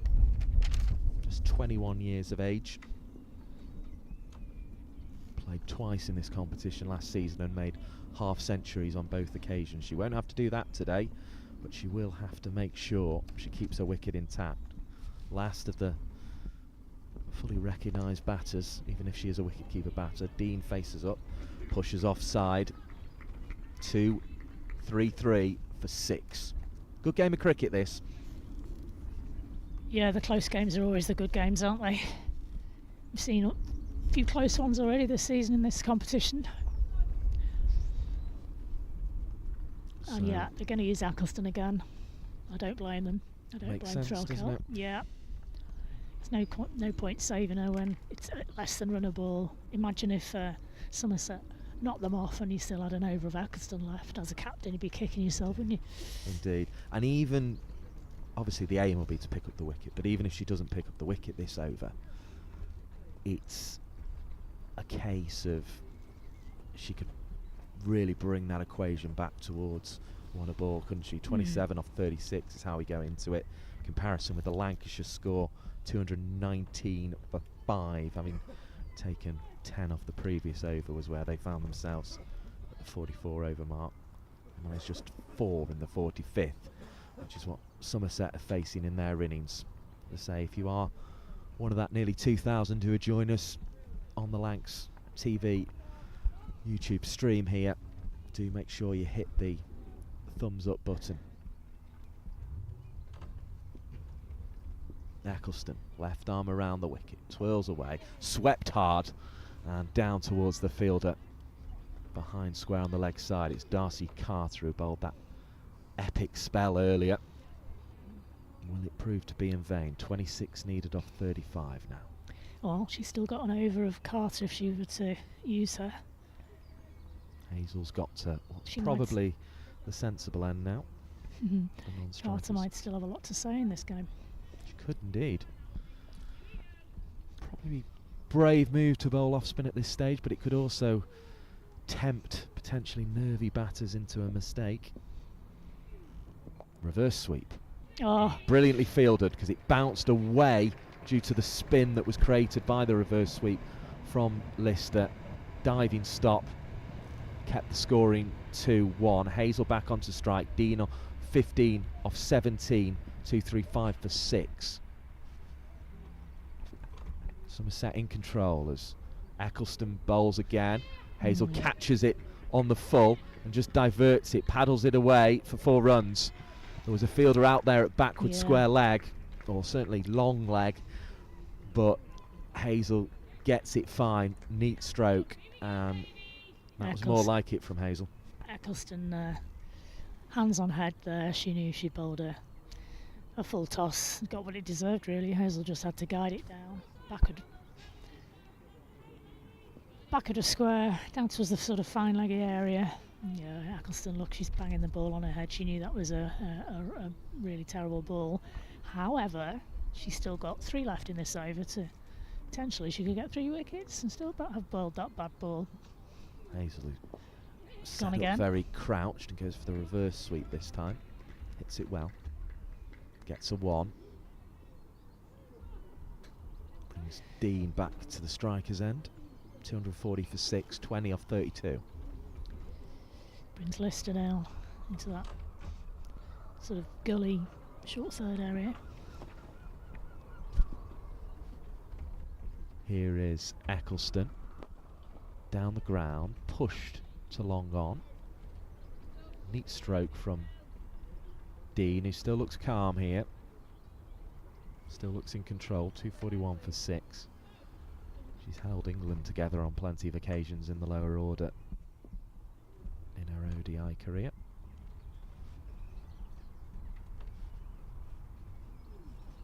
Hazel forward, defends into the leg side, and it's a very vacant leg side. A tired looking Eccleston comes across trying to get to the ball, kicks it back in the direction of the stumps, and that's the end of Eccleston then. 242 for 6. She hasn't got any more in the holster to bowl. Well, potentially Somerset are 3 big shots away from the win here. Yep, 18 off 30. And these two have kept their nerve, haven't they? Done well. Apart from the very first delivery she faced, Hazel's looked calm and collected. You imagine with 1 left they possibly won't use Carter because she bowled 9 overs on the bounce, I think 51 for 1. So that was a pretty epic spell. Morris got a bit of a tap from her most recent over, although that was with Gibson at the crease. She has plenty left. Eccleston's bowled out now, and in comes Grace Potts to deliver and get twisted off the front foot into the leg side. No run. Gore still has 5 left. That'd probably be the wild card here. Potts is on the is in her second to last over. Cross has 1 left. So that's where things stand from the Lancashire bowling point of view. But 18 off 29, it's wickets that they need. Potts bowls, worked leg side. Lister gets a cross. That's good. Well judged single. Good solid stroke from Hazel. That's all she needs at this stage. 9 now. And the board tells the story really at the moment. 2-4-3 for 6 it will move on to with that single.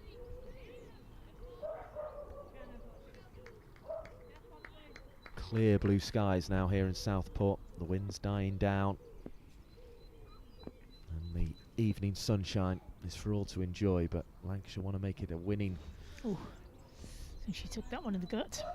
Day in Southport. Good bit of fielding from Threlkeld there, because her opponent Dean had gone down for the scoop and she got across and blocked it, which is all you can really do as a wicketkeeper there. She took it in the gut. We'll see. Well done. Footballer, she wouldn't show any pain anyway, would she? Because they're not prone to over-exaggerate and they get injured, are they? Tough stuff, Ellie Threlkeld. The Knowsley-born captain of Lancashire. Here on the Merseyside coast, trying to find her team away to a win.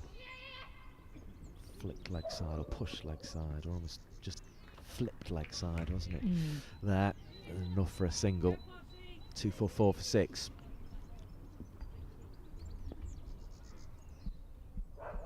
It's been a pleasure to have you with us on Lancs TV.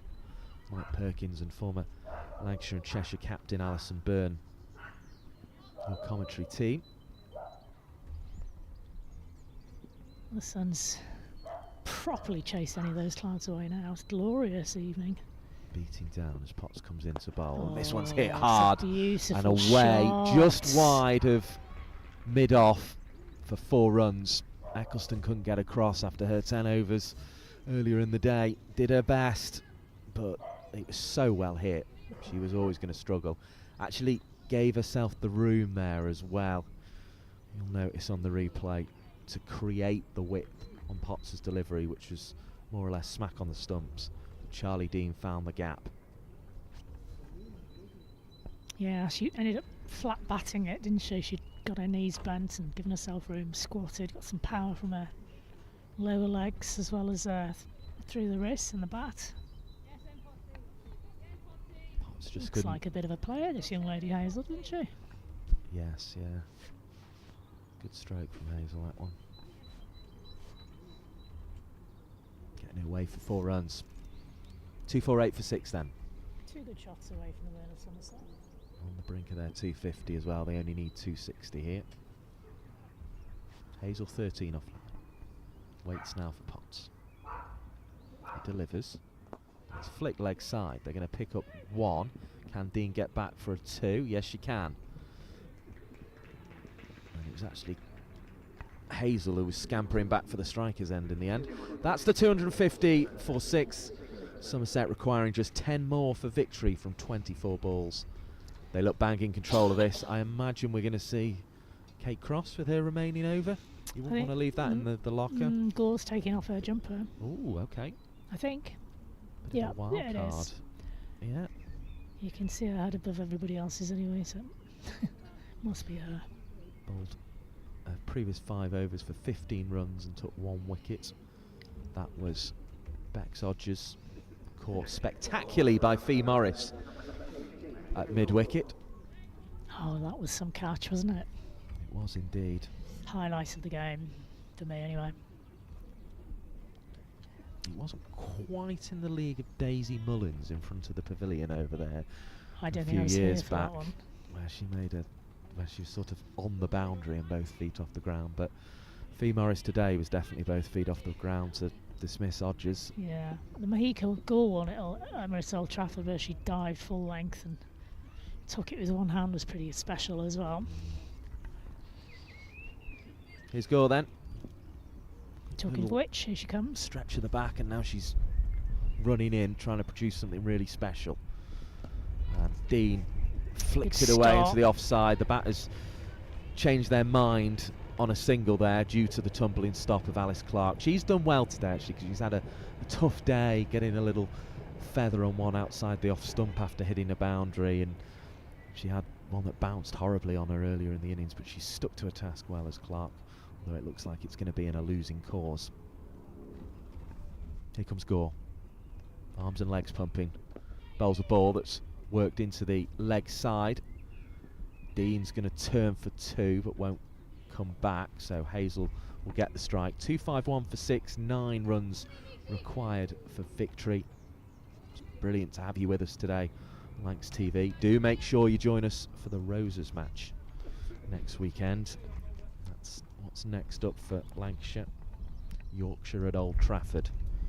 There's always a bit riding on that. Well, that'll be a good one because Yorkshire pulled one out of the bag yesterday, and their tails will be up. Lancashire might on the back of 2 defeats by the look of it. Somerset, who, if they get these 9 runs, will get their second win of the competition. They host Surrey next at Taunton. Those are games the next weekend as Gore bowls. It's played into the leg side by Jess Hazel, and there is no run on offer as a result.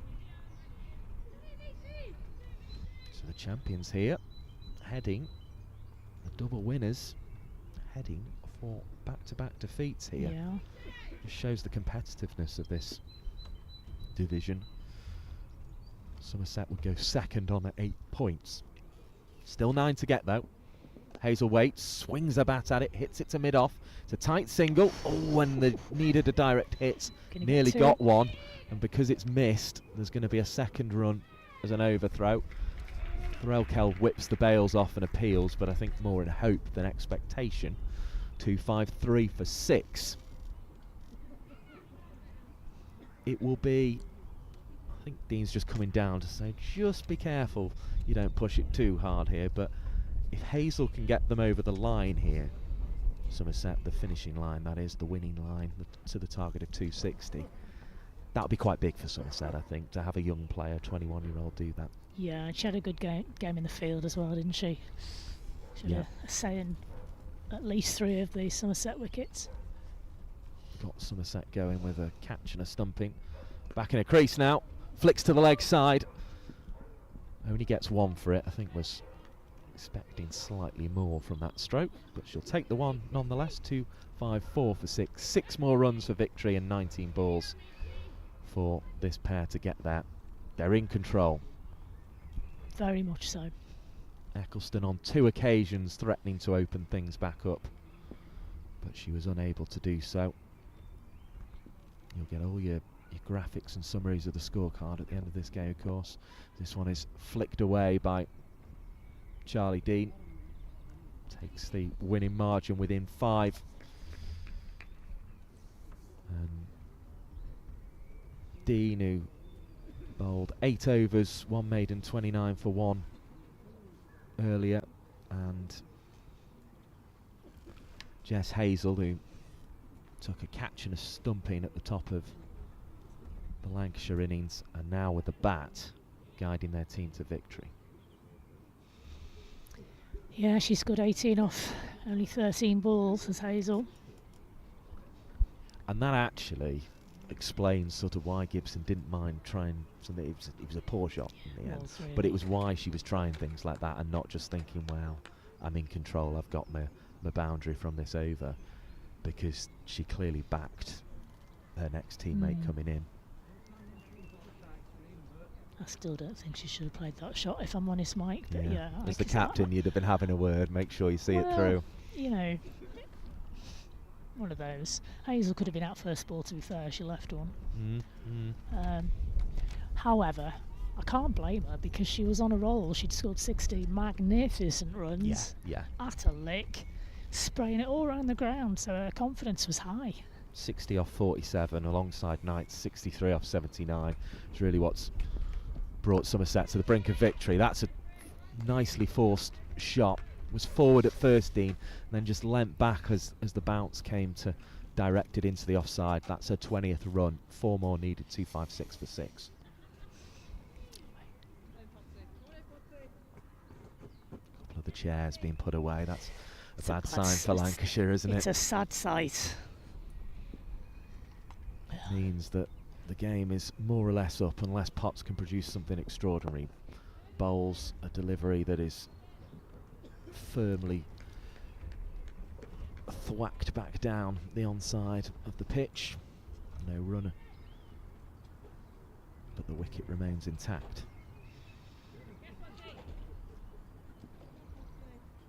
Four runs to win. Lancashire still needing 4 wickets to win. You know where this one's going with 16 balls remaining. Grace Potts racing in, bowls, and Hazel plays into the leg side. Smale across. Hold on to it. Picked up well. Couldn't prevent the single. 2-5-7 for 6. More applause from those watching in the Somerset dressing room. There's a long, long journey down to Taunton. It's going to be a lot easier than it would have been if they'd lost this game, actually. Yeah, it'll be a much more fun bus ride home, you would imagine, with victory. Pushed hard and run hard, and that takes them to within 2 of the target, 1 behind the Lancashire total. Dean gets the latest single. Hazel facing up on 19.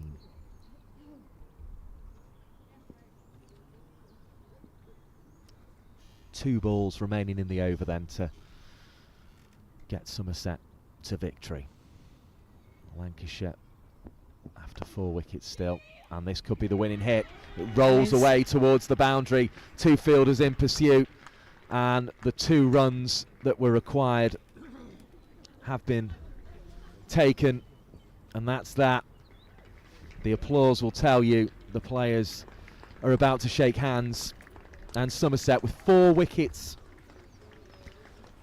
in hand and 13 balls in hand, have won this game against Lancashire. It'll be a 4-point victory. They won't get a bonus point for this one due to the closeness of the margin, but it will send them up to second in the table, and it's a good sign. Somerset were one of the sides that people were tipping to struggle. They struggled over the line against Yorkshire. They've been comfortable here against the double winning Lancashire side from last season. They have. I think 2 factors played a big part in this result. I think it was a very close game in every aspect of the game. They all of the players fielded well. All of the bowlers bowled well. The difference was the quality in batting, to be fair, and obviously Lancashire were missing 2 of their top guns, if you like, and I think that was partially influential, but also the toss as well. I think we both said at the beginning of this innings, this match, that the ball seemed to be doing an awful lot when Griffiths was on. That kept, it didn't necessarily create wickets, but it kept the scoring low, very low for the first 10-15 overs. So I think those 2 things played a part. 28 Taking for 1, Lancashire nothing away from Somerset, though. What a performance, especially 1 or 2 of their younger players like Hazel. But, you know, the class showed through from the England Stars, didn't it, today? Well, do make sure, as the players shake hands, that you join us again, as we say, Rosa's match next week at Old Trafford. It'll be myself alongside Polly Starkey and Phoebe Graham for that one, so that will be exciting.